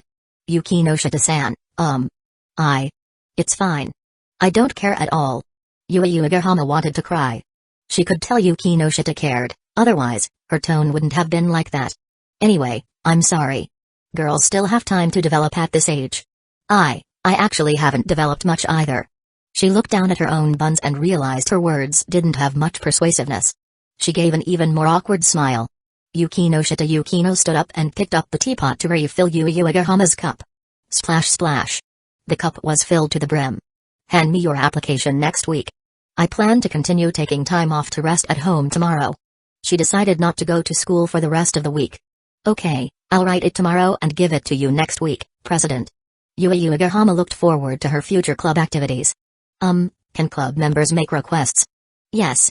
Then, I want to learn how to make cookies. Sure, I'll teach you next week. She hoped everything would be back to normal by next week. Yukino silently wished for this. Chiba Elementary School, Kyawa Fujibayashi finished her work for the day but stayed in the office to continue preparing lesson materials. It was her 4th day on the job. Everything at Chiba Elementary School was normal. On the first day, a student named Rumi Tsurumi had kindly warned her. For the first 2 days, Kyawa Fujibayashi had been on edge, afraid she might encounter something supernatural. But 3 days had passed, and everything was normal. The small Chiba Elementary School showed no signs of anything unusual. However, elementary school teachers really do leave early. The pressure is definitely the lowest here. Being an elementary school teacher is the best. Kyowa Fujibayashi stretched, her purple hair swaying as she moved. In half an hour, I'll head to the supermarket, buy some groceries, and prepare dinner. By the time I get home, Ryao will probably be back too. Perfect? She praised herself for the well-organized schedule. Knock knock. Suddenly, a faint knocking sound echoed. Kyowa Fujibayashi put down her pen. After listening carefully, she confirmed she wasn't hearing things and got up to investigate outside the office. Huh. She saw a Chiba elementary student in a black uniform, facing away, using a small wooden hammer to knock on something. Hey, kid, why haven't you gone home yet? It's getting late. Whoosh. The child dropped the hammer and dashed into the nearest classroom. Kyowa Fujibayashi? Was the kid afraid of being scolded by her? I'm not the kind of teacher who likes to yell at kids. Is there really a need to be so scared of me? Kyowa Fujibayashi muttered to herself as she followed the child into the classroom. But why is this classroom so dark? She reached for the light switch. Click, click. No matter how many times she flipped it, the lights wouldn't turn on. Even the lights are broken? Kyowa Fujibayashi felt a headache coming on. Kid, come out. I won't scold you. It's late, you should go home. Your parents will worry. She took a step forward. Bang. The door behind her slammed shut. Kyowa Fujibayashi froze, then tried to open the door, but it was firmly locked. What's going on? Why won't it open? A bad thought crept into her mind. The warning from roommate Surumi 3 days ago kept replaying in her head. Could it be that there really is something supernatural here? And it's that elementary school student. Teacher. Play with me. A faint voice came from behind. Play with me, play with me. Gulp. Gulp. Kyowa Fujibayashi couldn't help but swallow hard, her body trembling slightly. She didn't dare to turn around. I'm scared of the dark. Let's go outside and play. Okay? Click. The classroom lights turned on, but they emitted a cold, bluish glow that sent chills down Kyowa Fujibayashi's spine. She was even more terrified now. Dictionary, where's my dictionary? I didn't bring it. It's on the desk in the office. Kyowa Fujibayashi regretted not believing the little girl's warning earlier. Play a game. If you don't play, you can't leave. Kyowa Fujibayashi turned around shakily, mustering all her courage to look in the direction of the voice. The moment her eyes met the source, her pupils contracted. It was a little boy with bruises on his face, bulging eyes, and a pale complexion streaked with bloodshot veins. The back of his hand also bore bruises of varying depths. Her heart raced faster, and cold sweat broke out on her back. She wanted to leave, to get out of there immediately. Ugh!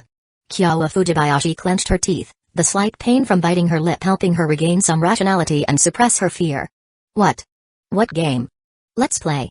How about a book-throwing game? Kyowa Fujibayashi suddenly interrupted.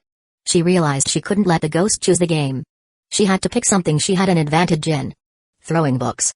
The teacher will get mad. The boy immediately lowered his head. I am the teacher, and I say it's fine. We'll play the book-throwing game. No one will scold you. If anyone does, I'll protect you. The little boy slowly raised his head. Really? Really? Kyowa Fujibayashi nodded vigorously. Then we'll listen to the teacher. Let's play the book-throwing game. The rules were simple. From a distance of 10 meters, throw a book onto the podium. It was a game that required both skill and luck. But Kyowa Fujibayashi was confident. Even without her dictionary, she was sure she could throw a book onto the desk. Let's begin. The two stood 10 meters apart and took turns throwing books. The little boy went first. Swish. A book flew in a parabolic arc and landed steadily on the desk. Ah, ah, ah. It landed. One hit. The little boy danced around in excitement. Kyowa Fujibayashi felt her hands trembling. You're definitely cheating, right? Phew. Deep breaths. Deep breaths.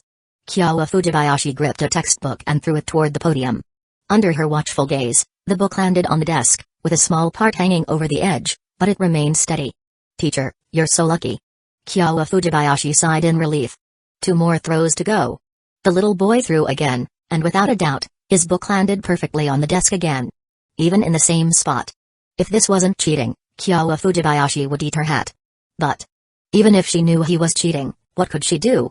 All she could do was continue the game and try to win. With a nervous heart, Kyowa Fujibayashi threw her book again. This time, it landed squarely in the center of the podium. Now that she was familiar with the weight of the book, the distance, and the force needed, she was getting better. I can do this. With her self-encouragement, the little boy's third book also landed on the desk. No mistakes at all. The little boy had 3 perfect throws. How could anyone beat him? Kyowa Fujibayashi screamed internally. Teacher, I hit again. It's a tie. We have to keep playing. It's over, it's over. Kyowa Fujibayashi felt like she might never leave. I'm sorry, Ryo.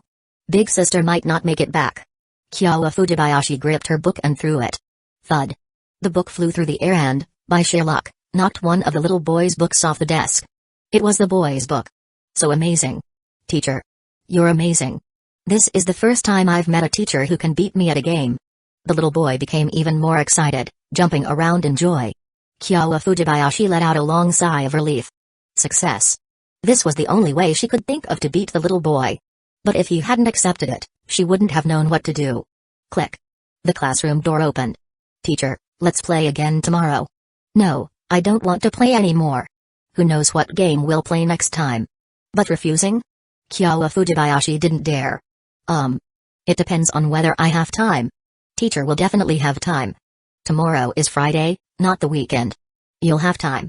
Or I can come to your house to play. No. Let's just play in the classroom. The thought of the little boy showing up at her house and scaring her parents and sister Ryo made Kyowa Fujibayashi's face pale. She felt sick. Her family must not be affected. Besides, Kyowa Fujibayashi felt that the little boy, despite being a ghost and looking terrifying, at least followed the rules. He hadn't done anything harmful. For now, he was still within the realm of safety. Leaving the classroom and feeling the warm rays of the setting sun, Kyowa Fujibayashi had never felt so comforted and warmed by sunlight. Home, home. Kyowa Fujibayashi walked with slightly shaky steps, quickly making her way out of Chiba Elementary School. She saw a long-haired elementary school girl standing outside the school gate, her backpack slung over her shoulder. Rumi Tsurumi. It was that little girl again. Teacher, do you believe me now? For some reason, Kyowa Fujibayashi felt like she was being mocked. But looking at the girl's calm expression, she thought she might be overcomplicating things. Rumi, you must know something, right? Kyowa Fujibayashi crouched down in front of Rumi Tsurumi, speaking as gently as possible. I don't know. Teacher wants to solve this problem. I need your help. Can you tell me what you know? Please. Rumi Tsurumi was stunned, surprised by the teacher's confidence and determination.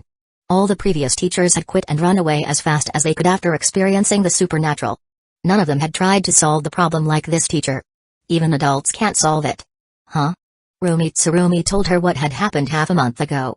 Kyowa Fujibayashi immediately thought those people must have been from some official organization. If even professionals couldn't solve it and just left it alone. Or did they think the threat wasn't significant enough and decided to leave it for now? This was too much. If it's so dangerous, why are there still other teachers continuing to teach? She couldn't understand. The teachers who ran away were all visited. Kyowa Fujibayashi? But the teachers who stayed and continued teaching. At least their lives weren't in danger, and their families weren't affected much. Then the teachers who quit. Rumi Tsurumi shook her head. It seems like newly hired teachers who quit and leave aren't affected. At least, I haven't heard of any of them being visited or scared. Or maybe they died, and I just don't know. How terrifying. This could kill people. What about you students? He doesn't target us students. So he only goes after the teachers. Generally speaking, if the boy had resentment, some of it should be directed at his classmates, right? Recalling the bruises on the boy's hands and face, she wondered if he had been abused during his lifetime, and if the abuser happened to be a teacher. That might explain why he specifically targeted teachers.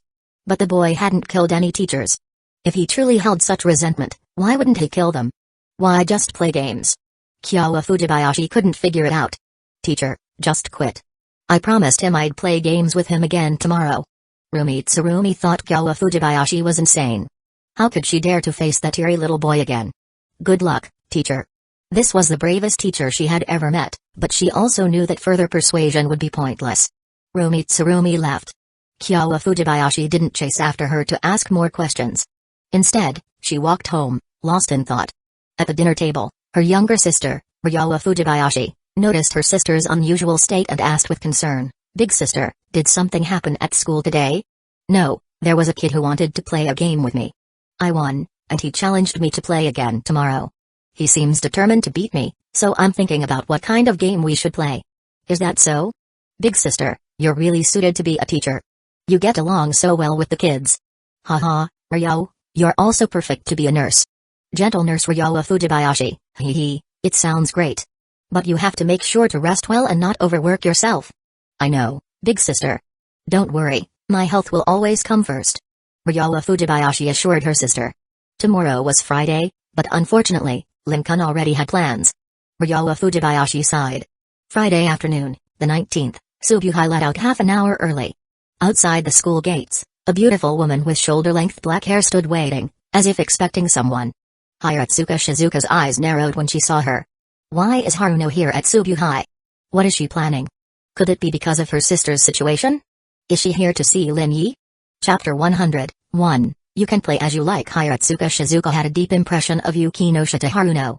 Among all the students she had taught, Haruno was undoubtedly the most special one. Her abilities were top-notch, first class, but her troublemaking skills were even more so, reaching the pinnacle. As Haruno's teacher, those 3 years were often nerve-wracking for Shizuka. She was constantly worried that Haruno might cause some major trouble. Being the eldest daughter of the Yukino-shita family only made Shizuka fear that Haruno might act even more recklessly because of her status. Over those 3 years, Haruno was always stirring up trouble, but fortunately, nothing major happened. Although Haruno loved to cause trouble, she still had her limits and principles. Today, however, Haruno suddenly appeared at Subuhai, and Shizuka couldn't help but be extra cautious, worried that Haruno's intentions might not be pure. It's Shizu-chan. The black-haired girl with shoulder-length hair spotted the woman in a white lab coat at the entrance of Subuhai and immediately lit up with excitement, waving enthusiastically. Over here, Shizu-chan. Shizuka felt the strange gazes from the students around her and instantly felt that some of her authority among the students had been lost. She sighed inwardly and walked over. If she had encountered Haruno anywhere else, her first choice would have been to stay away. But this was Subuhai, and she suspected that Haruno's purpose for coming was related to Lin Yi. As a homeroom teacher, she had to protect her students from the harassment of ill-intentioned women. What brings you to Subuhai, Haruno? I came to visit Shizu-chan, of course. It's been 2 years since I graduated. Can't I come to visit my high school teacher? Haruno spoke as if it were the most natural thing in the world, but her deep blue eyes were filled with a faint, teasing smile. Shizuka didn't believe a single word of it. Sure, today's Friday, and I have some free time. Let's go grab a drink.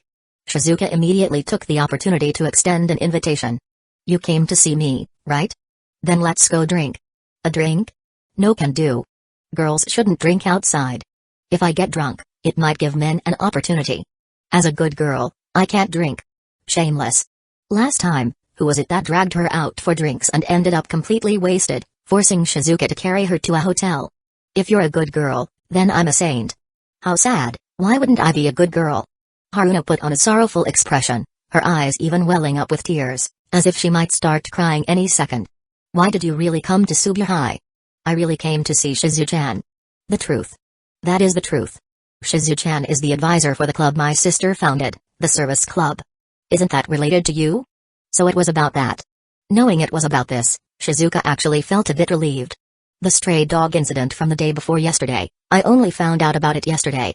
I've already scolded Yukino-shita and Lin Yi. Thankfully, no one was hurt, and your sister is fine. I hope you won't make too big a deal out of this. The implication was that she hoped Haruno wouldn't cause trouble for Lin Yi or the one who made the request, Uegahama Yue. My sister was so scared she had to rest at home for 2 days. Haruno smiled, but her smile was devoid of warmth. I suggest you take it up with the stray dogs. Or better yet, use your influence to eradicate all the stray dogs in Chiba. That would be avenging your sister. Shizuka offered a solution, though it was highly impractical. That's not a bad idea. I'll consider it. Shizuka? Shizu-chan, I won't keep you. The person I'm waiting for is here. Shizuka turned and sought Mamaguri, a second-year student at Subuhai, wearing the school's uniform. 2 years ago, when Haruno was a third-year student at Subuhai, Maguri was a first-year, and the two had a good relationship. During the school festival, the three of them had even performed on stage together. So she was here to see Maguri. Shizuka thought it made sense. After all, Lin Yi did save Yukino-shita. Haruno shouldn't have any reason to specifically cause trouble for Lin Yi, right? She said with a smile. But 2 seconds later, Shizuka's expression changed. She saw Haruno greet Maguri and then continue walking without stopping. Following the direction Haruno was heading, Shizuka saw a familiar figure, Lin Yi. This woman is still here for Lin Yi. Shizuka immediately started walking over. She had thought about leaving, but Haruno had pulled this stunt. Similarly, Maguri didn't leave either. After noticing Shizuka, she joined her and walked toward Haruno. Haruno reached Lin Yi and greeted him. "Lin-kun, I've come to pick you up." When Lin Yi saw this woman at the entrance of Subuhai, he knew she was doing this on purpose. They had agreed that she would pick him up to go to Narita Airport, but she wasn't supposed to come to the school gate. "Yukino Shita-san, thank you so much." "No need to thank me, no need." Haruno smiled. Shizuka and Meguri arrived as well. "Haruno, I just told you not to cause trouble for Lin Yi." "Trouble? How could I dare cause trouble for Lin-kun? He's the savior of my sister, Yukino. I should be thanking him, not causing trouble." Haruno walked up to Lin Yi and nudged him with her elbow, as if reminding him. "In gratitude for saving Yukino, I would even consider offering myself to him. Unfortunately, Lin-kun thinks I'm too old and unattractive, so he's not interested." Sigh. "I can't compare two young, beautiful high school girls. Meguri-chan is so young and pretty, I'm so envious." This left Meguri feeling awkward. "Haruno-senpai, that's not true. You're at the most charming age for a woman, more mature and feminine than high school girls." Only Shizuka felt like she was being hit repeatedly. No one mentioned her, but it felt like everyone was mocking her. "Haruno, be serious. You're really not here to cause trouble for Lin Yi?" "Really, I'm here to thank Lin-kun. As an older sister, I should thank the person who saved my sister, right?" Shizuka was still a bit uneasy. Her eyes darted between Lin Yi and Haruno, as if trying to find any hint of ulterior motives. Lin Yi was somewhat touched. He knew Shizuka cared for him. She had warned him before to be careful of Haruno, and now that Haruno had appeared, Shizuka was stepping up to protect him. "Teacher, Yukino Shita-san wants to treat me to dinner to express her gratitude. I couldn't refuse. How about you join us? Yukino Shita-san, you don't mind, right? Shizu-chan joining us?" "Of course, I don't mind. I welcome it." The original plan was to take a flight to Macau from Narita Airport at 8 p.m. There was still plenty of time before then, so having a meal was no problem. Shizuka felt that she might have overthought things. Perhaps Haruno really just wanted to treat Lin Yi to dinner as a gesture of thanks. Although she would undoubtedly tease and question him during the meal, something Haruno would definitely do, and given that Lin Yi had previously confessed to Yukino Shita Yukino, this would surely pique Haruno's interest even more. Therefore, alright, I'll go. It's been a while since I had a meal with Shizu-chan. Meguri-chan, if you're not in a hurry to go home, why not join us for dinner? I don't have anything else to do later. I'll join you. Meguri quietly sent a message to her parents, letting them know she wouldn't be home for dinner. The three of them followed Shizuka to the parking lot. This time, they would be taking Shizuka's car. "I thought Shizu-chan would be driving her sports car. If that were the case, I wouldn't know how to sit, and I'd have to sit on Lin-kun's lap." Shizuka rolled her eyes. "Where are we eating? Let Lin-kun decide. Shouldn't Yukino Shita-san decide? Then Meguri-chan, you decide." Meguri was flustered, having no idea what to suggest. She was just a side character tagging along for the meal. In the end, after much deliberation, Meguri chose a Thai restaurant. During the meal, as Shizuka had anticipated, Haruno kept teasing Lin Yi, joking with him, and even subtly showing interest and affection toward him. Shizuka had seen this side of Haruno during her 3 years of high school. Countless boys had fallen for Haruno's enthusiastic demeanor, only to end up heartbroken with a good person card in hand. Midway through, Haruno went to the restroom. Seizing this opportunity, Hiratsuka Shizuka spoke earnestly to Lin Yi. "Lin Yi, just take Haruno's words with a grain of salt. Don't believe her. That woman doesn't have a single truthful word in her mouth. Most importantly, don't develop any feelings for her. If you end up getting played and heartbroken, don't say I didn't warn you." "Teacher, I understand. Thank you for the reminder." Meguri pretended she hadn't heard anything, but she couldn't deny that Shizuka-sensei was right. Once someone fell for Haruno-senpai's enthusiastic and ambiguous demeanor, all they would reap in the end was sorrow and pain. For this junior who had caught Haruno-senpai's attention, Meguri wanted to help, but the thought of Haruno-senpai's terrifying nature made her shrink back. She didn't dare to openly remind him, fearing that if Haruno-senpai found out, she would be done for. Tap tap. Footsteps sounded. Haruno returned. From afar, "I could feel Shizu-chan talking bad about me. Do I even need to say anything bad about you? Meguri-chan, was Shizu-chan bad-mouthing me?" Caught in the middle, Meguri could only lower her head and remain silent. "See, even Meguri-chan agrees." But Haruno didn't press the matter further and sat down to continue the meal. After dinner, "Shizu-chan, you take Meguri-chan home. I'll take Lin-kun home."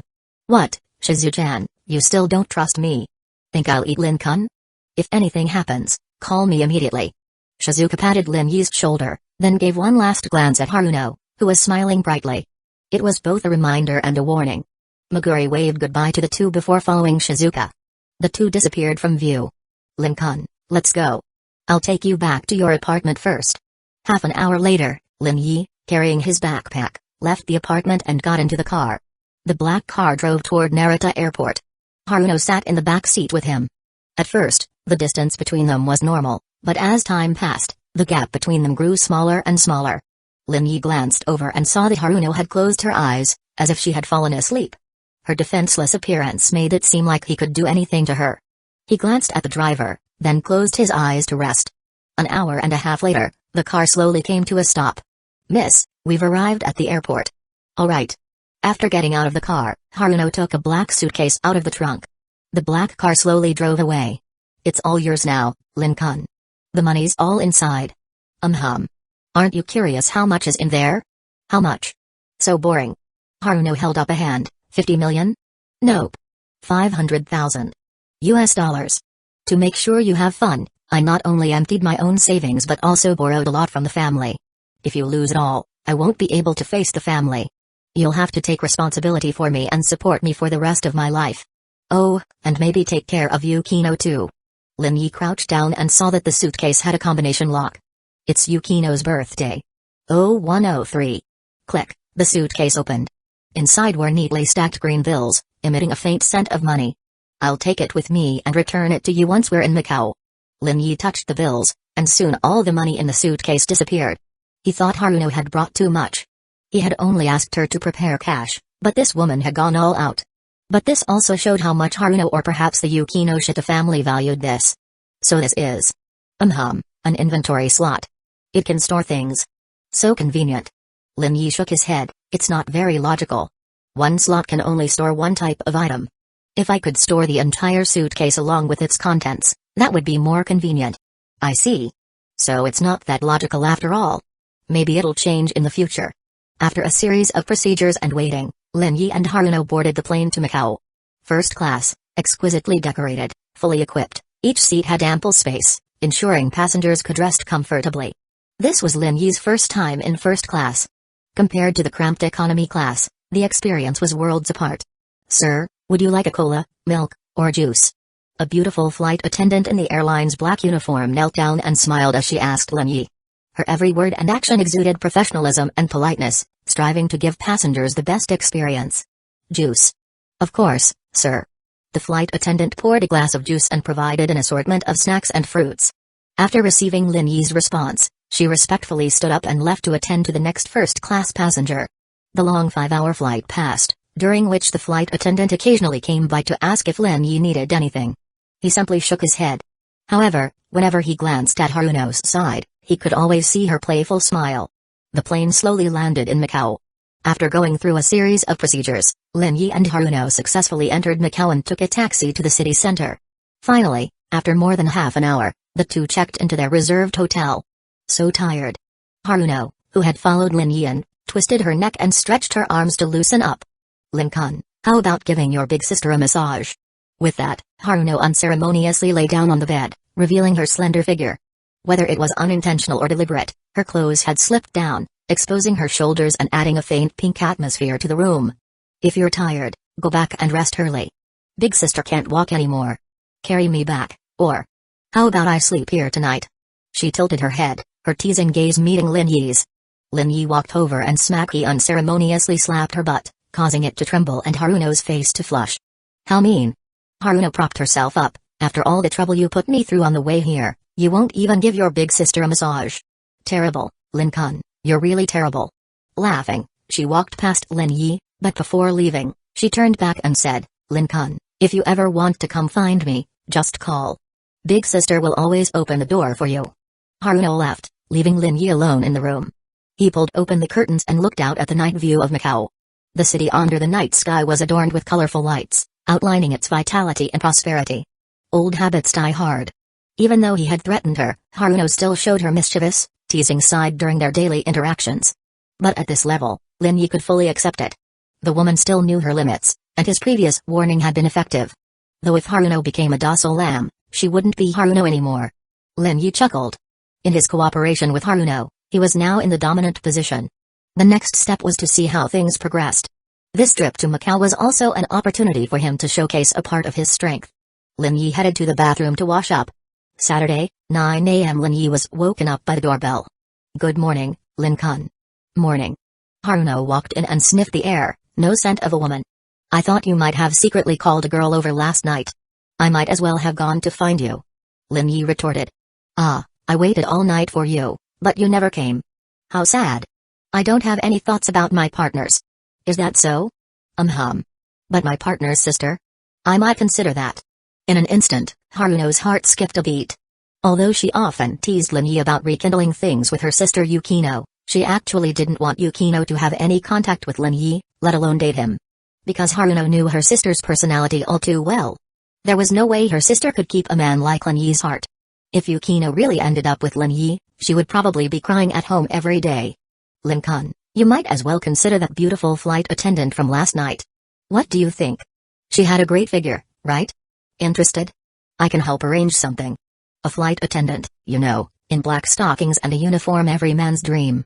Haruno spoke with a mix of seriousness and jest, her smile never fading. Lin Yi could only sigh inwardly at how great it was to have money and power. He knew Haruno could actually make it happen. In his past life, as an ordinary office worker, he had heard about such things through the internet, but he had never experienced it himself, nor had he heard of anyone around him who had. But now, the gap between people could sometimes be wider than the gap between humans and dogs. "Not interested. I'd rather go back to school early and see President Yukino Shida." Lin Yi watched with amusement as Haruno, visibly frustrated, headed to the bathroom to freshen up. After breakfast, the two didn't head straight to the casino. Instead, they spent the day exploring Macau. Haruno had planned ahead, scheduling visits to the Macau Tower and the Macau Museum to pass the time during the day. For lunch, they enjoyed some Cantonese cuisine. The day passed quickly, as the sun set and night gradually fell. Lin Yi and Haruno purchased clothes, hats, glasses, and other accessories. At Lin Yi's request, Haruno also disguised herself to a certain extent. "So handsome." Haruno adjusted Lin Yi's collar, unable to resist complimenting him. Lin Yi was now dressed in a dark blue casual outfit, wearing large black framed glasses that obscured his face. The change in hairstyle gave him a stark contrast to his usual style. "Lying will get you struck by lightning. Lin-kun, you're really handsome." "I, Yukino Shita." Haruno, never lie. "Humphrey. Let's go." "Okay." However, the two didn't enter the casino together. Instead, they entered separately, 20 minutes apart. Haruno, who entered first, exchanged 2 million in chips and had already started playing. In less than 20 minutes, she had lost half of her chips. "My luck is so bad today. Macau's casinos are no fun at all." With that, she tossed another 10,000 chip onto the table. "Open." 223, small. Ugh, lost again. Many male gamblers turned their attention to this Japanese woman. Beauty always drew attention, even though she wore black glasses that hid most of her face.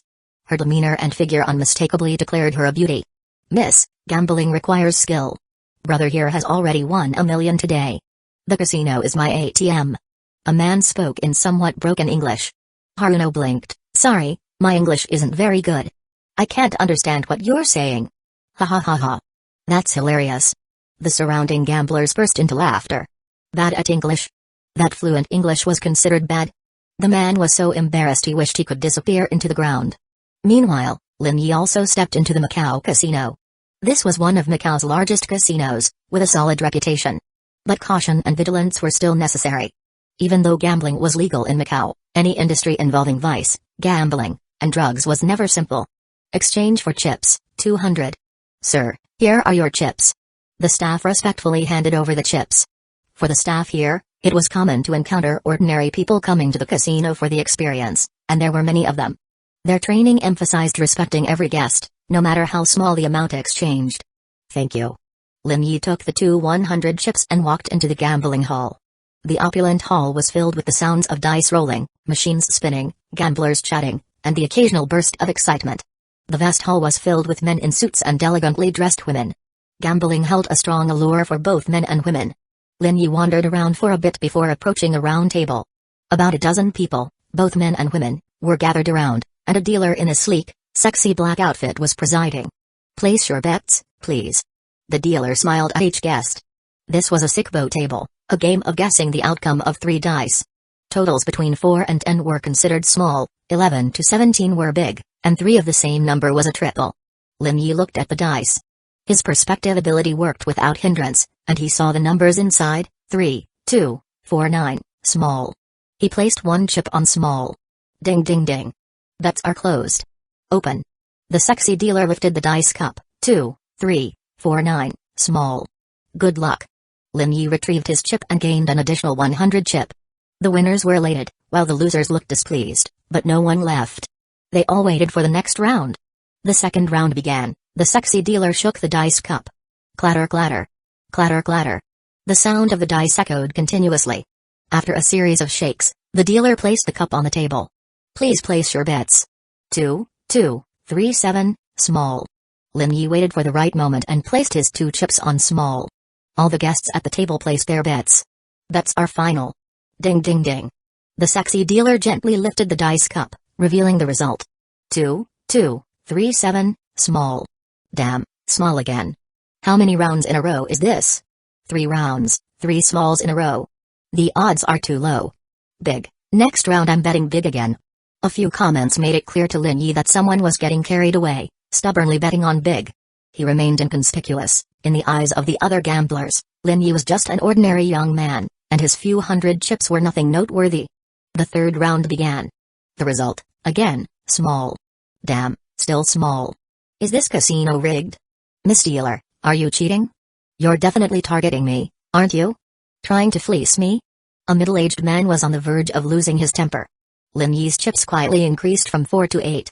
Including the 100 chip he had exchanged earlier and hadn't even taken out of his pocket, he now had a total of 9 chips. The money was growing quickly. His initial plan was to lose small and win big, slowly accumulating money. It would take time and effort, but it was safer. But then Lin Yi thought about his goal of at least 10 million. Once his winnings reached a certain amount, the casino would definitely take notice. So, he slightly adjusted his strategy. 4th round, 5th round, still small. It was as if this table was locked in a battle with small. And the middle-aged man was now cursing loudly. The casino's security personnel, patrolling the area, were already casting glances his way, ready to intervene if he made any impulsive moves. Now, some at the table were starting to notice Lin Yi. This quiet, low-key young man had won 5 rounds in a row. Hey, kid, you've won 5 rounds in a row. A man in his 30s leaned closer to Lin Yi. 32 chips weren't much, but winning 5 rounds in a row, turning 1 chip into 32, was something else entirely. Perhaps it really was just a stroke of luck. Teach us your method. I feel like the casino is targeting him. Lin Yi pointed directly at the middle-aged man who was cursing loudly. Ha ha ha. That's hilarious. Just bet the opposite of what he bets, right? You bastard. The middle-aged man, who hadn't gone far, nearly lunged at Lin Yi when he heard this. Sir, please mind your behavior. The sexy dealer spoke up. The middle-aged man held back. Quick, start the next round. Originally planning to switch tables to change his luck, the man was now furious and ready to play another round. Clatter clatter. Please place your bets. I'm still betting on big. If you dare, keep betting on small. Go all in. The middle-aged man shouted angrily at Lin Yi. I think you're a casino plant. Middle-aged man? I'm a plant? You're the plant. Your whole family are plants. The other gamblers couldn't stop laughing. I won't follow your bet. Then hurry up and bet. Go all in. The middle-aged man was frantically egging him on. Fine. Under the watchful eyes of everyone, Lin Yi took out another chip. All in, 3,300, all on. Under everyone's gaze, Lin Yi placed all his chips on the triple zone. Everyone? Ha ha ha, triples? Are you crazy? You might as well follow me and bet on small. This round is definitely going to be big. The other guests were stunned for a moment before placing their bets. Ding ding ding. The bell rang. Bets are final. The sexy dealer lifted the dice cup. 3 dice lay quietly. 2, 2, 2. Triples. Holy crap. It's really triples. It's actually triples. Less than a 2.8% chance, and it hit. The table erupted in exclamations, drawing the attention of gamblers from other tables who crowded around. Someone had gone all in on triples and won at 18, 1 odds. It's just a pity the initial bet was small. If it had been over $1 million, this single bet would have netted 18 million. But what caught their attention even more was this young man's perfect winning streak so far. Haruno had already spotted Lin Yi and had joined his table by the 4th round. 6 consecutive wins, with the last bet hitting triples. Was this luck? Impossible. Clearly, Lin Yi had absolute confidence in winning, otherwise, he wouldn't have made a special trip to Macau. Haruno approached Lin Yi, her tone flirtatious. Little brother, you're amazing. Take me with you. I'll give you everything I have. I've lost so much today, nearly 600,000 to 700,000. Bet for me. If we lose, it's on me. If we win, we split it. She was practically clinging to him, which made the men who had been eyeing Haruno turn green with envy. Bet yourself. Ah, little brother, you're so cold. Lin Yi replied in English. The 7th round began. As bets were placed, the entire table was focused on Lin Yi. He had become the center of attention. Miss, are you going to follow my bet? Of course, I trust you, little brother. I'm just afraid you won't dare. What's there to be afraid of? Wherever you bet, I'll bet. I'm going all in. Haruno giggled. If you help me win back my losses, maybe I'll have a drink with you tonight. And if we happen to make a fortune, I might even fulfill some of your more excessive requests. Seeing Haruno practically glued to Lin Yi, countless male gamblers were nearly popping their eyes out with envy. The sexy dealer could tell at a glance that this woman in large sunglasses was a rare beauty. How excessive are we talking? As excessive as you want. Ahem, ladies and gentlemen, please place your bets. Lin Yi placed his 60,000 chips on the triples zone. Miss, dare to follow? The entire table froze again. Triples? Again? You've got to be kidding. I dare. Haruno gritted her teeth and placed all her 300,000 chips on the triples zone. Seems like the lady doesn't have much money. I heard Japanese people are quite wealthy. Don't you have more chips in your bag? Haruno glared at him fiercely, then pulled out 10 chips worth a total of 1 million from her pocket. If we lose, you'll work for me for the rest of your life. If we win, tonight I'm all yours. Under the stunned gazes of everyone, Haruno placed the remaining 1 million chips on the triples zone. The entire room fell silent. Everyone was dumbfounded. Is this woman crazy? 1.3 million chips all on triples? Am I seeing things? 2 rounds of triples in a row? That's impossible. If it's triples again, I'll eat shit standing on my head. Everyone was buzzing, and more people gathered around. 1.3 million, all on triples. This Japanese woman must be out of her mind. I get it now, this guy is deliberately scamming her. Got it, ha ha ha. But if they win, they'll be flying high. Ladies and gentlemen, please place your bets. Even the sexy dealer's heart was racing. In all her years as a dealer, this was the first time she'd seen someone bet 1 million on triples, and following someone else's bet at that. This woman must be loaded. Ding ding ding. Bets are closed. Everyone unconsciously held their breath, their eyes fixed on the dice cup. The sexy dealer's hands trembled slightly as she slowly lifted the cup. 3 dice lay quietly. 3, 3, 3. Triples. The sexy dealer's face turned pale. The entire room gasped. Triples. It's triples. 1.3 million, at 18, 1 odds, how much is that? To hit triples twice in a row? This is insane. This is madness, absolute madness. Is the Macau casino just giving away money? Even Haruno was stunned. Although she knew the result would be triples, the moment it was revealed, she was still shocked. At 18, 1 odds, they had just won 23 million. Little brother, you're amazing. Haruno planted a firm kiss on Lin Yi's cheek. Lin Yi adjusted the black-framed glasses on the bridge of his nose. Please call me the god of gamblers Jiao Jin. Everyone? Chapter 101, Who is this guy? A bizarre invitation gambling god? Damn, this dude is insane, daring to call himself the gambling god. Tonight, the name Jiao Jin is probably going to resonate throughout all of Macau. Winning 7 times in a row, hitting 2 leopards, I'd dare to call myself the gambling god too if I were him. The young man is still a bit naive, boasting so boldly just because of a bit of luck. Why didn't I follow and bet earlier? I regret it so much. That Japanese woman followed his bets and made 23 million in one go. The boss of Macau's Grand Casino must be crying today. The entire venue was in shock, and the chatter just wouldn't stop. Even though they hadn't won themselves, the outcome was exhilarating for everyone. Many looked at Lin Yi with astonishment and skepticism, while more people felt envy towards the woman, Haruno. 23 million. No dice table in any casino worldwide has ever paid out such a high chip in history.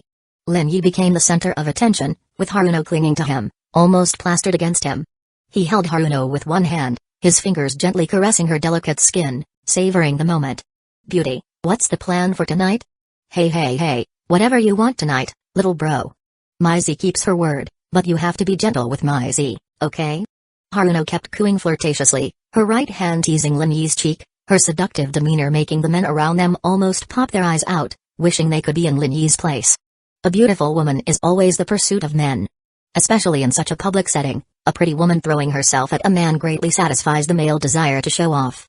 Without a doubt, Lin Yi was the winner of life at this moment.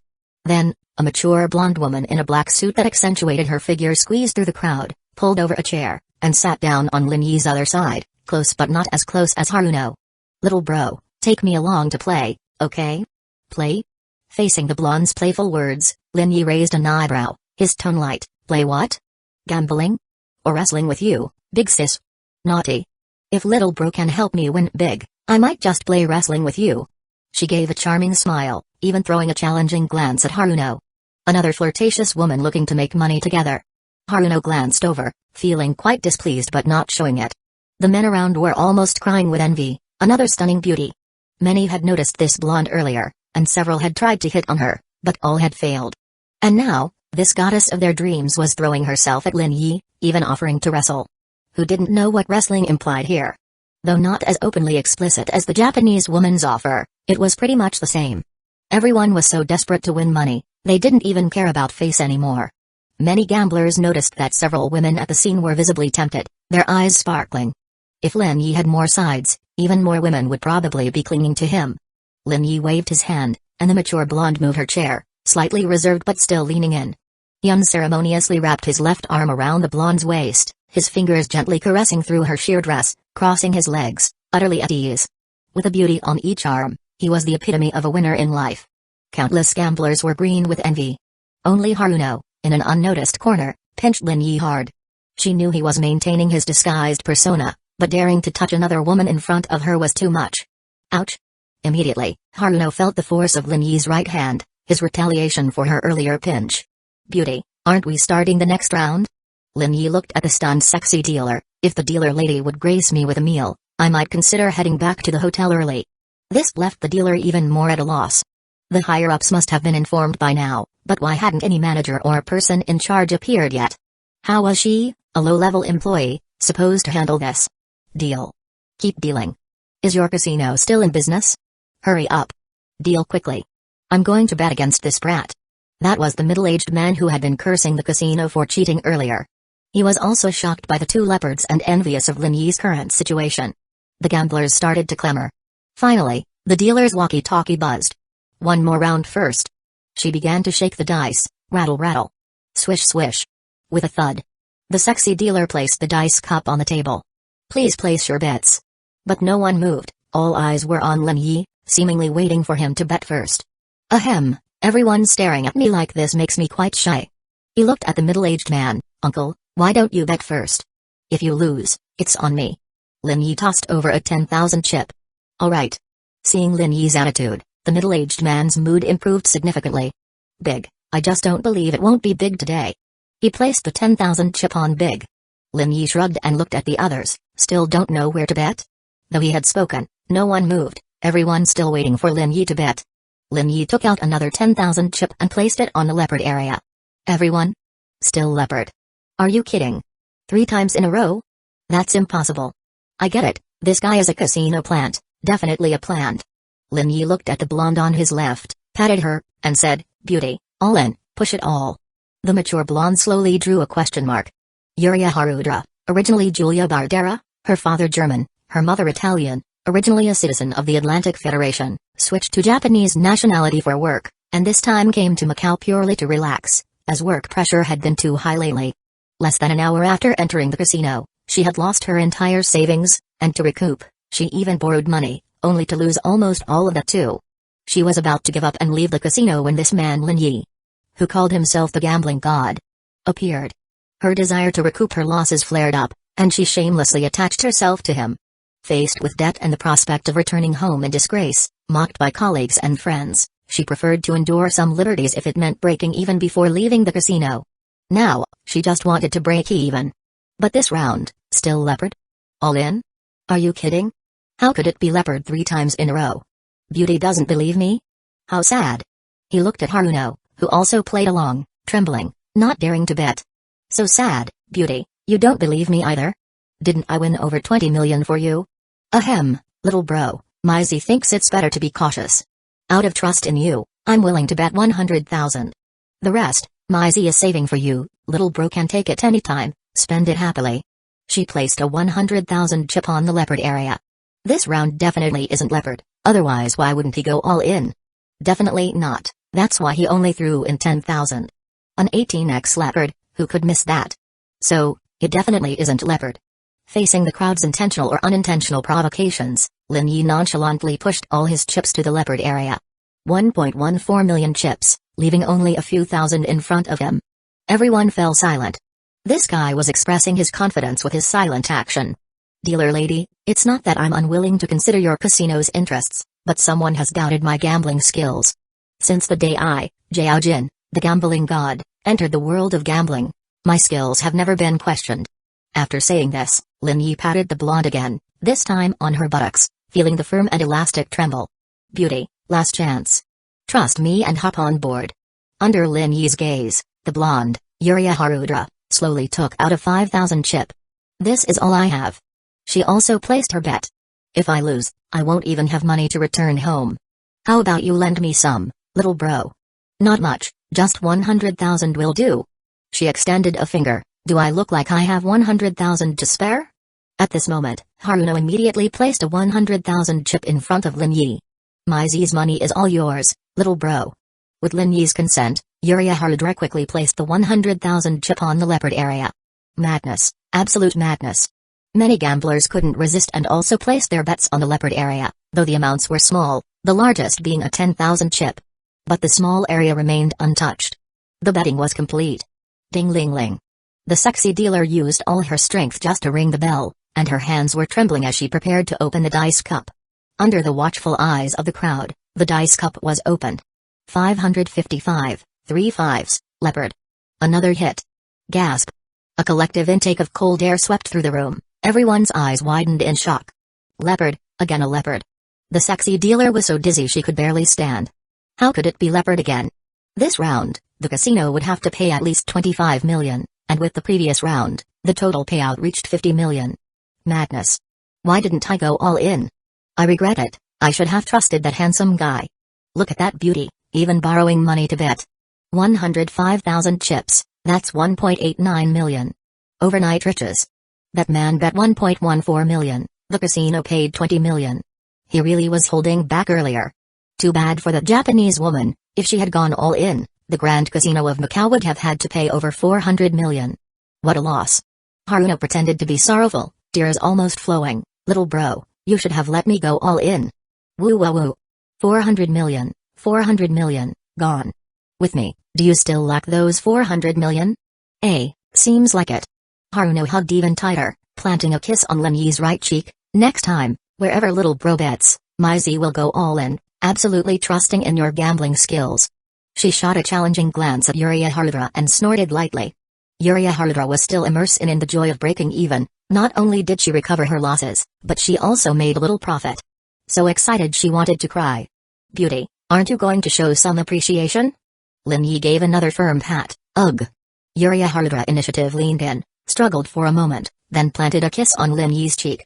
Don't forget about the wrestling tonight. You really have your eyes on me, huh? She meant she wouldn't forget. Excuse me, make way. Finally, the casino manager arrived. Mr. Jiao, hello. I'm Manager Zhang from the Grand Casino of Macau. Your gambling skills are legendary, truly astonishing. Here are your winnings, the extra is a gift from our casino as a token of our respect. He pushed over 22 million chips, the gift was roughly 1.5 million. The message was clear, hoping he would stop here. Manager Zhang, you're too kind. Lin Yi thumbs up. Would Mr. Jiao be willing to play around with me? I'm not really fond of playing with men. Manager Zhang? Ha ha ha ha. He's got his eyes on that sexy dealer. We want beauties, we want beauties. Who wants to play with men? Manager Zhang coughed twice. Anna will take a day off tomorrow. Since when do I have a day off tomorrow? But she had no choice but to take a day off. Anna was the sexy dealer in charge of shaking the dice. She really didn't want to, but with the manager's order, she had no choice but to smile and nod at Lin Yi, though the smile was a bit forced, especially since just now 50 million was lost from her table. If she had to compensate for that, she'd probably be working for the casino for a lifetime without being able to pay it back. Little bro will have me to accompany him tomorrow. Haruno immediately declared her sovereignty. I don't mind having company. So mean. Little bro, Maisie just wants to have a world for two with you. She hugged and cooed. Lin Yi have no choice patted. Seems like there's no chance to enjoy Macau's local customs and have dinner with Miss Anna, to enjoy this wonderful night. But since Manager Zhang has invited, how can I, Jiaojin the gambling god, refuse a challenge? How shall we play, and what's the stake? Rolling dice, whoever has the higher points wins, one round decides, the stake is 10 million, that's the highest fund I can allocate. Deal. Lin Yi agreed. Under the hint of the security personnel, the surrounding guests stepped back a bit, making some space, but all eyes were focused on Lin Yi and Manager Zhang at the gambling table. And Lin Yi, with a beauty on each arm, enjoyed the gentle of women. Yuria Haruta wasn't unwilling to leave, but she felt that if she left now, it would somehow feel like she was letting Lin Yi down. Rattle rattle. Rattle rattle. Manager Zhang shook the dice cup. Anna, you open it. Alright, manager. The sexy dealer Anna opened the dice cup. Clack. The dice cup opened. 556, 16 points. Impressive. 16 points. No wonder he's a manager at the Grand Casino of Macau, his skills are top-notch. All eyes turned to Lin Yi. Lin Yi held the dice cup, shook it, and placed it on the table. Done. He looked at Anna. Please open it, Miss Anna. Little bro, so bad, let me do it. But Anna's hands were already on the dice cup, carefully opening it. 566, 17 points. Ah, a mistake, I thought it was 666. The room fell silent. Absolute skill. Admirable, truly admirable, Mr. Jiao. I concede defeat, your gambling skills have won my utmost respect.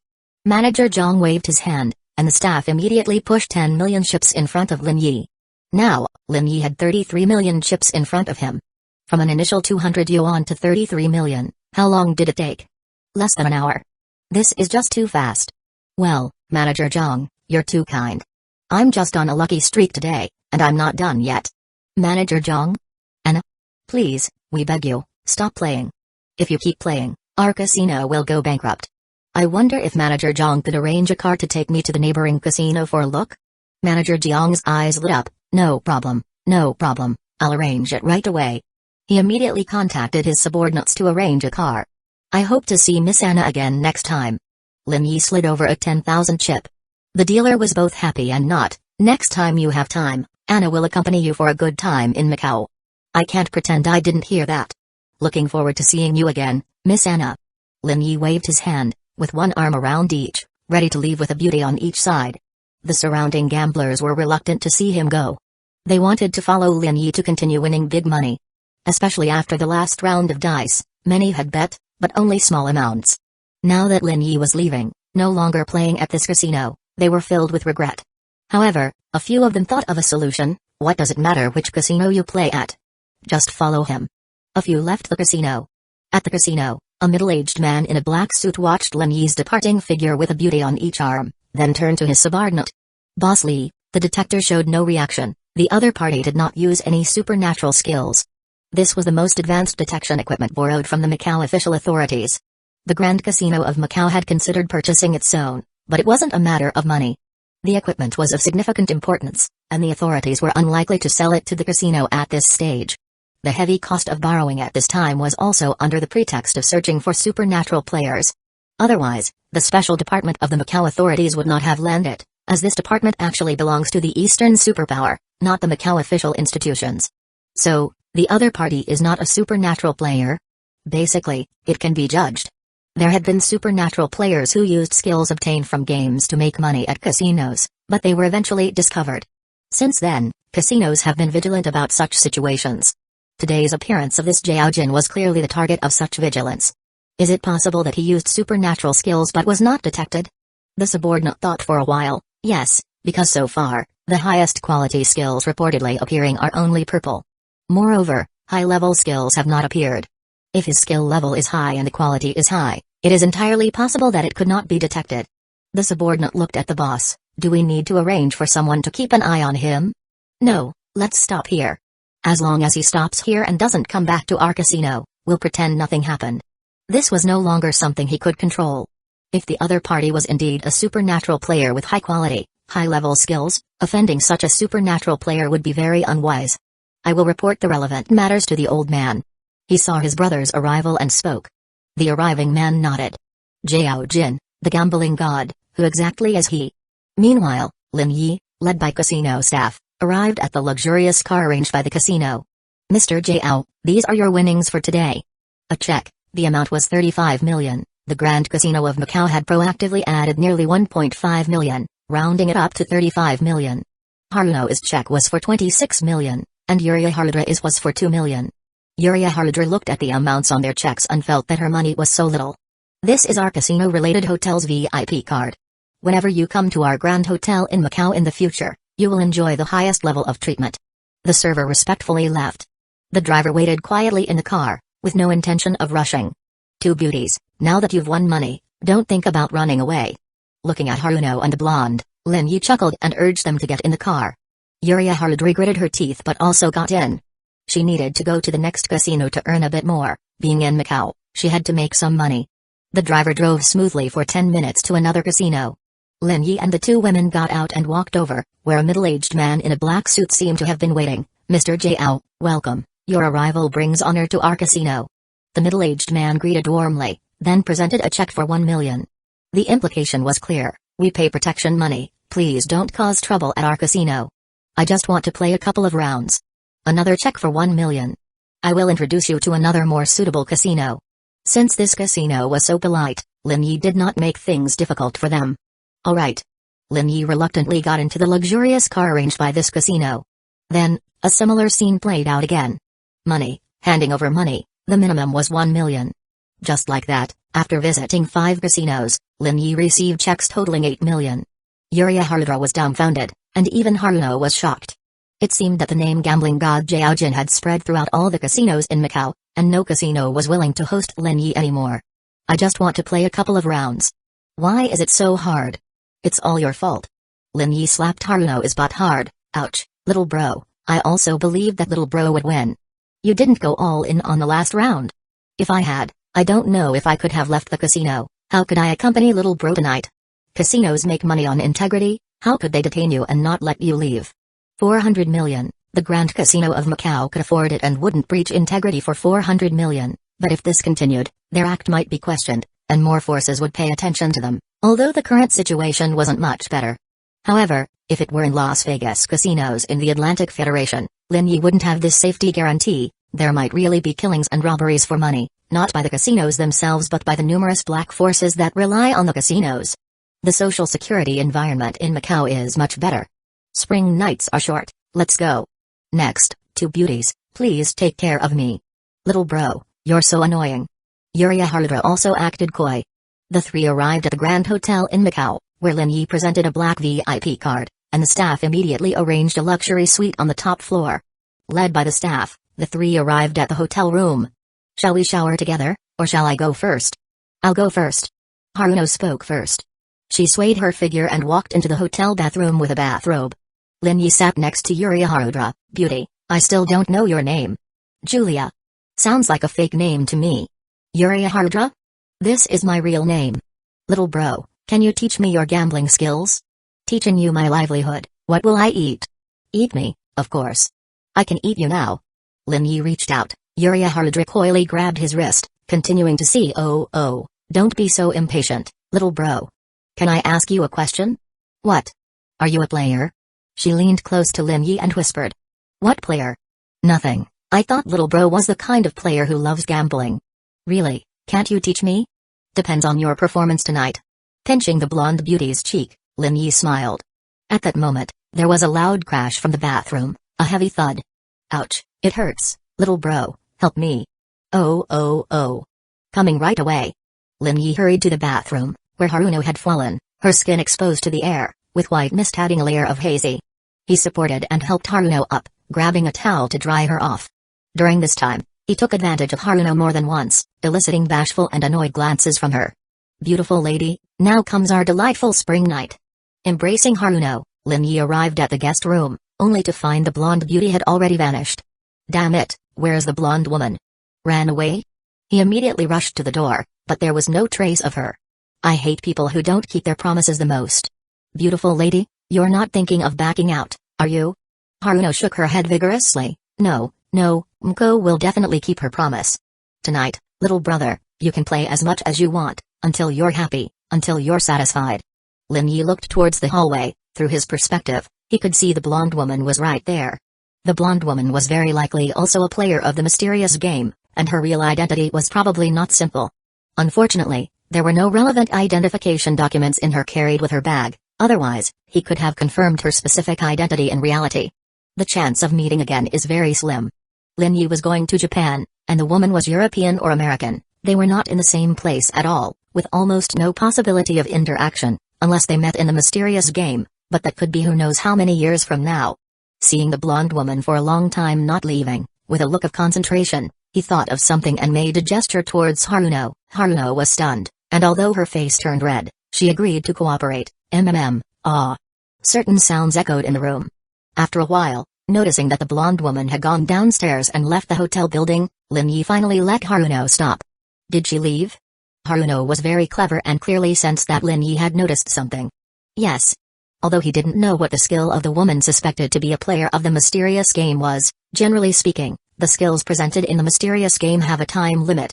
The blonde woman's departure also represented her giving up on further confirming his identity. What is that woman's identity? Haruno realized that the woman's identity was also not simple. Originally thought to be just a woman who loved money, it turns out her identity is not ordinary. Suspected to be a player of the mysterious game, but it's not certain. As expected of Lin Kun, even players of the mysterious game are taken advantage of by you. Boo-hoo, I'm getting old and my figure isn't as good as that blonde woman's. I'm going to be ruthlessly abandoned. Boo-hoo. At this moment, Haruno was sobbing, and she was draped in a bathrobe, a flash of snow-white skin exposed to the air. Lin Yi remained unmoved, already accustomed to Haruno's pretentious behavior. Ignoring her was his best response. Seeing that Lin Yi had no reaction, Haruno returned to her normal demeanor, as if nothing had just happened. 69 million, converted to yen is over 1.2 billion, this trip has really been fruitful, Lin Kun is truly amazing. She praised with a smile. Seriously, betting to this stake was also a first in her life. Recalling the heartbeat in the casino, even knowing the outcome, Haruno still couldn't avoid the excitement and thrill in her heart. That's also because Miss Yukinoshita trusts me. Not at all, I'm just a foil. Without me, Lin Kun earning this money would have been a breeze. With this level of skill, making money is too easy. Recalling how she initially used 100 million yen to win over Lin Yi, Haruno felt like she had been a clown. What did 100 million mean to Lin Yi? Nothing at all. Generally speaking, this kind of money-making method only needs to be done once, at most changing locations, but Macau is definitely out of the question, and there's no need for it anymore. This amount of seed money was enough. Haha, after all, the casinos have directly offered tribute fees to you, Lin Kun, just hoping you'd let them off the hook. The thought of managers from various casinos proactively offering money at their doors kept Haruno in continuous laughter. It's just a wise choice, although I really didn't plan to slaughter the pigs, I just wanted to play a few rounds, to experience the feeling of gambling. Lin Yi shrugged and spread his hands. With X-ray vision and time-stop skills, winning was simple, but it took away a lot of the fun. He genuinely wanted to simply experience the experience later on, but as a result, other casinos were unwilling to let him in. Since they were stuffing money into his hands, Lin Yi naturally didn't force his way in. There was no need for that. Ha ha ha. Haruno's laughter was like the continuous ringing of silver bells. Lin Kun wants to experience the feeling of gambling, that's fine. I can accompany Lin Kun, we can play some exciting games, like taking off clothes if we lose? Very exciting, right? Little brother must like it a lot. She placed one hand on her collar, her eyes full of allure. Alone, it's not interesting. Haruno? Then I'll call Shizuka. PFFT. Lin Yi almost spat out his water. Don't talk nonsense. How about Meguri? Meguri listens to me, I'll call her over. Your sister is nice. Can we not talk about my sister? Haruno was frustrated, but she couldn't say it outright, knowing that doing so would only provoke Lin Yi's contrary nature. I'll go back and see who I can find, let's play a king's game together, guaranteed to make Lin Kun feel amazing. This woman really knows how to play a man's heart. Lin Yi suppressed the thoughts that had been stirred up. Seeing Lin Yi's current state, Haruno giggled and spoke again, Lin Kun. She changed her posture, her rosy cheeks showing a hint of a smile. Won so much money, shouldn't we celebrate? Huh? Play as you like. Miss Yukinoshita, I don't touch my collaborators. Lin Yi could guarantee that Haruno had ideas of trying to bind him using herself. But could he really be tied down? Absolutely impossible. It's so frustrating, I really want to experience the feeling of being ruined by Lin Kun too. She caressed her red lips, her eyes releasing a dazed expression. Lin Yi paid no attention. He sat on the sofa pondering what this sum of money could be used for. Making money from money is the key. With Haruno in charge, arranging personnel to handle practical matters, he could remain behind the scenes, only needing to provide ideas. And in this world, apart from the vices of drugs, gambling, and prostitution, what other businesses are very profitable? Legal and legitimate, yet also highly profitable, Lin Yi began to think. With money and people now, many ideas could be attempted and implemented. Lin Yi even thought of using this to push the Yukinoshita family further up, at least to have more say in Chiba.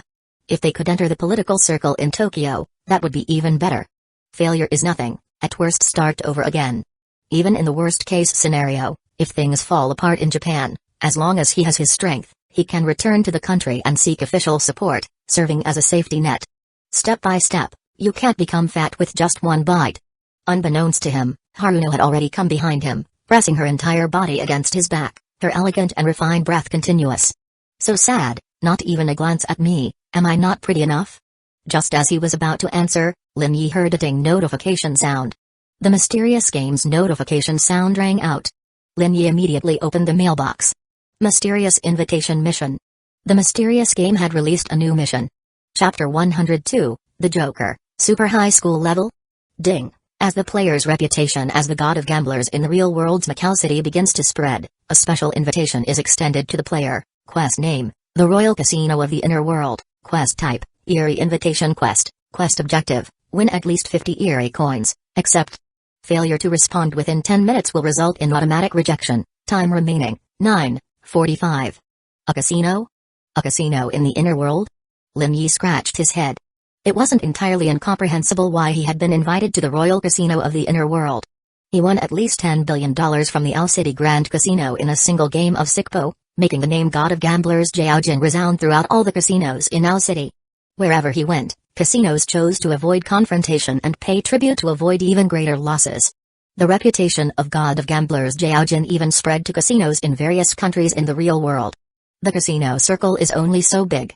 In today's world with developed internet, the spread of special events is very fast. Based on his reputation as the god of gamblers, the Underworld Royal Casino sent him an invitation. I didn't expect there to be casinos in the Underworld. This was a bit unexpected, but considering that bizarre games have many types, it wasn't unacceptable that there was a casino type. But compared to real casinos, Underworld casinos were obviously more dangerous and definitely not as simple and relaxed as those in the real world. Accept or reject?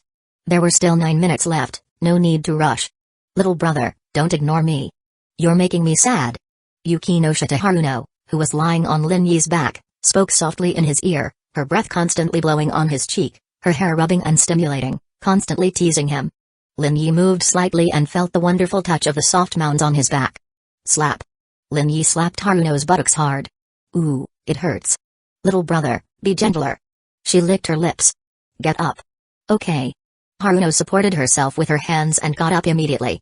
Give me a massage. Haruno was taken aback for a moment, but quickly realized something. Okay. She sat on Lin Yi's back, kneading and tapping with her hands. As the eldest daughter of the Yukinoshita family, Yukinoshita Haruno had never done such a thing before.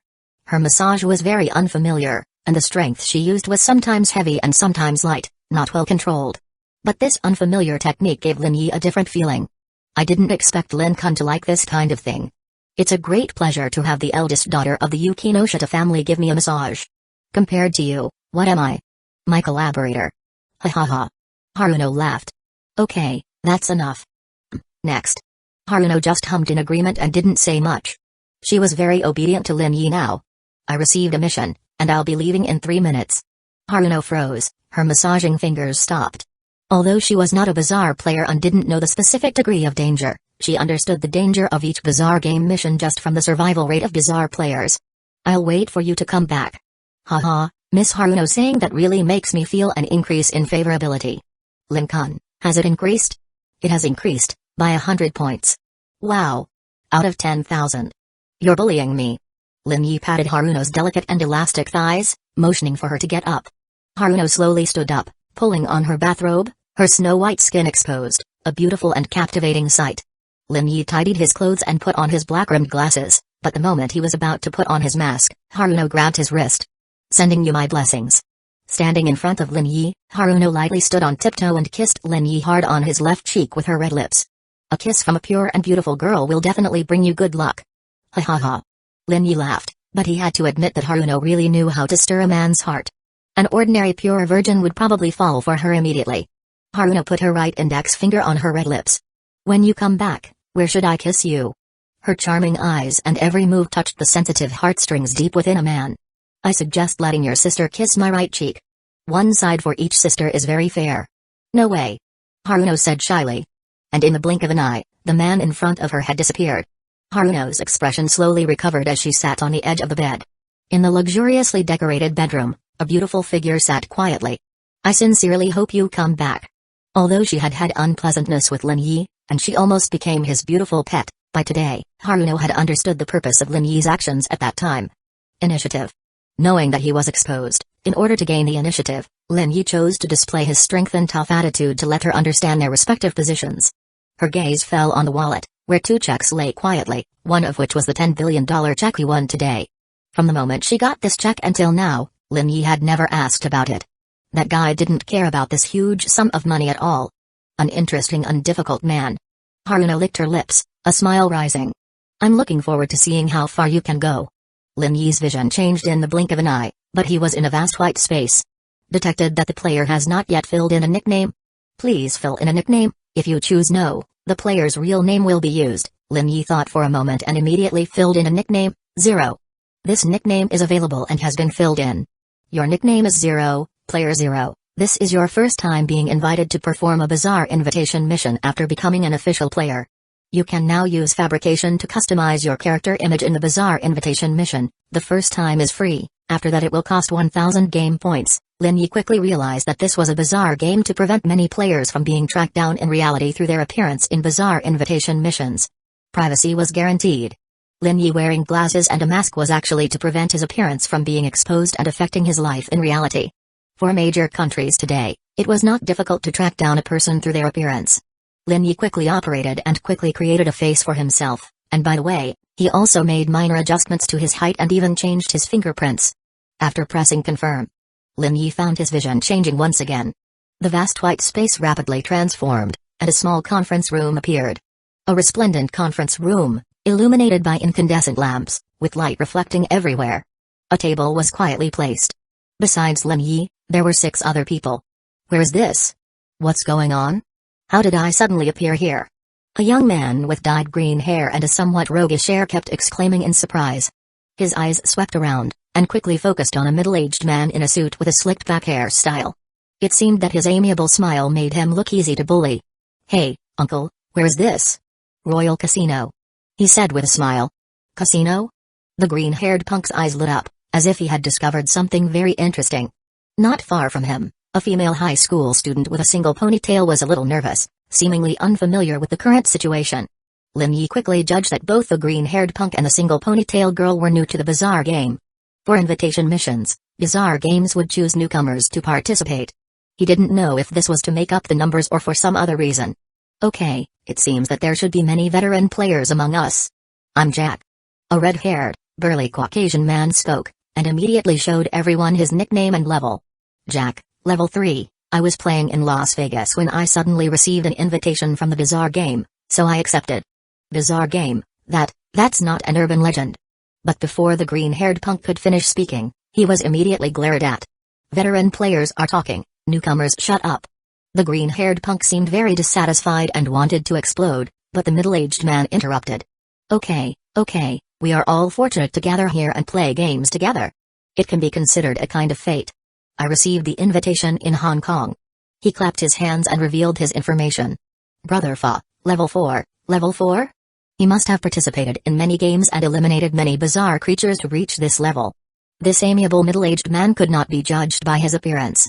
If you underestimated him, you would definitely suffer. And a blonde beauty in a lady's suit, her figure outlined in an alluringly curvy manner, also took the initiative to reveal her character nickname and information. Sophia, level 3, Lin Yi couldn't help but think of the blonde beauty who had made money from him but ran away. Is it the same person? It shouldn't be such a coincidence. He pondered. Ha ha ha ha. The green-haired punk was the first to burst out laughing. The blonde beauty didn't care at all, her eyes cold as she looked at the crowd. Are there only 4 of us who are official players? The red-haired burly Mangekyō's gaze fell on the delicate girl with double helix black hair who had been quietly standing aside without making a sound. She had remained quiet from the beginning, completely unlike the mental fortitude a newcomer should have. Good day, I am Celestia Ludenberg. The girl in the Lolita dress pulled her skirt with both hands and bowed slightly to everyone. However, I am not a player. If you seniors are willing to teach me some useful information,